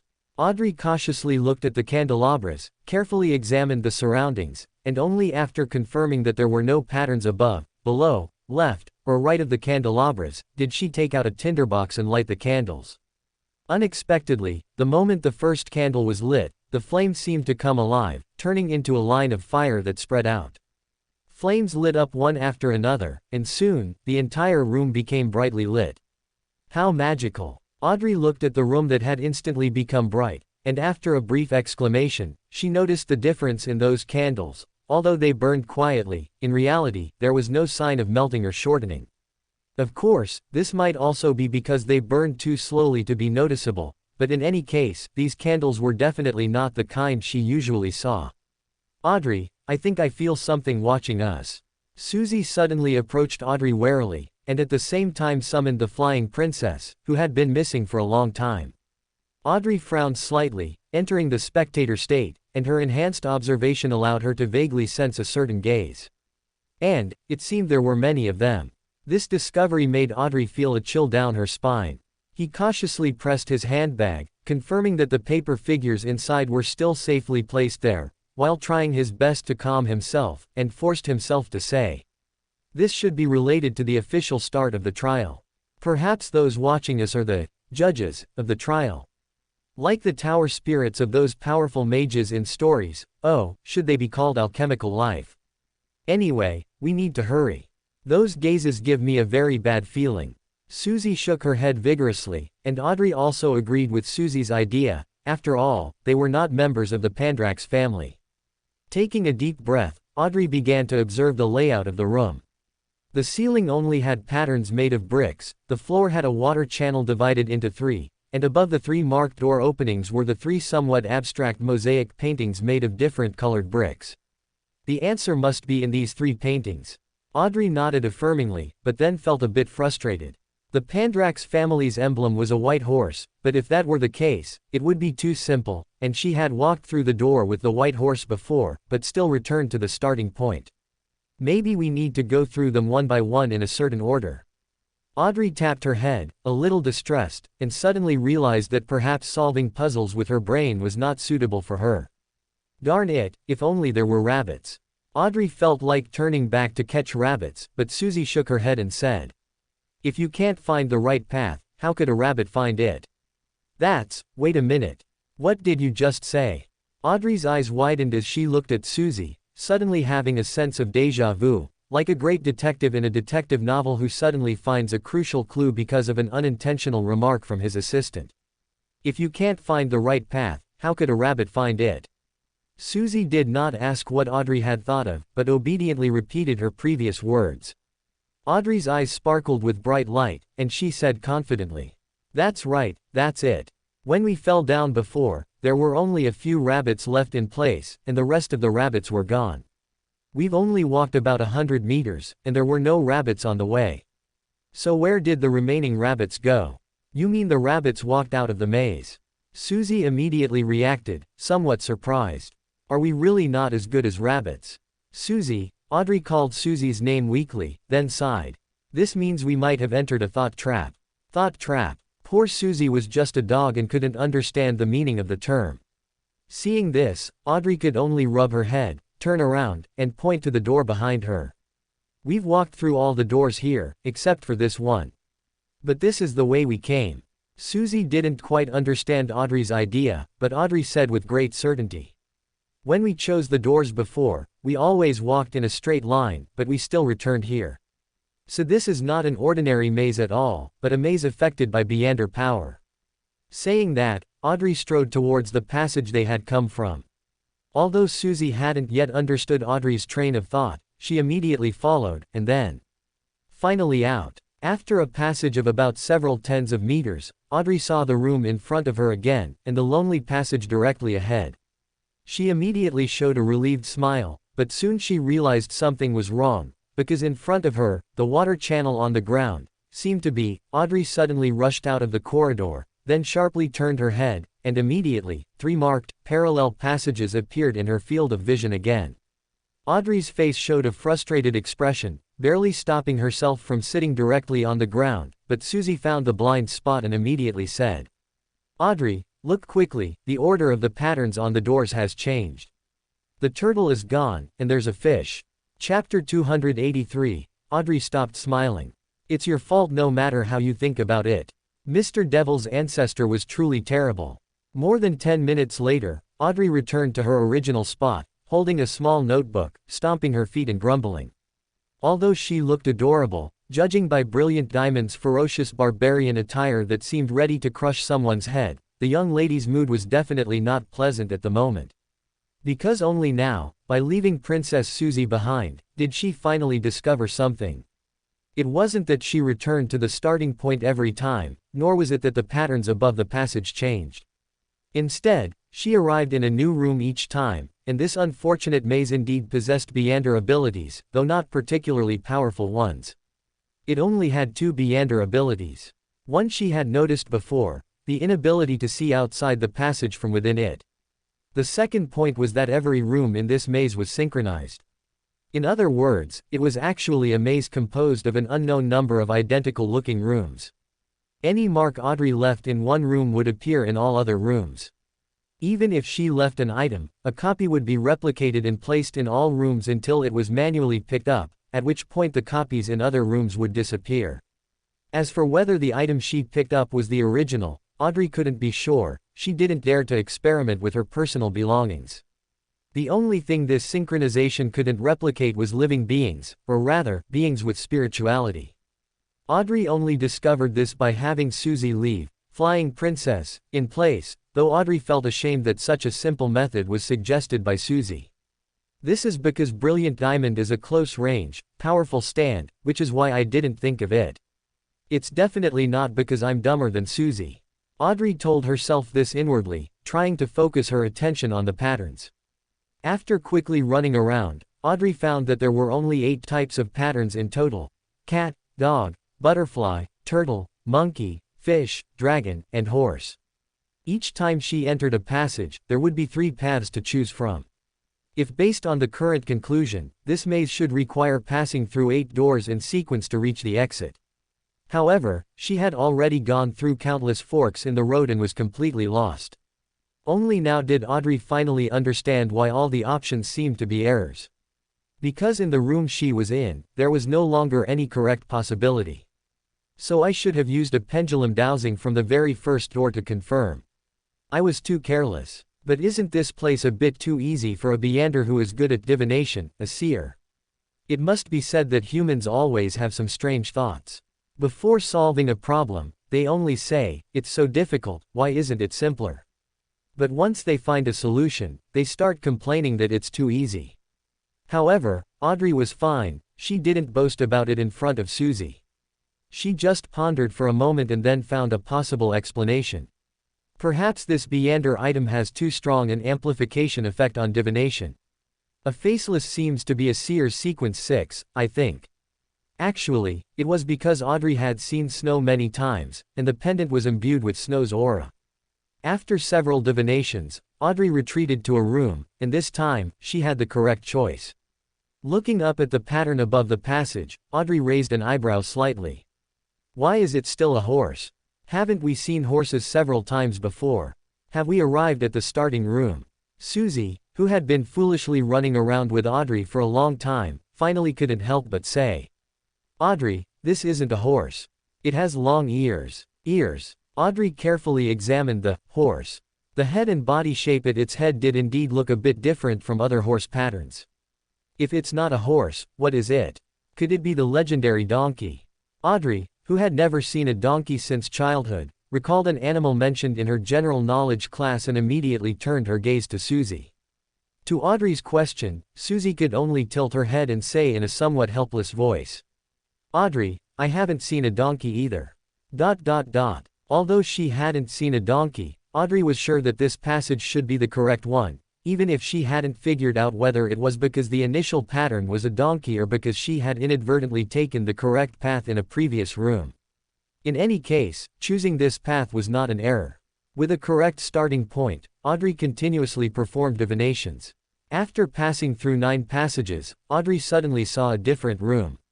Audrey, who was almost nauseous from traversing the 3-way junctions, was nearly moved to tears at this moment. This trial, completely different from what she had imagined, made the young lady feel as if she had experienced a nightmare. Even though it had been less than an hour, all told, since the trial began, Audrey had already felt the urge to call Mr. Fool for help several times. Paindrax's trial is truly strange. But what's the meaning of these animals?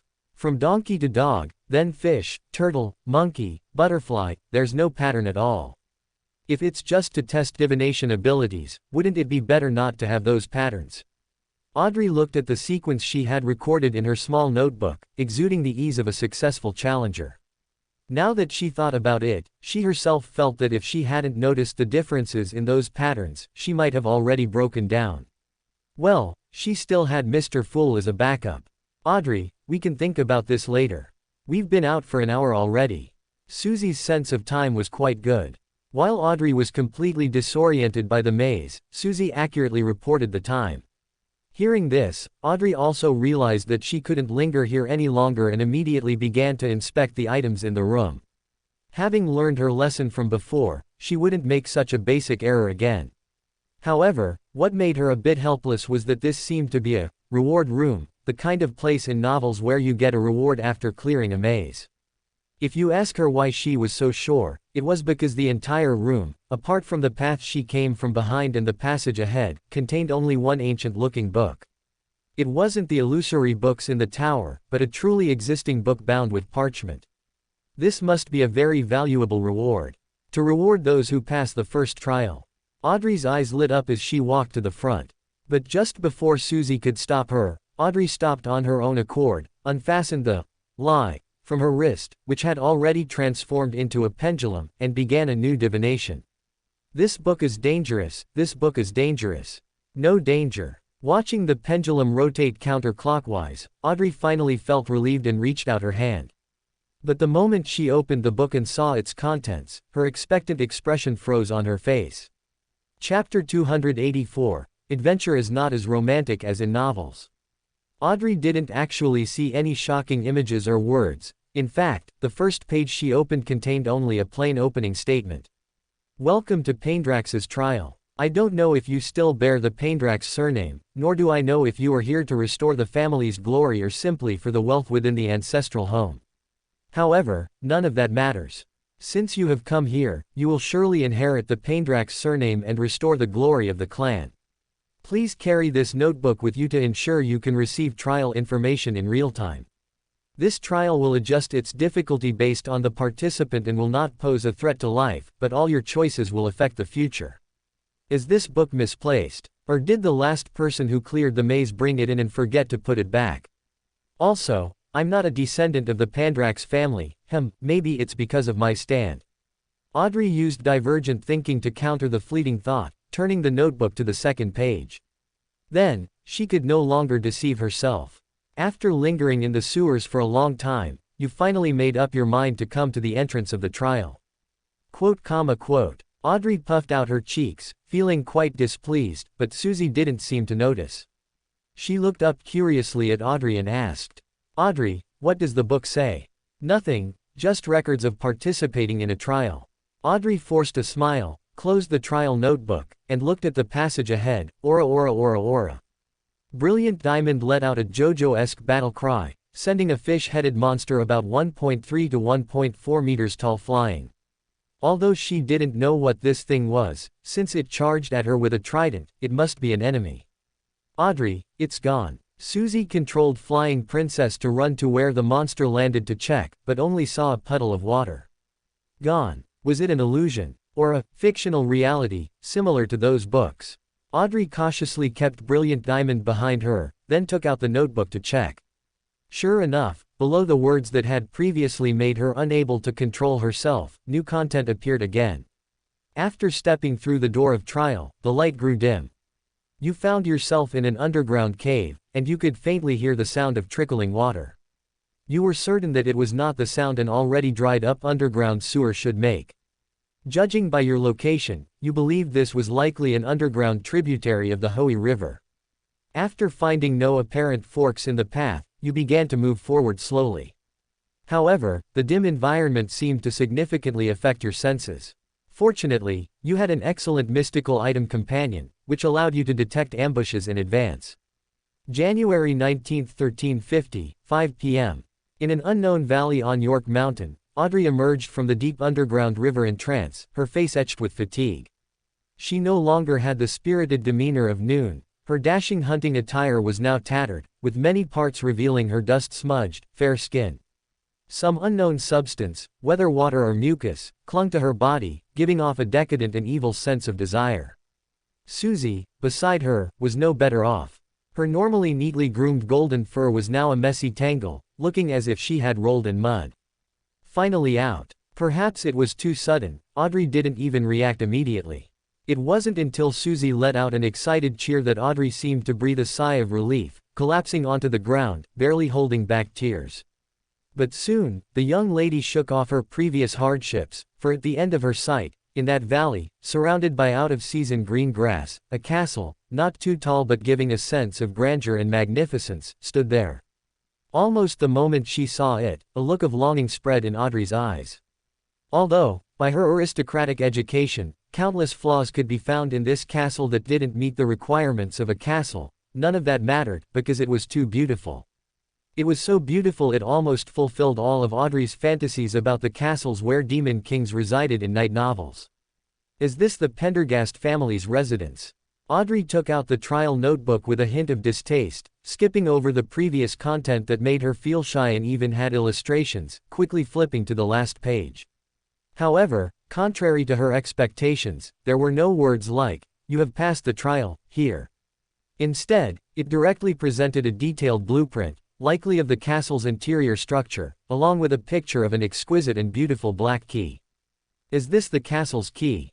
Audrey reached out her hand, and the key, which should have been just an image, suddenly became tangible. Catching the sliding key, Audrey walked towards the castle that captivated her. She had even decided that in the future, she would build such a castle herself. Audrey, will the castle be dangerous? Susie vigorously shook her matted fur. Usually fond of cleanliness, she felt very uncomfortable at this moment. Audrey looked down at the blueprint in the notebook and hesitated slightly, saying, "It shouldn't be, right? And this map marks all the mechanisms and secret passages. We just need to be careful. Surely no one would keep monsters in their own ancestral home, would they? But it's already past 5 o'clock. In less than 2 hours, it will be dinner time. Even if you hypnotize the maids, they will call you at 6. Can we really make it back? At least we have to see the final result, right? I don't want to run through that underground cave again tomorrow. And I'm not really suitable for running around like this now. Let's go into the castle first and see if there are any clean clothes." Audrey was also a bit worried about Susie's words, but seeing her own ragged attire, she still made a decision. According to the map, this castle was equivalent to a large mystical item. As long as the hub was activated, it could operate on its own. Once control was gained, she could at least take a shower here. As for a change of clothes, if all else fails, I'll write to Mr. Devil and ask him to buy me a set. Although it's a bit embarrassing, it's not good to bother Mr. Fool with such a thing. Audrey muttered to herself as she inserted the key into the ancient castle's main door. With a solemn creaking sound, the castle's door opened, and Audrey was stunned by the opulent yet strikingly different architectural style within the castle. So beautiful. Chapter 285, Miss Justice's Social Death. Unlike the Pendergast family's magnificent, expensive, yet gloomy and dark castle, Audrey's immediate impression of this castle was that it was beautiful. Only then did she notice that the decorative style here was completely different from mainstream noble castles. Audrey found it difficult to specifically describe what kind of art form this was, because it was completely unlike any artistic style she had learned in her aristocratic education concerning aesthetic appreciation. Unlike the current mainstream, religious, architectural style, while a general sense of aristocratic grandeur could still be seen, a closer look revealed a strong sense of rebellion. Here, no elements related to faith could be found. Dark wood was used extensively for furniture, creating a stark, layered contrast with the lighter-colored main structure of the building. However, Audrey was, after all, well-traveled. Compared to the Tarot Club's location, a palace that resembled a giant's dwelling, this place, while rich in artistic atmosphere, didn't have such an exaggerated impact. After her initial surprise, Audrey quickly regained her composure. She stepped forward, ascended the curved staircase in the center of the hall, which extended like two embracing arms, to the second-floor mezzanine, and then, following the castle's internal map, walked through the corridor towards the study on the third floor. The lighting in this castle was surprisingly good. Compared to her family's castle, which felt gloomy even with candles lit day and night, This castle, where gargoyles and devil reliefs could be seen everywhere, gave a rather open and bright feeling. Although Audrey knew this was not conducive to defense, in a state of peace, she still preferred this kind of residence with open views and excellent lighting. It's not right to say it's not conducive to defense, this castle is a mystical item. Audrey negated her own thought, and Susie, who had been running up to the third floor with her, finally had time to ask. Audrey, where are we going? Didn't you say you needed to find a place to clean up? We don't have time to venture into this castle. Susie, am I that unreliable in your eyes? We are going to the study on the third floor. According to the map, that's where the castle's control hub is. Only by gaining control of the castle can we freely use its facilities without worrying about being hurt by strange mechanisms. Audrey said seriously, but deliberately ignored the fact that one could go to the bathroom simply by following the map, without needing to gain control. Well, she just wanted to know what special functions the so-called entire castle is a mystical item, actually possessed. However, Audrey also knew that she didn't have much time left, and quickened her pace. At this moment, she completely disregarded the requirements for stride length in aristocratic etiquette. If she had been wearing a court gown instead of her current tattered hunting attire, she would likely have stumbled and fallen flat on her face within 2 steps. This is it. Audrey looked at the carved wooden door, mainly made of black walnut, at the end of the corridor. After comparing it with the map again, she took a deep breath. She reached out, grasped the excellent feeling handle, and gently turned it. With a slight creak, the door opened, and a light shone through from behind it. Audrey eagerly pushed the door open, but the moment she took her first step, her entire body froze in place, even forgetting to put down her raised foot. Because directly in front of her, on the desk and chair that should have represented the entire castle's control hub, a person was sitting. He was holding a parchment-bound book and reading it with relish. That characteristic playful smile at the corner of his mouth, even without seeing his full face, Audrey could recognize at a glance. But what made Audrey's scalp tingle even more was, that book in Mr. Devil's hand. Why did it look so familiar? Mr. Devil. Ah, Miss Justice. You arrived much faster than I expected. I thought you would first go to the wardrobe to look for some clothes to change into, Snow said with a smile, closing the book in his hand, but not placing it on the table as Audrey wished. Instead, he held it, letting it draw Audrey's gaze. Why are you here? Audrey asked, stammering a little, her cheeks already flushed and almost feverish. That's a strange question. This is my home, so of course I'd be here. Snow looked at Audrey with an innocent expression, making Audrey want to hit him. But this is the Hall family's territory. Audrey stammered for a while, finally finding a reasonable excuse for her presence here, but Snow merely smiled and said, I must reiterate, the territory sold to the Hall family did not include this valley. If anything, this place is closer to the goddess's dark heaven. So, while nominally the Pandrax family's territory was eventually acquired by the Hall family, this ancestral home, and the valley where it is located, still belong to the Pendergast family. At this point, Snow reached out and picked up a small bell on the table. After shaking it gently twice, a group of tiny people, only the size of a palm, poured into the study. Susie, who hadn't interacted much with Snow, immediately shielded Audrey, but still remembered Audrey's instructions not to speak in front of others. These are the castle's servants. You can think of them as the castle's stand.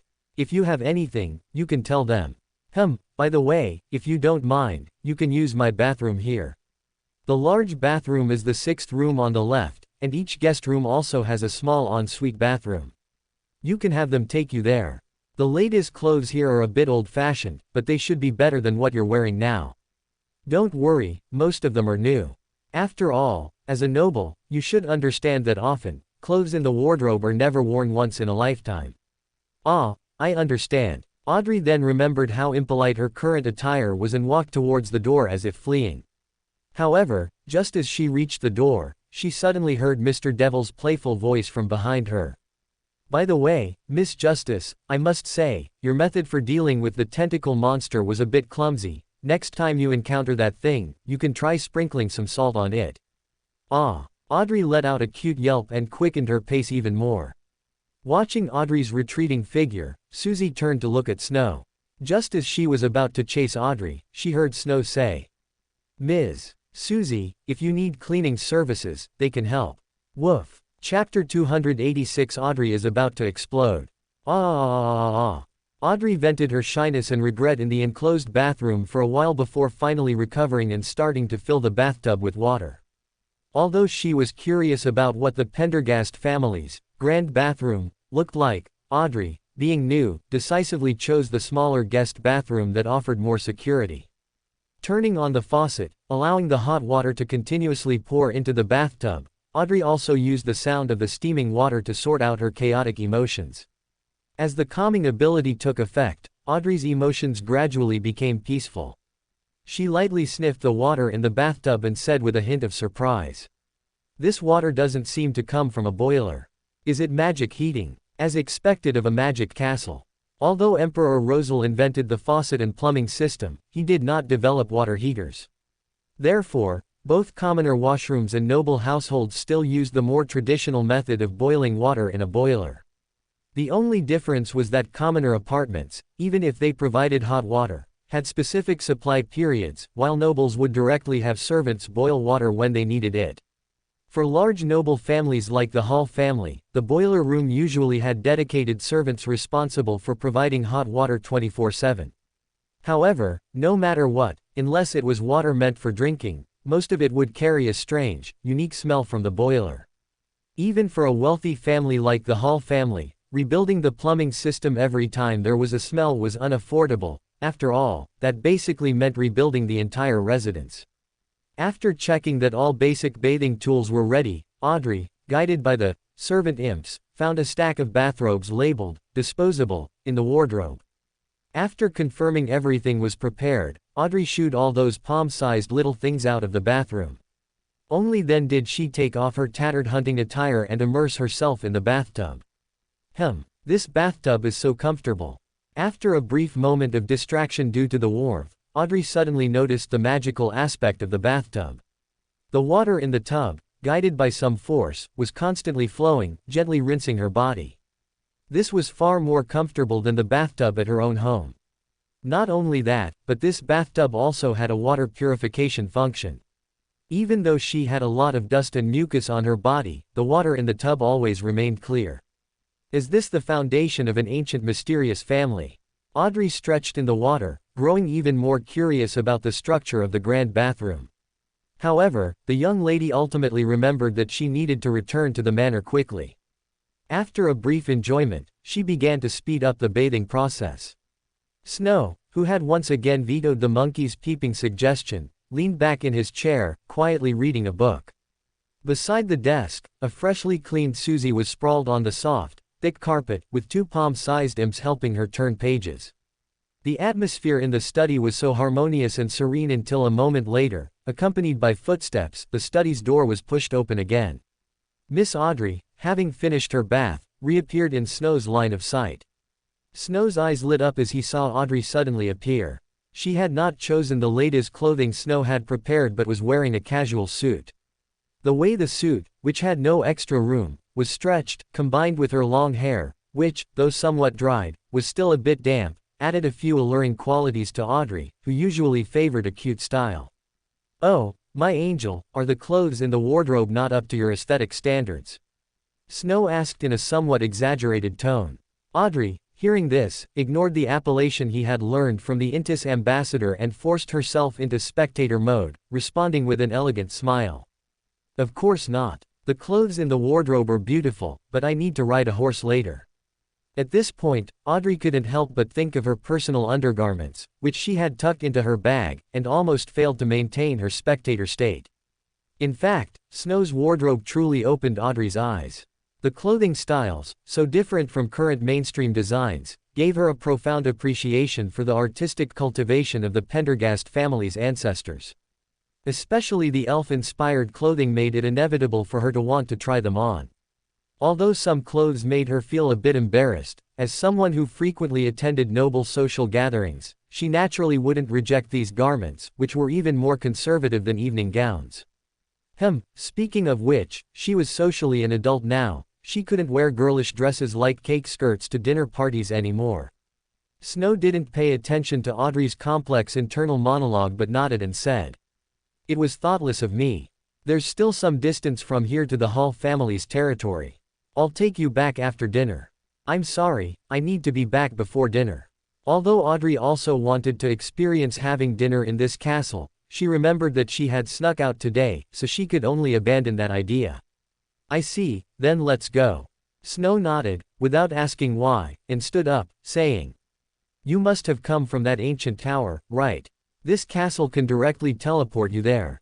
If you want to come over next time, you can also teleport directly. Keep that key safe, with it on you, even if I'm not home, you can command the servants in the castle. Oh, and if you need to summon a servant, just draw an infinity symbol in the air with that key." As Snow spoke, he gestured an infinity symbol to Audrey. Audrey silently noted it down, then said with some surprise, "I can come over in the future. And I don't have to return this key to you. Of course, anyone who passes the trial can obtain this key. However, I am currently the head of the Pendergast family, so there are some special rooms you cannot enter when I'm not here. Well, specifically, any door that this key cannot open, you cannot enter." Snow seriously explained the castle's rules, then suddenly, as if remembering something, he said, "But you must return that notebook to me, otherwise, new notebooks cannot be created in the trial hall. If you want a souvenir, I can make you a copy. Speaking of which, that guy really likes to write the stories of the trial takers as novels." This. Audrey finally couldn't maintain her spectator state. After struggling for a moment, she finally took out the notebook, which contained all her embarrassing past, from her bag and handed it back to the Devil Mister. Devil Mister truly is a devil. Chapter 287, Hitting the Vice car by mistake. With a ripple of illusion, Audrey reappeared at the entrance of the ancient tower. Not far away, the reddish-brown mare she had ridden was leisurely grazing on the newly sprouted grass, as if nothing had happened. It wasn't until Audrey took a step and the feeling of the ill-fitting clothes rubbing against her skin came that she realized again that she had indeed experienced an adventure that was not exactly romantic. Reaching out to touch her satchel, and bypassing the neatly folded undergarments, Audrey felt the keys and the embellished, Audrey's adventures, and her pretty face couldn't help but flush again. Audrey, the little people's grooming in that castle was so comfortable. Much more comfortable than the vets our family used to hire. Just as Audrey was reminiscing about this rather farcical adventure, Susie, who had been holding it in the whole way, suddenly spoke. It was only after Susie's reminder that Audrey noticed her fur seemed much smoother than before, and looked a bit more valuable. Well, valuable might not be the most appropriate word, but that was Audrey's first impression. However, with Susie's interruption, Audrey finally recovered. She reached out to untie the reins from the tree, and while stepping into the stirrup, she asked Susie, "What time is it now?" "Around 6, I guess," Susie shook her head, giving an approximate time. Upon hearing this, Audrey immediately said, "Looks like we still have time, we need to hurry back." Woof. After seeing Audrey off, Snow left the study and ascended to the castle's rooftop. At the edge of his vision was a manor covering an extremely vast area. 100 years ago, that manor was only 1/10 its current size. At that time, it was still the property of the Pandrax family, but now, it clearly had new owners. When Snow first recalled this place from his predecessor's memories, his initial reaction was that he had been set up by the Russian priest, but after a simple investigation, he dismissed this conjecture. Because according to the distribution of low and noble territories, it was very normal for a count's territory to contain multiple baronial territories. And 100 years ago, after Rosal's death, the nobles who emerged from the new round of cake distribution were coincidentally all allocated to this area, which included the Pandrax family. In fact, if one were to circle this count's territory, they could still find some noble territories from the same period as the Pandrax family. Some had developed quite well, while others were already on the verge of bankruptcy. No matter how much the Russian priest could arrange things, he couldn't have predicted 100 years ago that he would transmigrate into the Pandrax family, could he? Shaking his head slightly, Snow suppressed the thought of continuing to ponder the Russian priest and gently shook the bell in his hand. As spiritual energy continuously poured in, one palm-sized little person after another also fell to the ground. Just as he had introduced to Audrey before, these little people were equivalent to the stand of this castle, but in reality, this was not accurate, because theoretically, these little people existed first, and then this ancient tower. These little people stands were originally the world earring corresponding to the mother pathway, the only earring Snow had not traded away, because it was the only group type stand after dozens of attempts by Snow. The effect of this stand was very boring. It summoned a group of little people whose combat power could be utterly crushed by a mouse, an ordinary old mouse, not that demigod, yet they possessed certain agricultural knowledge and medical abilities, and could summon corresponding tools. The subjective consciousness of these little people was not strong.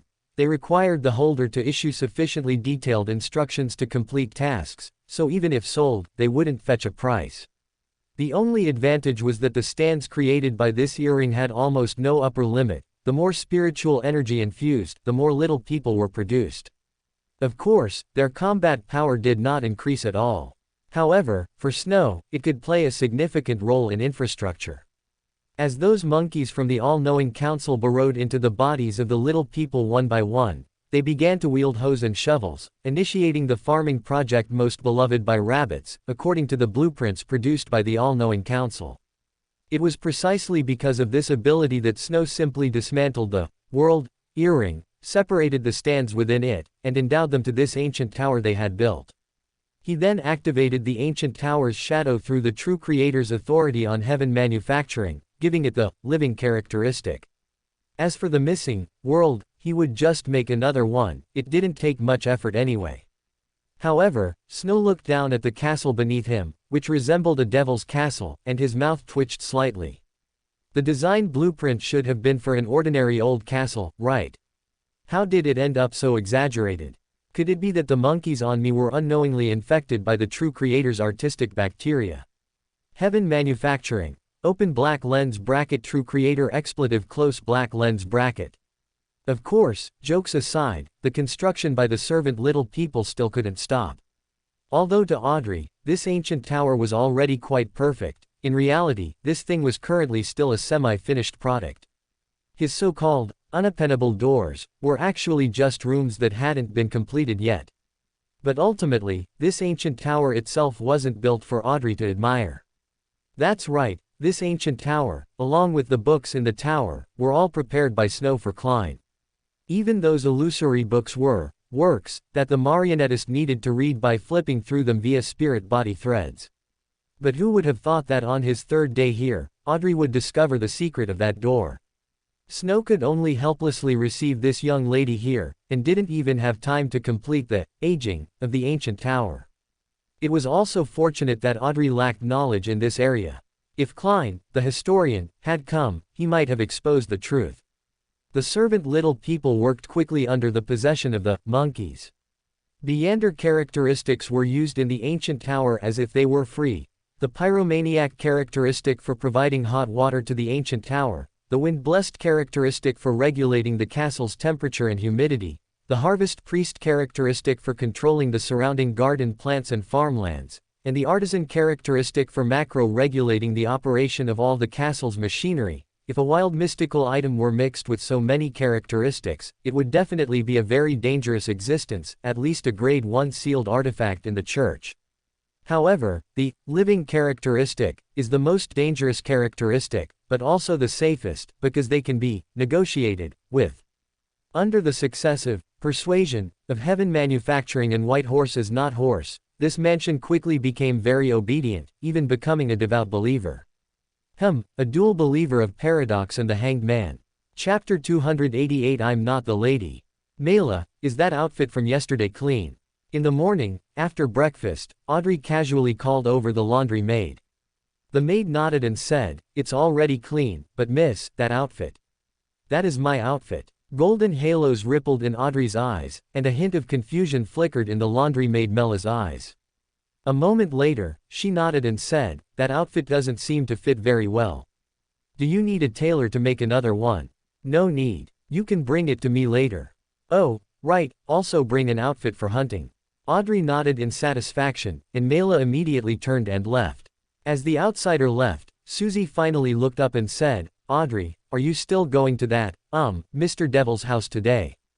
I think I smelled him on you before.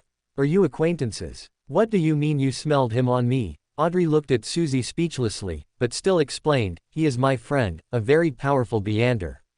I once taught him piano for a period of time, and the doll in the room was also a gift from him. Oh. Susie nodded, looking a little happy as she said, I saw a very interesting book at his place yesterday. I can continue reading it today. Susie, when did you start liking to read? Audrey was a little unaccustomed to Susie being so studious, but she still nodded and said, I also want to ask Mr. Devil about the books in the tower. I came back too hastily yesterday and forgot to ask. After implanting the suggestion, I never asked you to wash any suits. On the laundry maid, Audrey re-implanted suggestions on the servants in the manor. Once again, she rode her reddish-brown mare across the wilderness. The ancient tower was not far from her manor. With purposeful travel, about 10 minutes later, she had already arrived at the foot of the tower. Brilliant Diamond pushed open the door as before, and Audrey once again entered the ancient tower where illusion and reality were superimposed. Before heading to the teleportation array, she first went to the study. Then, Audrey discovered that the book previously placed on the desk had disappeared, and on the bookshelf, there was indeed an additional copy of Ordination Part 1. Mr. Devil really knows how to read these books. Audrey muttered to herself, then turned and came to what should have been the bedroom in the ancient tower. Following the method Mr. Devil had taught her, Audrey pulled out the exquisite black key and inserted it into the keyhole of the illusory desk drawer in the bedroom. Points of blue-white light lit up one after another. After a brief charge, an oval teleportation door, about 3 meters high, appeared before Audrey. With her previous experience, Audrey felt no fear. She stepped into the teleportation door, and the next moment, the beautiful black castle appeared before her eyes again. Of course, this teleportation array was not a luxury item made with the traveler's characteristics, but a new application developed by Snow based on stand magic. In the 2 corresponding teleportation arrays, each hosted a malevolent spirit, with simple thinking abilities and inscribed with prayer statements. When a teleportation array was activated, the activated teleportation array would begin to pray, and the corresponding teleportation array would begin to resonate. Snow's automatic response mechanism, built on White Horse's Not Horse, would sense the prayer and bestow the ability of sacrifice grant to the corresponding teleportation array, allowing for the transfer of matter between the 2 teleportation arrays. Of course, this was a very energy-intensive act, but for Snow, who had a 1-foot rod as a backing, even spirituality could be granted. The only thing needed was to wait a moment after activating the teleportation array. This castle seems even more beautiful than yesterday. Was it because I was too rushed yesterday and didn't appreciate it carefully? Audrey arrived at the main entrance of the ancient tower. As the key was inserted, the spacious and luxurious hall came into view. At the same time, lights, whose principle was unknown, also lit up throughout the castle. "Welcome back, madam," a voice suddenly rang out, startling Audrey. Then she saw an elderly white-haired man in an exquisite tuxedo standing not far away.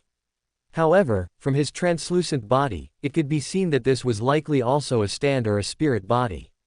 "Who are you? Where is Mr. Devil?" Audrey almost instantly transitioned from a curious little girl to a noble young lady, asking in a calm tone. "I am the butler of Black Swan Castle. Madam may call me Sebastian. As for Mr. Devil, I do not recognize such a being. Can Madam describe his specific characteristics?" Audrey then realized that when she communicated with Mr. Devil, she had always used the Tarot Club's codename. She immediately showed an apologetic smile and said, "It's Mr. Snow, Snow Paindrax. Also, I am not yet married, please do not call me Madam." "My apologies. My master is out on business. Madam, if you need anything, you can tell me directly or instruct the other servants in the castle." Sebastian possessed very standard butler etiquette. If it weren't for his translucent body, Audrey would have even thought he was an experienced noble butler. "No, that's not right. He is indeed an experienced butler, possibly even hundreds of years old. But his intelligence seems a bit off. He keeps calling me madam even after I said I wasn't." Audrey muttered to herself, unaware that this butler had only been created yesterday by Heaven Manufacturing. "Woof." Susie barked softly at Audrey, and Audrey then remembered Susie's previous words, immediately saying to the butler, "May I look around the castle?" Of course, madam, that is your freedom. Except for a few rooms, including the study, you may move freely within the castle. Sebastian said with impeccable etiquette. After detecting Audrey's momentary disappointment, he added, "If madam wishes to read any books, you may instruct a servant to fetch them from the study for you, as long as they are not from the special bookshelf. Additionally, if you wish to read, I recommend madam go to the viewing platform on the 3rd floor. The lighting there is perfect for an afternoon reading session." I said I'm not. Never mind, take me to the viewing platform. Audrey gave up on correcting his address for her. Sebastian, hearing this, respectfully led Audrey upstairs, introducing the functions of the rooms they passed along the way. When they arrived at the spacious viewing platform, which offered a direct view of the mountains and wilderness in front of the castle, Sebastian placed his hand on his chest and said, "Madam, would you like some refreshments?" Chapter 289, Unexpected Gains. While Audrey was enjoying the Sujan pastries, which at the time could only be found in Black Swan Castle, Snow had just completed the ordination ritual, sending himself to Byam, the city of generosity. He hadn't intended to come to this place, nor was he deliberately avoiding Audrey.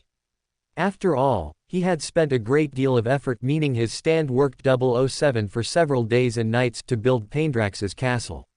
If he couldn't attract Klein's attention, wouldn't all that effort be for naught? In fact, he had already thought of a way to attract Klein's attention. For example, he could deliberately leave a forgotten to close door for Audrey, then, through mystical reenactment, have Audrey mistakenly enter that room, and finally have her trapped inside, forcing her to pray to Mr. Fool. Perhaps in the future, he could even use mystical reenactment to create a fairy tale magic like Bluebeard. However, a piece of news disrupted his plan, because one of his believers, more precisely, a believer developed by Kaspars, who had gone out to sea, had captured someone. Ordinarily, believers wouldn't report such matters, but the key was that this person was currently being pursued by the demonist sect, the Church of the Sea God, and several other miscellaneous minor factions. That believer felt that this person might be involved in some great secret, so he mentioned it during his prayer. And so, where is the person? Snow stepped out of the teleportation door, looked at the believer in front of him, and asked with a frown. "Respected Mr. Crown, that young lady is very dangerous, so we had to take some measures." The believer in front of him was a middle-aged man with the typical Byam demeanor. Well, the so-called Byam demeanor referred to the image of a pirate with a grim face. In reality, most residents of Byam, even if not originally pirates, had more or less some pirate blood, including the female practitioners, whether voluntary or forced, in the Red Theater. "Take me to see her." "Oh, and where is Randikil Kaspars's codename?" Snow raised an eyebrow slightly, asking casually. The believer stood up, his expression still respectful. "Recently, some sanguine have appeared at sea." At this point, the believer closed his mouth, his meaning clear: if you knew the rest, you knew it; if not, don't ask further. Snow nodded, thinking that the sanguine's actions were faster than expected, and followed the man out of the room. When the door was opened, a wave of heat mixed with sweat and alcohol immediately assailed him, causing Snow, whose sense of smell was much more sensitive than a normal person's, to wince. Suppressing the urge from the monkeys in his body to purify the air, Snow followed the man towards the exit. "This is one of our strongholds in Byam, not far from the port. Poor devils who don't have money to spend the night at the Red Theater usually come here for a couple of drinks after getting off the ship." As the man walked, he introduced Snow to the local businesses of the Paradox Church. Although Snow had not revealed his identity or status, any believer who had undergone ordination prayer was not illiterate.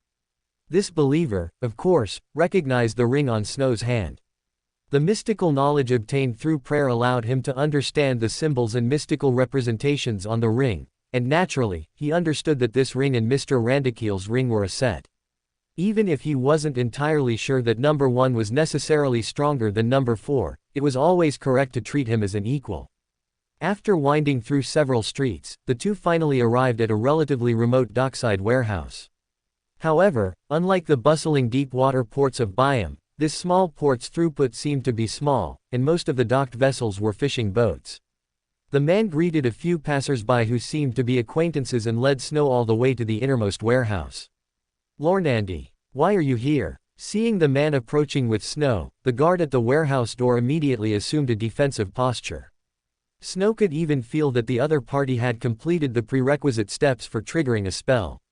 If you asked him why he knew so clearly, it was because the spell and even the spirituality on the other party were all his own. Hey, Remetta, don't be nervous. This is Mr. Crown, he's here to see the captive. The man called Lornandy immediately winked at the guard, whose gaze instantly fell on the ring on Snow's hand. As a flash of identifying magic appeared in his eyes, his attitude immediately relaxed somewhat. Apologies, Mr. Crown, this is out of vigilance. It's fine. Snow waved his hand, and then saw the man, whom Lornandy called Remetta, turn and rhythmically knock on the warehouse door before opening it. The interior of the warehouse was not large, partitioned into several compartments with wood. Snow and Lornandy had only walked a few steps when they saw three men sitting around a circular table. Although all three had now stood up, judging by the playing cards on the table, it could still be inferred that they had been playing, Fighting Evil, earlier. Mr. Crown. The three men glanced at the ring on Snow's hand and immediately greeted him. Snow nodded and said, "Where is the person?" "She's inside." The thinnest of the three immediately opened the simple door behind him. Snow looked over and saw a large bed in the simple room. A young woman with red hair, who looked quite striking but a little haggard, was pacing anxiously. Her skin was not fair, but it was very healthy, and the slightly bulging muscle lines seemed to indicate that she was not weak. But at this moment, the young woman looked completely like an invalid, with a clear sense of weakness even in her walking. The young woman looked up at Snow's side, then, as if resigned to her fate, sat on the wooden plank bed. Snow frowned slightly and turned to Lornandy, asking, "What's her condition now?" "Mr. Crown, this is my stand's ability. Her muscle strength is now only half that of a normal person, which ensures she won't escape." The short man immediately responded, and the more robust one beside him added, "We didn't harm her after we caught her, but her strength was simply too great. If we didn't all have stands, we wouldn't have been able to defeat her." "All right, I understand. How much is her bounty?" Snow changed the subject, but the others didn't speak. Seeing this, Lornandy immediately said, "Mr. Crown, Goliath, Uzil's bounty is 1,000 pounds. The Church of the Sea Gods is a bit less, but they can pay with Beander items." "I see. Can Backland bank checks be cashed in Byam?" Snow casually pulled out a checkbook from his pocket. Lornandy immediately responded with keen insight. "Of course, Byam has a branch of Backland's bank." "Very good. Here's a check for 1,500 pounds, consider it payment for capturing her. You're responsible for the distribution yourselves, and try not to cause any conflicts, understand?" Chapter 290 Catfishing. Watching those guys who had captured her happily discussing how to split the money, Irene's heart sank to rock bottom.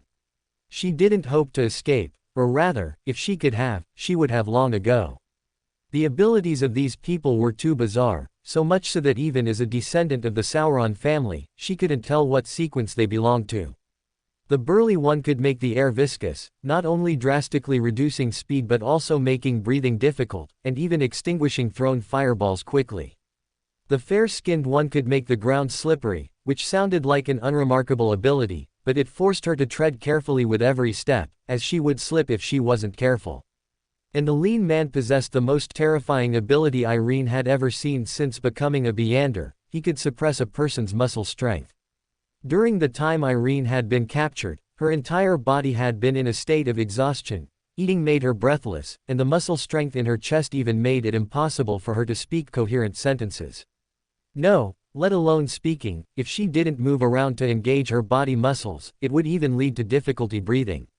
But to say these people belonged to different sequences, Irene didn't think so, because they had all used similar spell-like abilities, such as illumination and air armor. And what frightened her most was that these three individuals, who could easily suppress a sequence 7, seemed to be merely low-level members of some organization, and the one now appearing before her seemed to be a high-ranking member of that organization. What did they capture her for? It certainly wasn't for Tracis' bounty. So, was it to use her as bait to capture Tracy? Or, just as Irene's complex thoughts were continuously spiraling, Snow raised an eyebrow slightly and said, "This guy doesn't look very smart. Did you guys make her stupid?" No, she's just been controlled by my stand, so she lacks physical strength, the thin man said, tapping his finger lightly. In Snow's line of sight, a massive gray-green mist slowly seeped out of Irene's body, finally condensing into a misty figure behind the thin man. Irene's body suddenly recovered, and almost instinctively, she wanted to summon a fireball.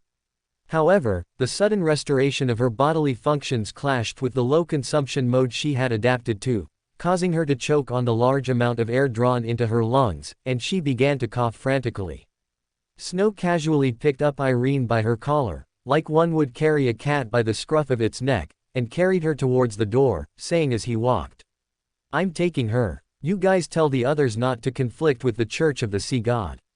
Irene was paraded through the streets, held by the scruff of her neck by Snow, but she suddenly noticed that the surrounding passers-by seemed not to see her at all. Based on her understanding of Byam, even if this person held significant influence locally, pirates should still be pointing and gossiping about her at this point. "Who exactly are you? What do you want me for?" Irene tried her best not to struggle, asking in a submissive tone.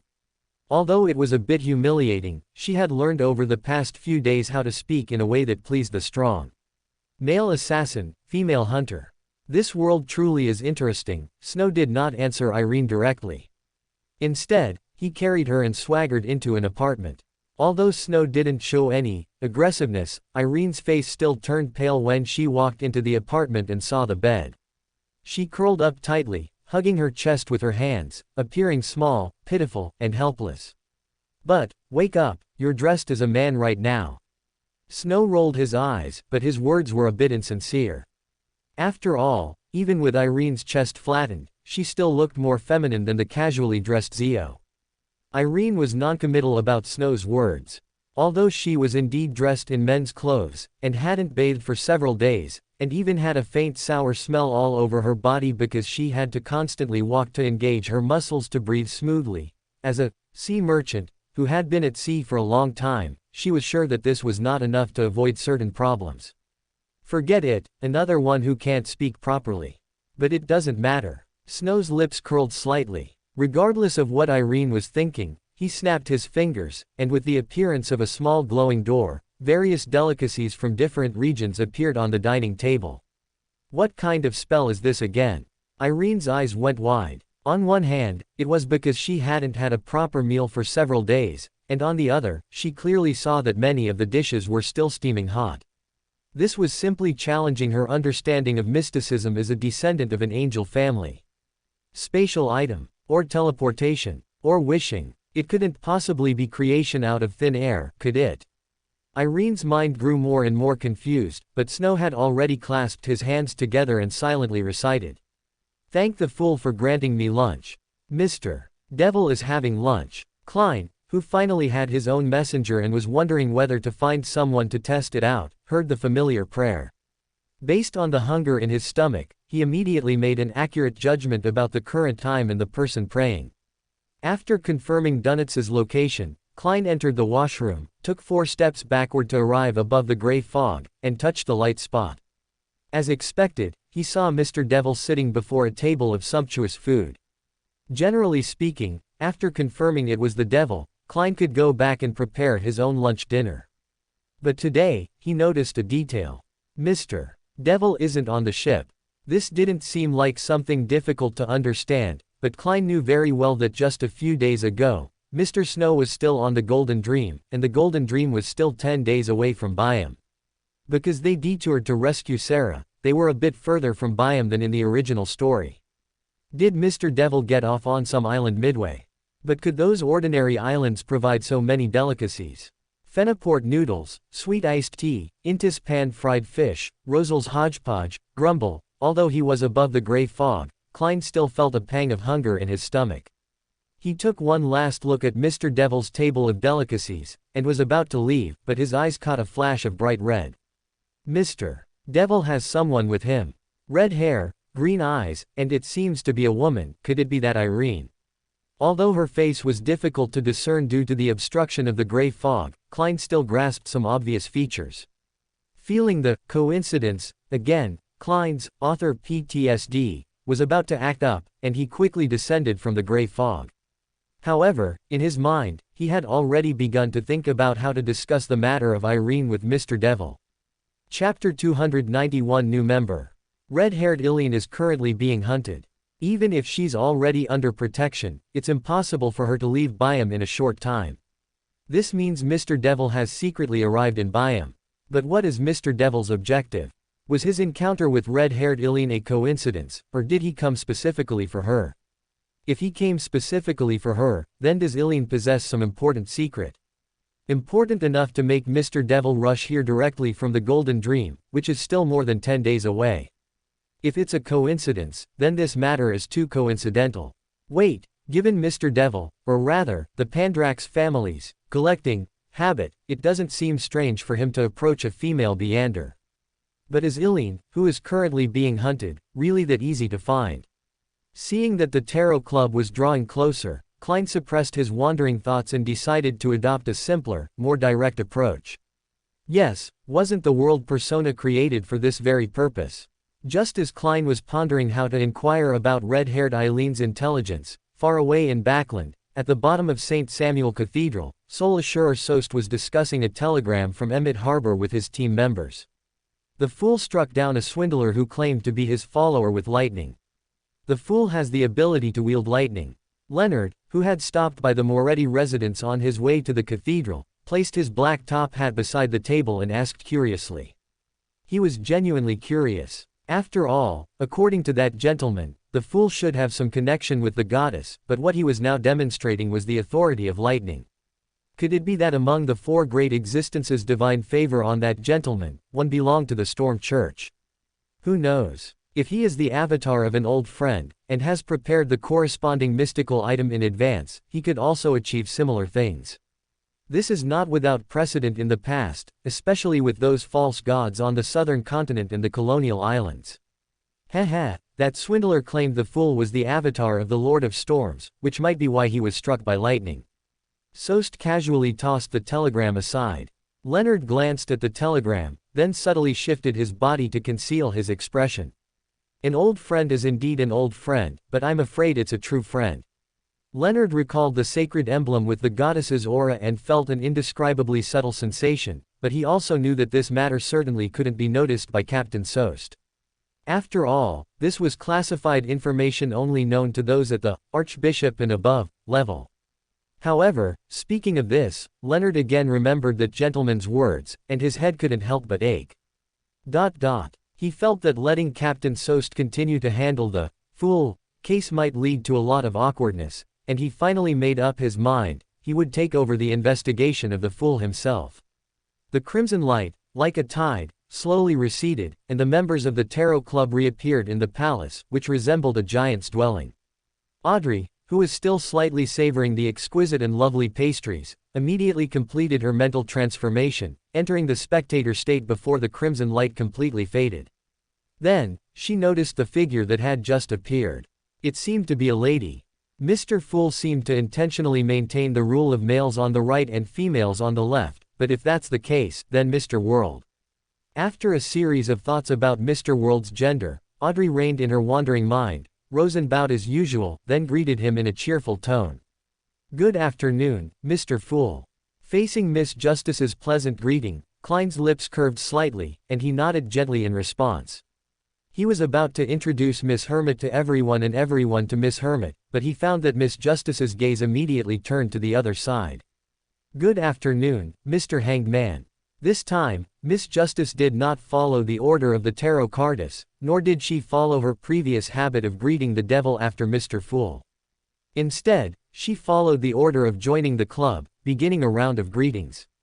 Klein immediately realized Miss Justice's intention. After her round of greetings, Miss Hermit would also know everyone's code names, and Mr. Fool wouldn't need to introduce them separately.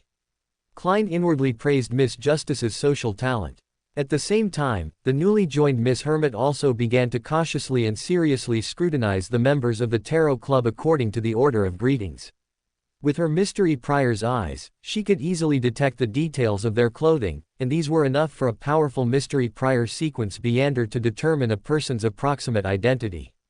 The Hanged Man, suspected to be from the Storm Church. The Devil, wearing an Intis-style suit, sitting casually, and appearing very wealthy. The son, not old, with a rare clothing style, but clearly suitable for combat. The world, with a gloomy demeanor, as if not alive. The magician, wearing a low-in-style dress, seemingly lazy and easy to overlook, requiring special attention. The moon, a vampire seemingly kept by the Earth Mother Church. And Miss Justice, the young girl who was currently greeting her, wearing hunting attire, yet with manners full of low and aristocratic style. Hermit. Katlia nodded gently in response to the gaze that had met hers. Just as she continued to observe, she heard the young girl, who had just settled down, turn once more to the head of the bronze long table and say, "Mr. Fool, I only collected one page of Rosal's diary from outside." Quote exclamation mark exclamation mark exclamation mark quote. Miss Hermit's eyes widened. She recalled what her adoptive mother had once said, forcefully maintaining her outward composure, and staying in a state of listening more and speaking less, waiting for the upcoming transaction. "Mr. Fool, I obtained 3 pages, Miss Magician said with a smile. And closely following her, Mr. Sun also transcribed new ancient god legends. Of course, this seemed to provoke the mockery of Mr. Moon, who had provided nothing. "Mr. Fool, I also noted down 1 page, the devil said with a smile at the end. Katlia clearly noticed that the tone of this gentleman when he spoke, and the gazes of the other members, seemed somewhat different. He seems to be the kind who can often provide diaries. He's wearing an Intis-style suit, perhaps an Intis noble." The hermit watched Mr. Fool casually browse the diary he had received, and a constant mix of shock and fear arose in her heart. She quickly averted her gaze, as if memorizing the ancient patterns on the surface of the bronze long table, and her change in attitude also caught Miss Justice's attention. "It seems a bit too intense." Klein, who was also paying attention to Miss Hermit's state, was slightly surprised, but he didn't think much of it. Instead, he turned his gaze to Rosal's diary, his mood suddenly complicated, because just as he was prepared to read Senior Paindrax's collecting history, he first saw Rosal's record of conquests.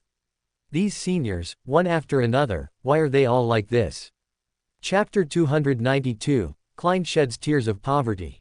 After make complaining Rosal's womanizing records, Klein continued to read, his gaze gradually becoming serious, because Rosal mentioned an item that left a deep impression on him, the Antigonus family notebook. This notebook, which could be called the starting point of everything, wasn't always in the Hermetic Order's hands. Instead, it was stolen by Emperor Rosal. Klein suddenly felt that the secrets hidden within this notebook were likely far more numerous than he had imagined. It's just a pity that notebook disappeared after Triss snatched it away. I don't know where it is now. Could it be with the Demonist sect? But this sealed artifact clearly belongs to the seer pathway. Klein constantly pondered the many questions that could be inferred from Zeratul and the Antigonus family notebook, gaining a deeper understanding of the influence this gray fog had on him. His gaze swept to the next entry in the diary, where he saw Rosal's thought process in conceiving his plans. However, these held no significance for him, so without much thought, Klein flipped past them. Then, he once again discovered useful information, regarding the Sunset Otaku group, and also regarding the Fallen Creator. The Fallen Creator related to the Solomon Empire is the sequence most likely to achieve omniscience and omnipotence. Klein looked at the content expressed in the diary and suddenly recalled what Snow had told him earlier. Reforming a god, before, he had only thought this was a grand plan to set evil gods straight, but combining Senior Paindrax's hostility towards the spectator and the omniscience and omnipotence mentioned in this diary, Mr. Devil's reforming a god plan is probably aiming for something much bigger than he imagined. I really want to know what exactly that Senior left behind. Klein grew increasingly curious about Senior Paindrax, but unfortunately, he could still only glimpse bits and pieces through the diary provided by Mr. Devil. But even so, the image of that senior was slowly becoming more concrete in his mind. He continued to flip through, finding entries about Rosal's frantic studying. After simply marveling at the power of the feedback mechanism, Klein finally reached Paindrax's diary. Looking at the neat square characters, the corners of his mouth curved slightly upwards, and his gaze began to focus. April 4th, Ma Family Castle, designed with reference to the architectural structures of Castlevania and Neuschwanstein, and incorporating Baroque, Dark Gothic, and Russian architectural styles, is finally complete. To build this ancestral home, I used over 100 Beander characteristics, 5 of which were from sequence 6 and over 10 from sequence 7. Although its rank isn't high enough, it should be the most extravagant building of this era. Well, only a castle like this can make me feel the convenience of modern society.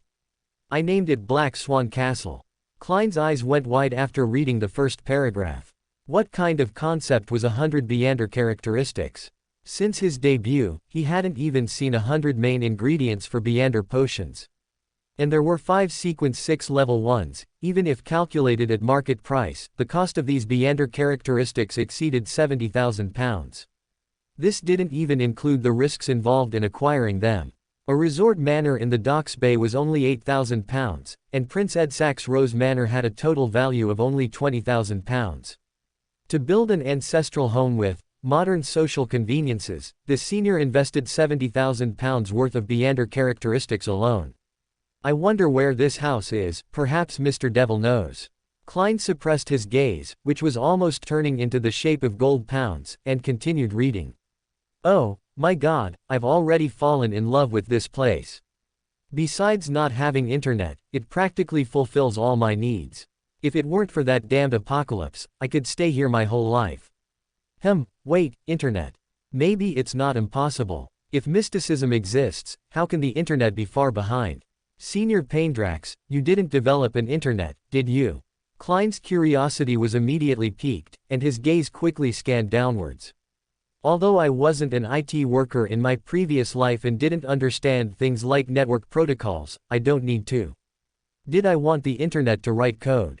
I wanted it to watch anime, play games, and lurk on forums.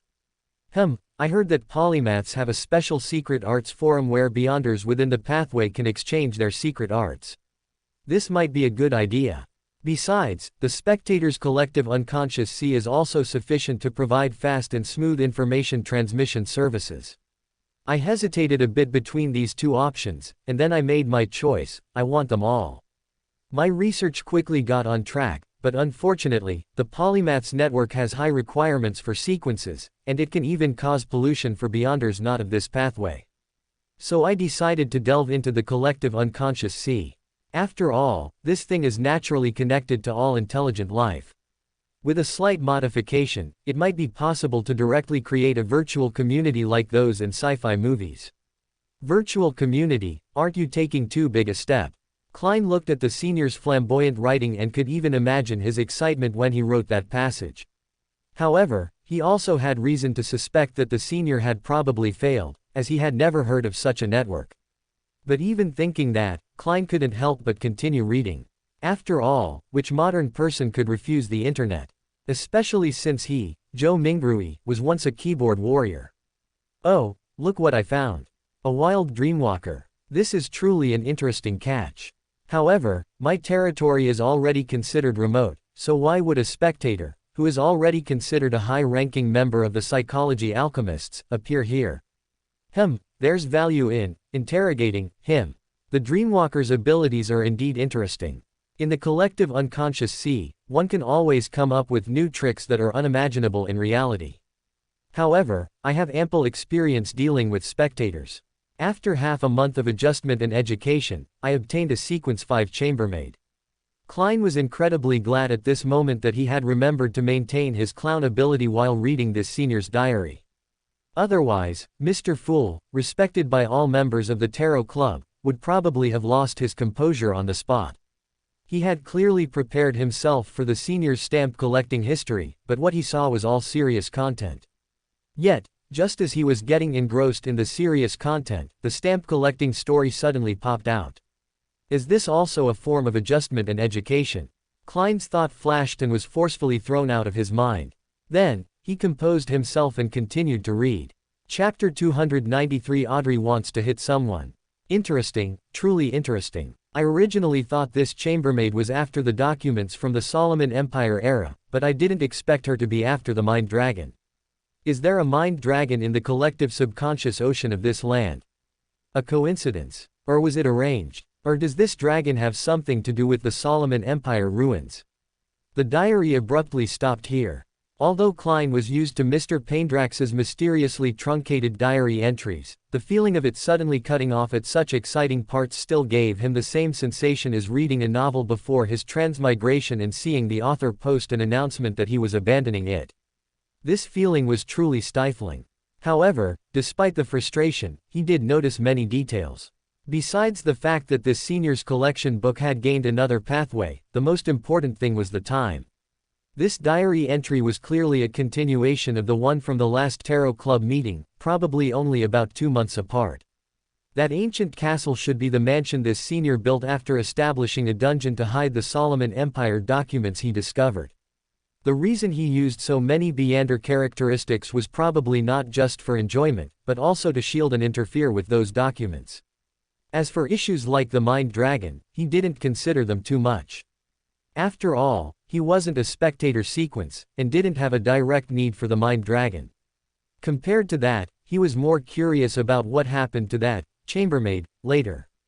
Did she become one of the sources of Mr. Devil's bloodline and contribute to the Pendergast family's anti-spectator Beander item? Or did she disappear into the vast crowd like this senior's other collected objects? Or was she executed after all information was extracted, or even made into a marionette?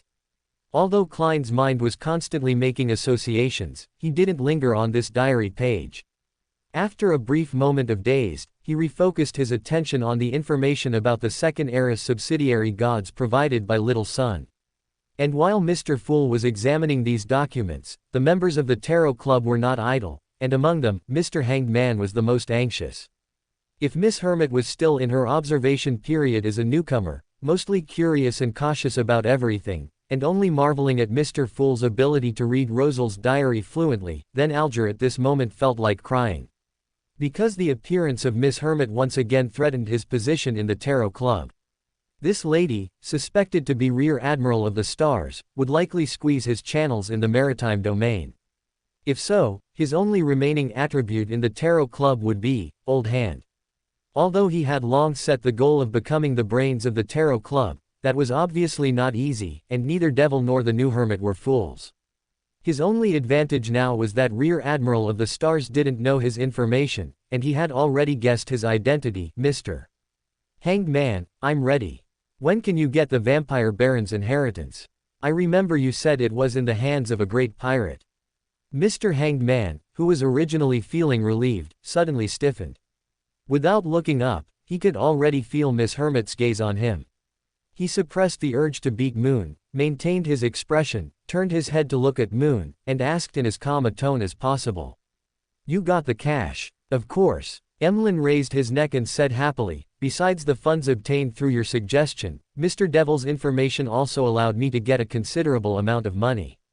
At this point, Emlyn looked at Snow again and said, Mr. Devil, I will transfer your half to you through Mr. Fool later. The Hanged Man should have a pirate background, or perhaps he's a pirate trained by the Storm Church. Moon isn't very strong, he should be an underage or newly adult vampire. Devil is a very interesting person, although he hasn't spoken much, he has a special aura. Besides the world who doesn't seem alive and the lofty Fool, everyone else in the Tarot Club looks at him with a certain special gaze, worth observing.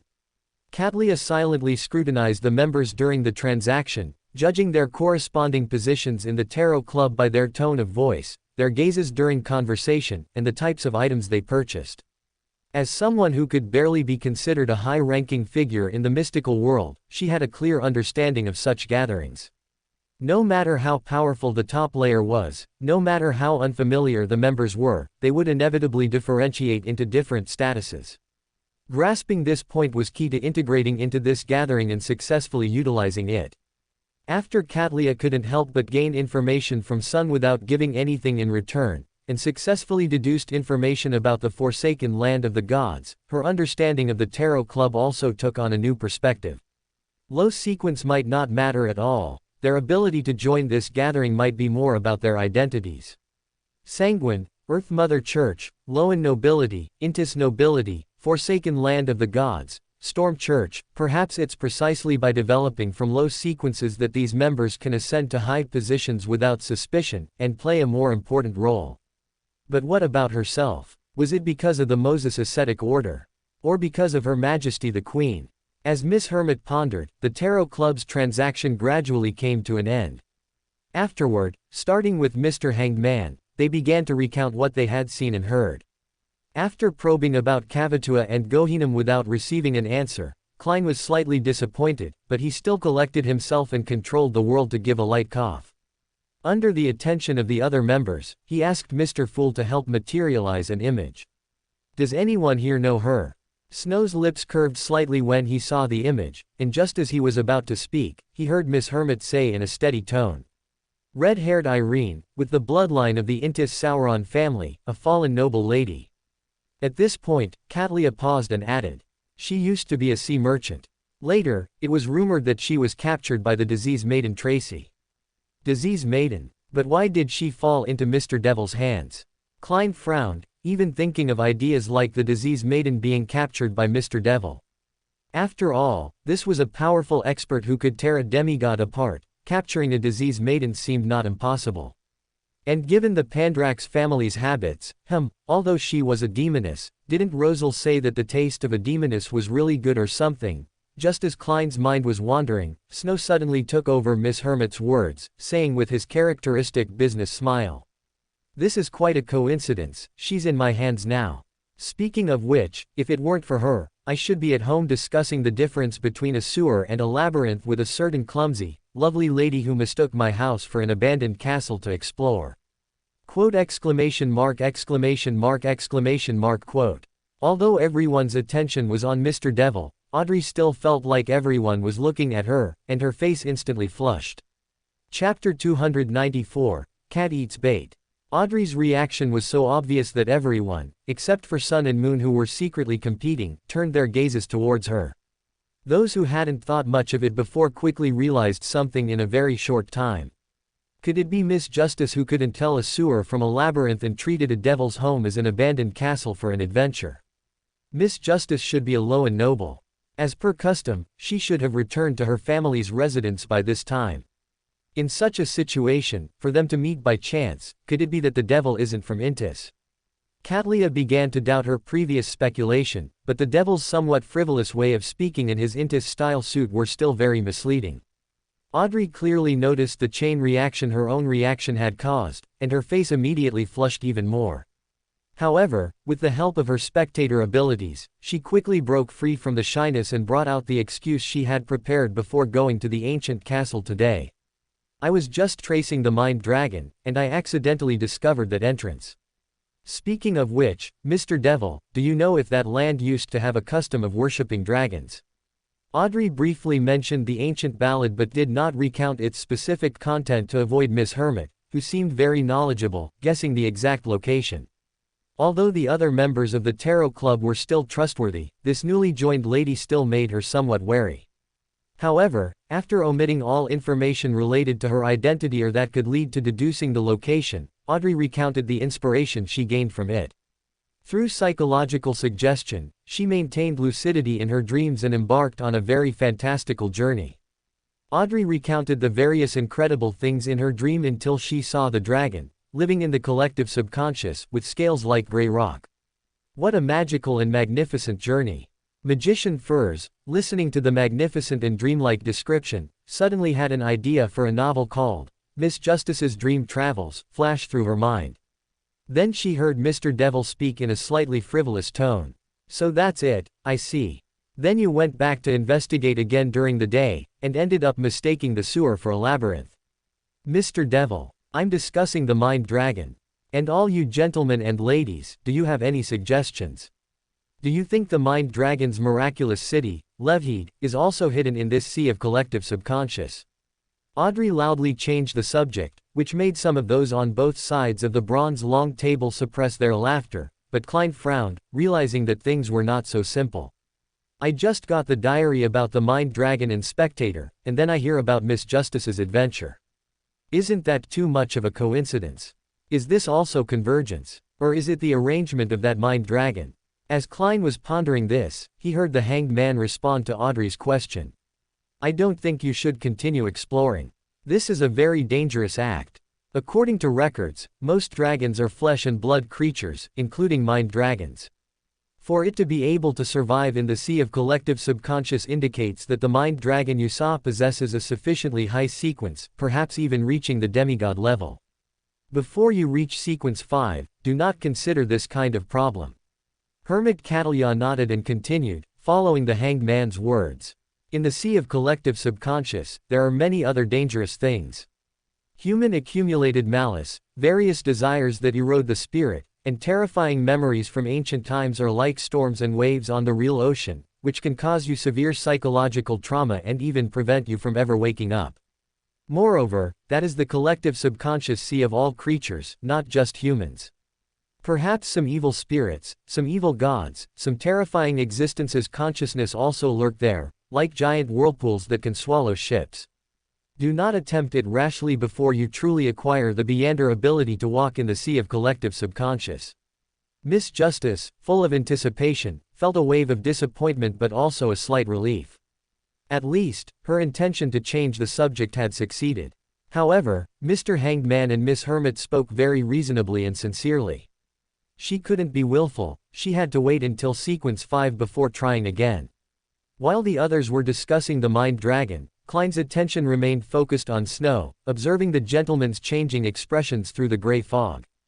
Then, through the clown's understanding of micro-expressions, he finally confirmed that this gentleman was well aware of the mind dragon's information, and even knew many special inside stories. According to Senior Paindrax's diary, Mr. Devil's family must have conducted some investigations or research on that mind dragon. And given the personality this gentleman has shown, his silence is probably not to hoard information, but because that mind dragon is very dangerous. Strictly speaking, the Pandrax family seems to have a special affinity with Spectator, Just as Klein was thinking this, Moon and Sun began to compete again over historical issues, and started arguing about the matters between the Silver City and the Giant Queen. And just as Sun was about to retort, Miss Hermit opportunely displayed her erudition. Omibella was the goddess of harvest in the second epic, and also the queen of the giant court. Rumor has it that she fell at the end of the second epic, but it cannot be confirmed, as no one has ever seen her corpse or relics. Hearing Miss Hermit's statement, Sun, who was about to retort, choked on his breath, feeling very aggrieved for a moment, while Moon felt utterly comfortable, a sense of pleasure rushing from deep within his heart to his head. Klein was happy to see the two foolish Moon and Sun compete, but at the end of the gathering, he still controlled the world to bring up the old matter. Mr. Devil, I need to ask red-haired Illian some questions. No problem. Write to me later, and I'll tell you my current address. Snow nodded kindly, but Hermit caught some hidden meaning. This Mr. Devil seems to have connections with justice and world in reality. Magician's gaze at him earlier was a bit strange, so they probably have connections too. He doesn't seem to care much about keeping his identity secret, but in previous transactions, he didn't ask for any items. Is it because his own strength is sufficient, or because of his trust in the fool's authority? Klein, having received a satisfactory answer, didn't pay attention to Hermit, who seemed to have been deep in thought since the Tarot Club began. Seeing that no one else was speaking, he smiled slightly and said, "Everyone, see you next week." "As you command." Justice, the class representative, immediately stood up and bowed. The others also followed her, including Hermit, who was very good at reading the room. Chapter 295 Curiosity. Just as Miss Hermit was writing to Queen Mystic to inform her that someone was collecting Rosal's diary, Klein also returned to reality. However, he did not rush to write to Snow, but instead entered the dream of Dunitz, who was sound asleep despite it only being the afternoon. After creating the Fool's first dependence knot from the Tarot Club, he returned above the gray fog, extending his spirituality to touch the crimson star representing Miss Justice. Although this might slightly damage the Fool's image, Klein felt it was worth the risk for this delightful VIP client who, by herself, revitalized the entire Tarot Club. Returning to Black Swan Castle, Audrey took out the delicate black key and drew an infinity symbol in the air. A palm-sized miniature figure immediately appeared out of thin air, bowing to Audrey as if awaiting her command. "I've finished these books, could you please bring me a few more?" Audrey looked at the small figure, not worrying that it couldn't carry the books. In fact, since arriving at Black Swan Castle, she had already witnessed, As expected, just like the previous times, upon hearing Audrey's request, the palm-sized figure suddenly exploded into a puff of smoke. A moment later, as the door was knocked, a maid wearing a slightly provocative black silk miniskirt maid outfit entered. However, like the butler Sebastian, this maid was also translucent. She held 2 hardcover books in her arms that didn't look too thick but were very well maintained. With a noble demeanor that even Audrey couldn't find fault with, she walked to the table and respectfully said, "Madam, these are the books you requested. Beware the audience." Audrey's brows furrowed slightly when she saw the title, and she immediately said, "Didn't I say I only wanted entertainment books?" This was a lie. Audrey actually very much wanted to read the mysterious books collected by the Pendergast family, but she had been in the mysterious circle for over half a year and somewhat understood the preciousness of mysterious knowledge. Therefore, she restrained this thought. Even if she truly wanted to read them, she would wait for Mr. Devil to return and discuss it with him, rather than exploit the permissions here. Even if she was willing to pay, that would be forced buying and selling. Mr. Devil gave me the key because he trusts me. I cannot betray that trust.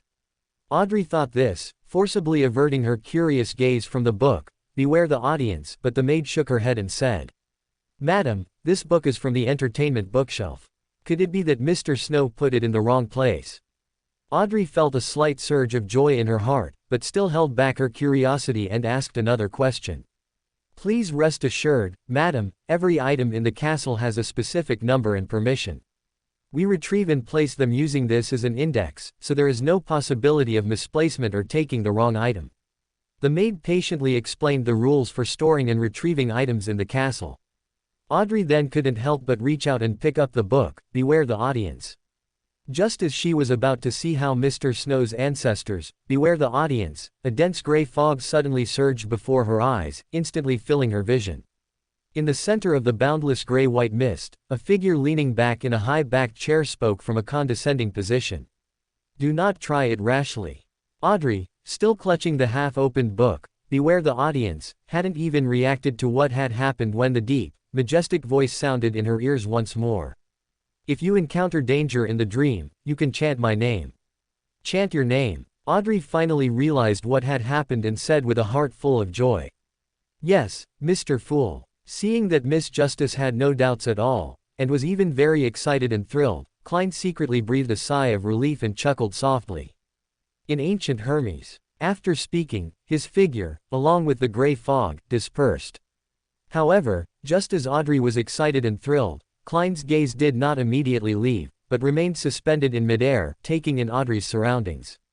It wasn't that he wanted to peek, but that his spirituality was suddenly stirred before he intended to retract his gaze. "This castle gives me a very strange feeling. It seems to be alive." Klein frowned, looking down at the castle where Audrey was located. The architectural style, completely different from this world but quite familiar to Klein, reminded him of many magnificent buildings from before his transmigration. He paused slightly, then understood Miss Justice's location and realized. Miss Justice is currently at the Pandrax family ancestral home. No wonder Mr. Devil just said he should have been chatting with her, but at this time, Lowen nobles should have returned to their fiefs, so the Pandrax family ancestral home is near Miss Justice's family fief. Or even Miss Justice's current family fief. That's right, 100 years have passed, land annexation and such are quite normal. Klein was exceptionally excited to finally have a clue about the Devil ancestral home he had been thinking about for a long time, but then he felt a bit at a loss as to what to do. After all, he had originally thought that the ancestral home had been abandoned, and even if Mr. Devil knew of its existence, he wouldn't frequent it, and perhaps even the method of entering the ancient castle had been lost. But now it seemed that this ancient castle was clearly in his hands, and even the Paindrax's diary provided by Mr. Devil were books from within this ancient castle. This situation made Klein hesitate a little about whether to continue exploring the old house. Watching Miss Justice begin to read the book titled, Beware the Audience, the scenery before Klein's eyes slowly blurred. It wasn't that he actively stopped observing Miss Justice, but rather that this old house seemed to be intentionally cutting off the observation of it. Although this house cannot block the prying of the gray fog, it can continuously weaken observations on the mysterious level. Klein, whose vision had returned above the gray fog, did not continue to touch the star representing justice with his spirituality but instead paced above the gray fog. After hesitating for a moment, he finally made up his mind, materialized a piece of parchment, and began to write a divination statement on it. The process by which Miss Justice found the Paindrak's ancestral home. Generally speaking, such a divination, which was not very related to him and had very little information, would be very difficult to complete. But firstly, above the gray fog could block most interference, and secondly, Klein cast his gaze towards the crimson star representing justice. Silently reciting the divination statement, Klein allowed himself to enter a dream state. At this moment, Klein's thoughts were very simple. Even if it wasn't for Mr. Devil's ancestral home, even if it was for the psychology alchemists and the mind dragon, he still needed to confirm the specific location. It would be even better if he could find the online community left by Senior Paindrax. Chapter 296, Guidance of Destiny. In an apartment in Byam, Snow picked up a cup of tea, the corners of his mouth curving slightly. They finally took the bait. But with Klein's personality, he probably wouldn't do something like sneaking into a friend's house. But there are exceptions to everything. I should write a few more books to expand the Forbidden Library, and the Hive adjustments must continue. At least it needs to be challenging enough for a sequence 5. The monster types also need to be adjusted. After all, a tentacle monster isn't that lethal to men, and it's an eyesore. A wardrobe monster that forces cross-dressing sounds good, but in terms of design. How could there be a wardrobe in a dark underground cave? Either change the trial map, or modify the monster design, like beautiful but unworn clothes becoming sentient due to resentment. As he pondered, Snow raised an eyebrow. The tea brewing skill is terrible. Don't you know basic common sense like warming the cup before brewing tea? I know. It's just been too long since I brewed it. Irene looked at Snow cautiously, her eyes a little evasive. Snow's mouth curved upwards, his eyes narrowed, and just as he was about to say something, the room suddenly turned cold. Immediately after, a gray-green stream of light with 2 golden glints flashed by, and a letter fell onto the table. Never mind, someone will come to pick you up in a while. Snow glanced at the letter, gave Irene a meaningful look, and then handed the prepared address to Dodo, who was drawing circles in the air. Give it to the person who sent you the letter. Dodo. Dodo took the letter and vanished in a flash.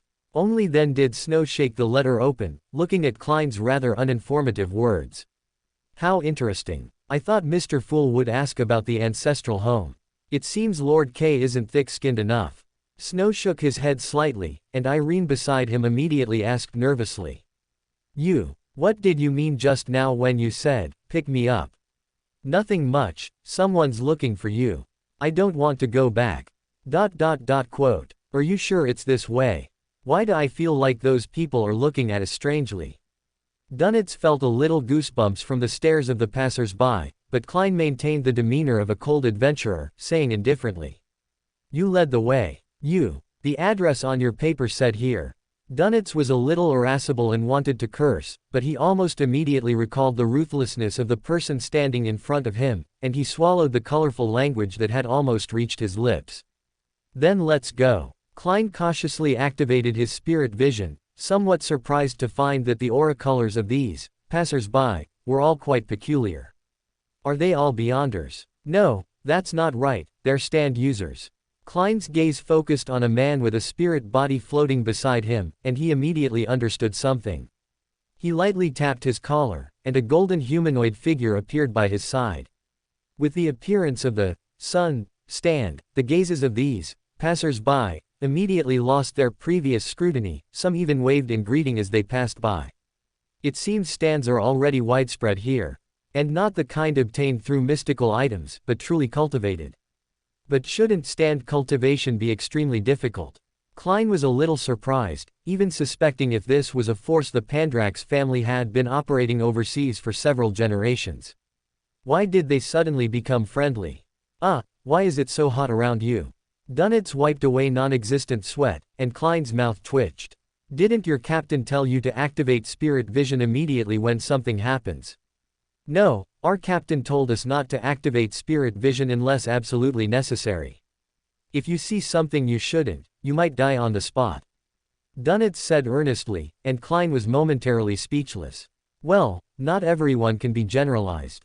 He dared to activate spirit vision because his spirituality was high enough. If there was danger, his spirituality would automatically prevent the activation of spirit vision. Although their views were not consistent, Dunitz still understood Gehrman Sparrow's meaning. As his spirit vision activated, he suddenly darted 2 steps to the side, then said with an uncertain look. "How do you have this thing? You also have an earring." Quote question mark question mark question mark quote. Klein's expression froze slightly, then he asked curiously. "You mean an earring? Have you seen something similar?" "Yes, we obtained an earring engraved with Roselian during a previous adventure. It can summon a spirit body that can control water and electricity. The captain studied it for a long time but couldn't decipher it, but she said these earrings should come in a set. Also, there are rumors that Queen Mystic is also collecting these earrings, but I don't know if it's true or false." Dunitz was not at all secretive about what he gained from adventures. Firstly, it was influenced by his captain's habit of showing off her collection, and secondly, it was because its value was limited. After all, that earring, in the end, was only equivalent to a mystical item of around sequence 7. Although there were almost no side effects, the inherent limit of the item itself determined the limit of its value. "I see." Klein nodded lightly, but his mind began to ponder. Queen Mystic, that's Bernadette. Why would she collect earrings? Because of the Roselian on them. But even old Mr. Eye of Wisdom can tell that these earrings are from a later period than Rosel's. Queen Mystic shouldn't be unable to see that, right? Wait, I seem to have overlooked a problem. Unlike old Mr. Eye of Wisdom, Queen Mystic likely possesses a large number of Rosel's diary entries. So, she might have noticed that all the Roselian words on those earrings are meaningful phrases. And even, through some of Rosel's manuscripts, deduced that these phrases point to the 22 sequences. If that's the case, then behind the earrings, there must be at least one person who understands Roselian. This is indeed enough to make that lady start collecting earrings, or rather, perhaps Mr. Devil and Ms. Bernadette met before precisely for the matter of the earrings. "We've arrived." Dunitz's voice interrupted Klein's thoughts. Turning his head, he saw Dunitz comparing the doorplate in front of him with the address in his hand, his eyes slightly evasive, as if he was worried a giant dragon would suddenly burst out from behind the door. Seeing this, Klein found it somewhat amusing, and a mischievous thought arose. He said in Gehrman Sparrow's characteristic cold voice, "Knock on the door." But Dunitz hesitated, wanting to say something, but he saw Gehrman Sparrow's icy gaze.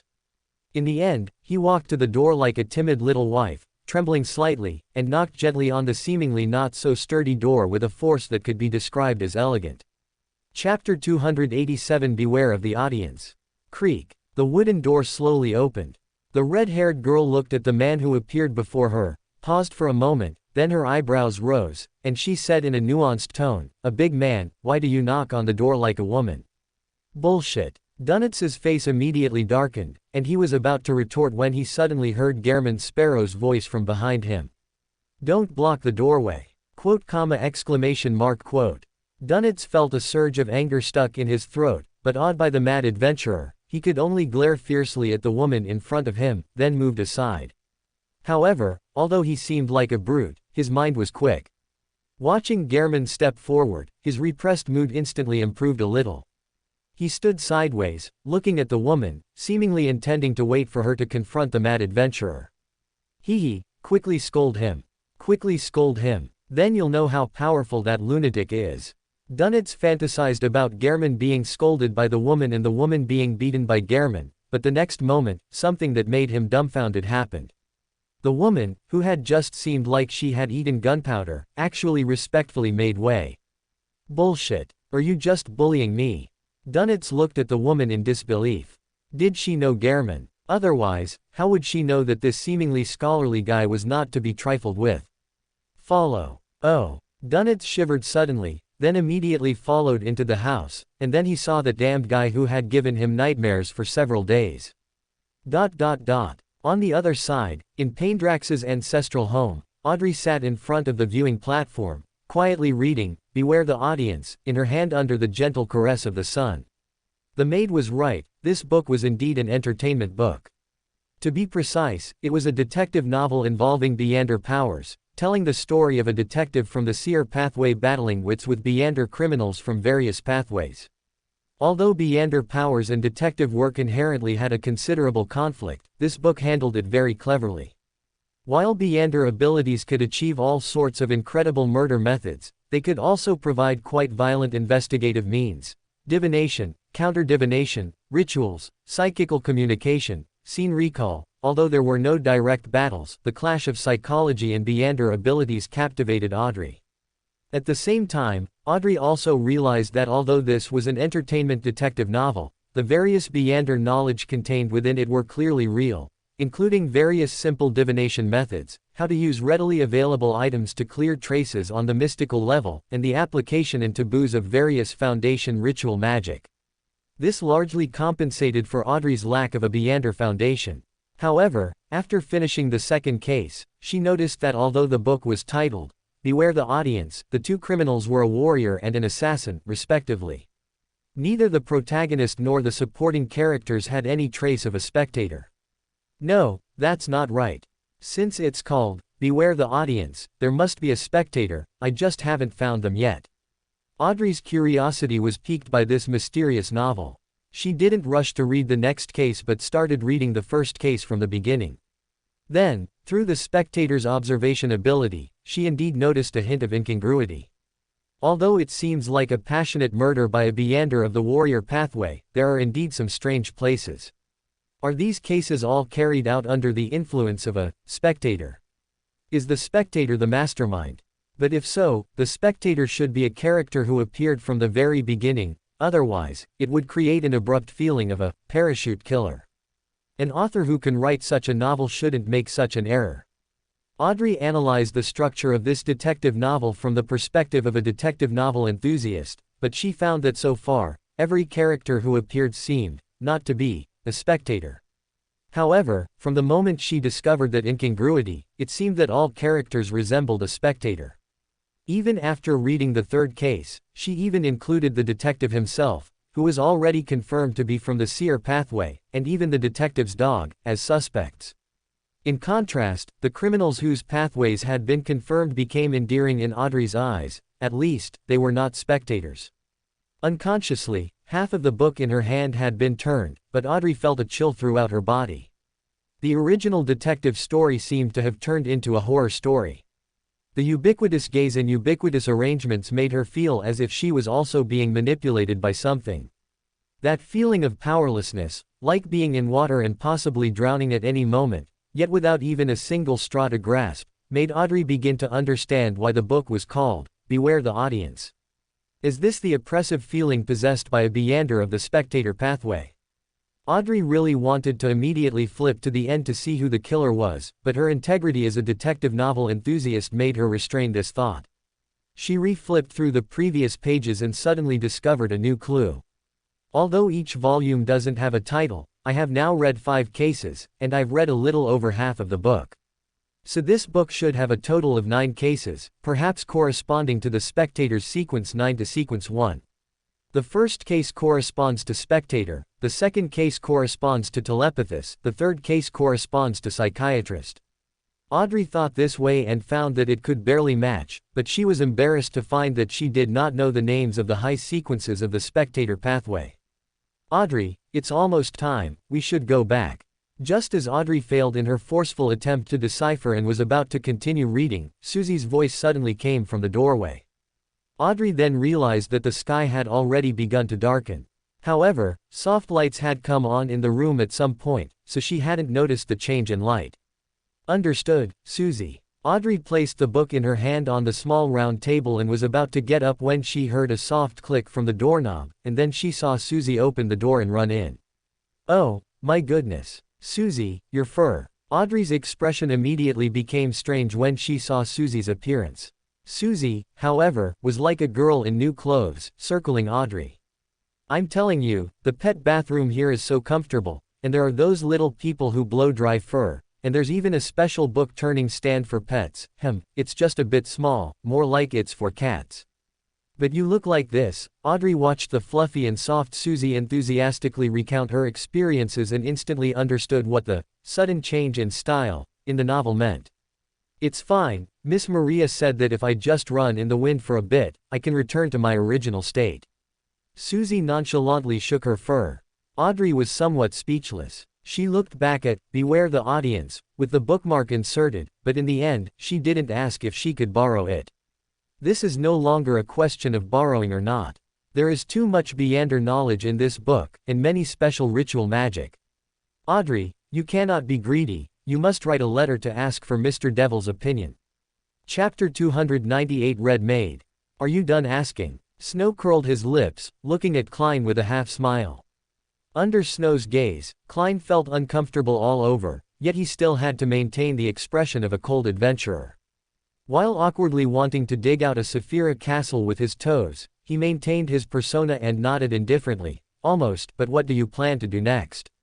Although Klein didn't explicitly say it, Snow knew he was referring to Irene, so he cooperatively put on the appearance of a villain and said, if you're worried about her leaking secrets, you can rest assured. I spent a lot of money to buy her, intending to adjust and train her into a maid. You know, the hunter pathway has always been the most suitable pathway for becoming a head maid. She can boil water, brew tea, train maids, and her combat ability is also good. Whether it's close protection or daily life, she can handle everything well, and she's inherently very loyal. If her talent is good, she can even jump to the demoness pathway.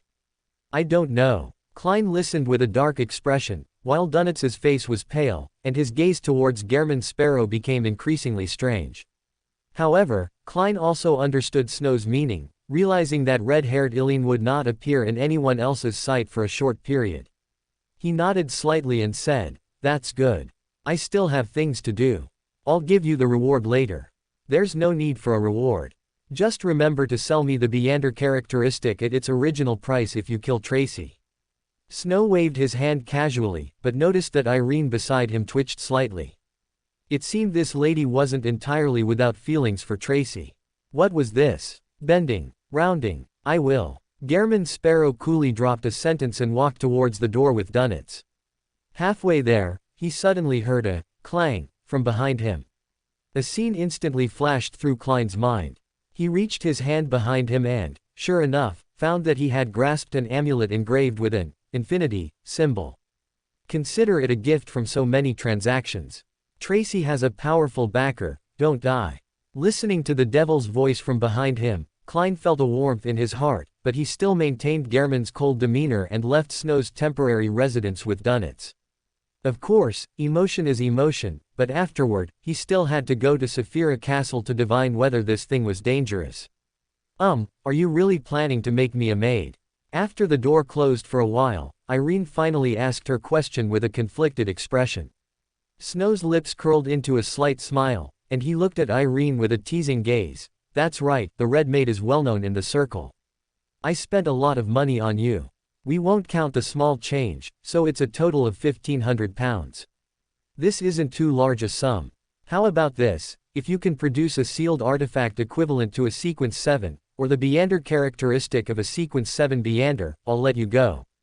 As a descendant of the Sauron family, even if her father was a scoundrel who only knew how to eat, drink, gamble, and whore, Irene had received a formal education in mysticism, otherwise, she wouldn't have become a Sequence 7 at such a young age. Naturally, she knew what a Beander characteristic was. However, not to mention that she had just escaped from Tracy and didn't even have a coin on her. First of all, if she had money, she wouldn't have become a sea merchant. £1,500. That was enough for the profit of several ships of her cargo. Not to mention she had been missing for a long time. The compensation for the ship, the liquidated damages for orders, and the loans for purchasing goods. Just thinking about it, she could foresee the debts she would have to bear after returning, even if the Sauron surname would prevent forced debt collection. I don't have money. Good, very honest. I thought you'd say you'd raise the money once you returned home. Snow's smile carried an air of mockery that seemed to be eternal, making Irene wonder who was truly the provoker. But she still honestly said, I'm just a branch of the Sauron family, and my father long ago squandered the family fortune. I don't think you wouldn't know such news. If I lied to you, my fate would likely be even more tragic. Good, very smart. Knowing when to be honest, that's a quality a maid should have. Snow clapped twice, smiling kindly. As a head maid, I'll pay you a housekeeper's salary, which is £42 annually, with food and lodging provided. And I won't charge you interest. You'll be free after working for 35 years. Of course, if you're willing to be employed as a Beyonder, I'll give you a higher salary. Of course, in that case, you'll have to face more dangerous work, such as hunting magical creatures, apprehending Beyonders, stealing sealed artifacts, and so on. Although I won't send you to your death, there will still be life-threatening risks. Although Snow gave her the right to choose, the monkeys in his body had already formulated a complete script. All of Irene's reactions were seen through by open black lens bracket he who is not a fish close black lens bracket. With psychological and fate induction, the choices she could make were already locked before Snow even spoke. On the other side, after leaving the area where stand users were abundant, actually only about 20, Gehrman Sparrow finally eased the embarrassment in his heart and suddenly asked, "Did you hear everything I just said?" No, I didn't hear anything. After leaving Snow's temporary residence, Dunitz had been in a state of high tension. When Gehrman asked him, he immediately made a rather effeminate gesture of hugging his chest, looking vigilantly at this crazy adventurer who had just discussed methods of raising a red maid with someone. I'm talking about the things I asked Irene. Klein's eyes narrowed, and Dunitz immediately stiffened, giving a dry laugh. A little. You must remember it, otherwise it will be easy to be recognized as fake. Recognized as fake? Me? Dunitz raised his hand blankly, pointing to his nose. Klein responded with an unchanged expression. Didn't you hear? She's a pyromaniac from the Hunter pathway, just like you. You can play the role very well. You really want to turn me into a red maid? Dunitz immediately bristled, retreating several steps, but then froze in place under Gehrman's somewhat dangerous, embarrassed, bewildered, anyway, with clown abilities gaze. Then he said timidly, I can't do it, I can't put on that kind of makeup at all. I'll be recognized at a glance. Klein suppressed his laughter, his voice still deep, and said, I'll lend you creeping hunger. No, I have no experience in that area. I definitely won't be faster than Vice Admiral of Disease's subordinates. Dunitz was somewhat quick-witted. In his fear and nervousness, he grasped Gehrman's core demand and immediately stated that he lacked acting experience. In his eyes, this was an extremely awful and shameful thing, something only a pervert or a lunatic could accomplish without psychological barriers. Moreover, he had always suspected that Gehrman wanted to train him into a red maid, believing it was a conspiracy by the other party to break down his psychological defenses. Indeed, you are quite foolish. Klein stopped teasing Dunitz and nodded expressionlessly. Seeing this, Dunitz finally breathed a sigh of relief and quickly forced a smile, agreeing, yes, I am very foolish. Klein stopped talking, walked past Dunitz, and began to transform, secretly feeling fortunate. Luckily, only Dunitz saw it. Afterwards, I'll just use dream manipulation to hint him not to talk nonsense. However, what Klein didn't notice was that the amulet in his pocket seemed to have undergone some changes. Fool's Dark History +1. Chapter 299. This is called professionalism. The grand doors of Black Swan Castle slowly pushed open, and Snow, leading Irene, who was still dazed from the ultra-long distance teleportation, stepped into the ancestral home that had been established less than a week prior. Welcome back, Master. Miss Audrey has already returned. Do you have any instructions? The butler, Sebastian, whose face was aged but had only recently come into existence, slowly materialized and inquired with standard butler etiquette. This is Irene, the new maid. You and Maria will train her and help her quickly grasp the foundation qualities a maid of the Pendergast family should possess. Snow pointed earnestly at Irene, whose eyes were slightly vacant. Sebastian bowed respectfully, then clapped his hands lightly. Soon, 3 ghost maids in short-skirted maid outfits appeared beside Irene, escorting the young girl towards the servants' bathroom on the first floor. Wait, what are you doing? Hey, Mr. Snow, this isn't what we agreed upon. Why are all your maids ghosts? Wait a minute, are you going to turn me into a ghost too? It was at this point that Irene finally snapped out of her daze, exclaiming and trying to break free from the maid's grasp. However, these maids, like Sebastian, were products of the castle having integrated the stand of the previous generations, world earring.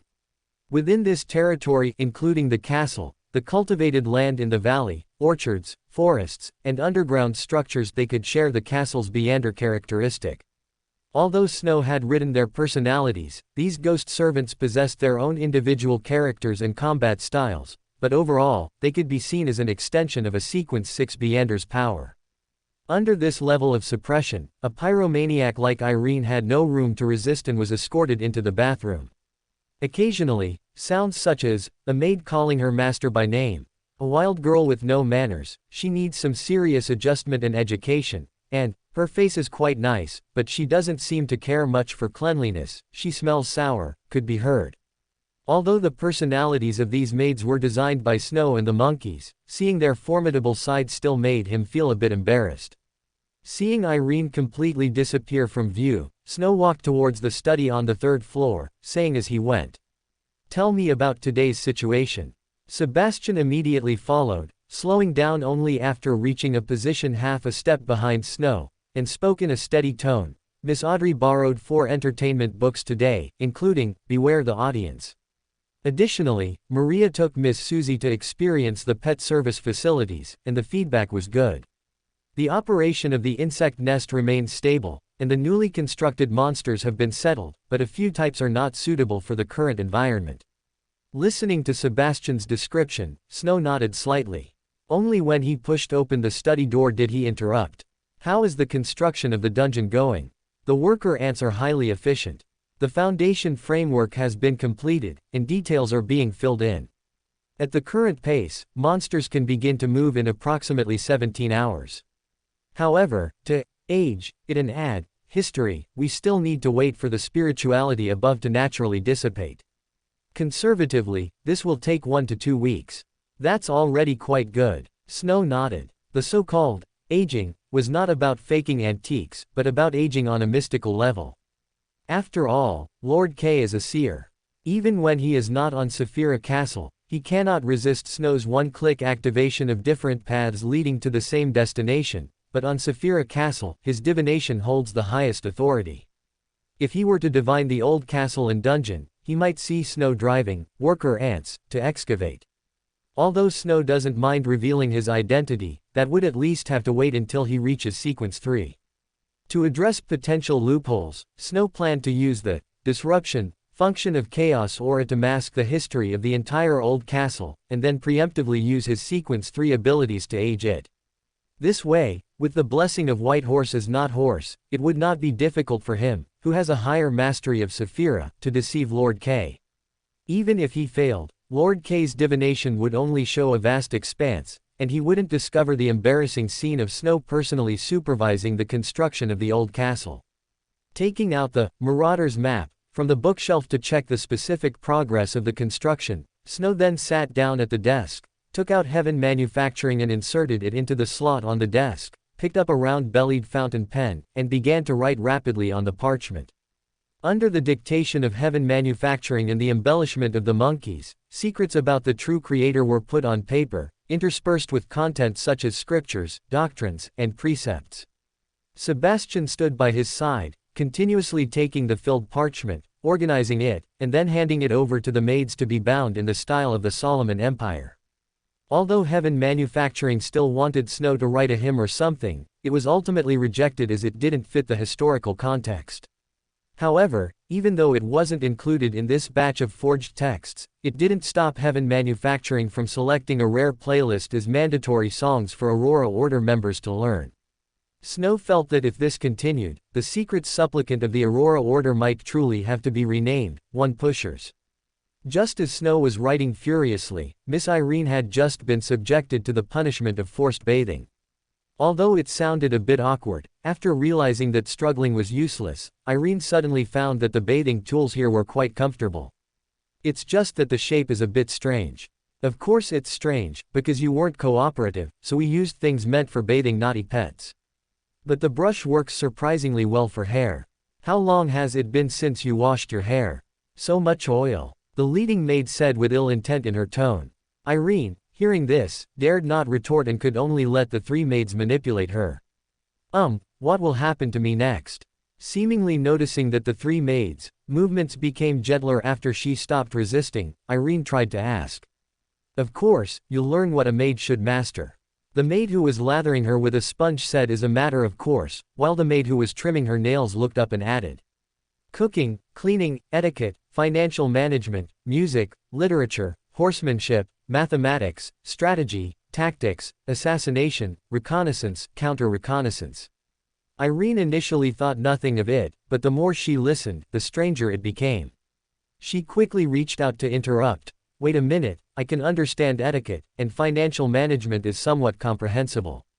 I'll just assume music, literature, and such are for improving artistic cultivation, but do maids also need to study military courses? Is this a maid or a general?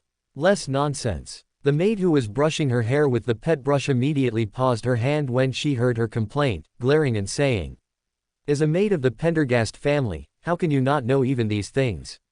Chapter 300. Backstabbing from a best friend. After leaving Irene at the old castle to receive maid education, Snow turned and returned to Backland. Backland at this time was significantly quieter than a month ago, not only because there were no longer any strikes on the streets, but also because the most idle noble class had already left.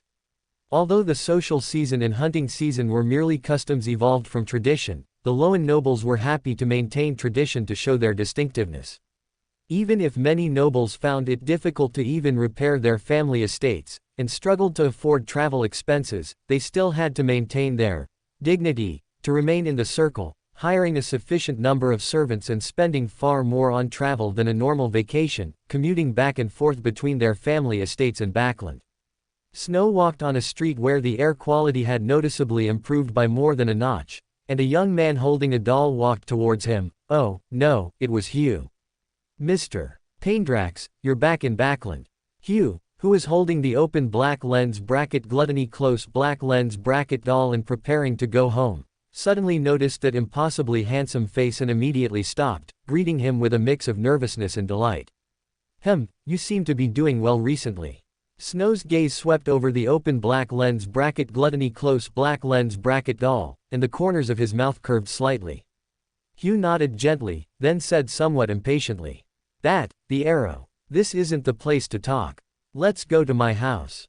Snow gently shook his head, interrupting Hugh's motion to pull out the arrow, and led the girl, who was clearly 24 but looked like 14 or 16, towards his home. Hugh originally wanted to say something else, but forced herself to hold back, following Snow through the West District all the way to the expensive mansion. Key, meow. The door opened, and Lily eagerly pounced out. However, she seemed to notice Hugh's presence and immediately changed the small dried fish that was already at her mouth to meow. Here. Snow didn't waste words, took a small dried fish from the paper bag in his hand and threw it to Lily, then sealed the rest with his spirituality and put it into a cupboard that Lily could easily open. Lily bit the small dried fish, transformed into a black lightning bolt, and disappeared into the depths of the room, while Snow led Hugh all the way to the familiar living room. Hugh carefully placed the doll on the sofa, then sat down. While watching Mr. Paindrax skillfully brew black tea, she spoke. Mr. Paindrax, Viscount Glaint gave me the arrow, but I came a few times before and you weren't home, and your messenger also refused to carry the arrow. I know, you can just keep that. Snow waved his hand dismissively, pushing the black tea in front of Hugh. Before she could speak again, he said directly. Have you read, Diamond is Unbreakable? Yes, although it's still being serialized, I read every issue. Hugh nodded affirmatively, a look of, just as I thought, appearing on her face. She took out an arrowhead wrapped in a handkerchief from her pocket.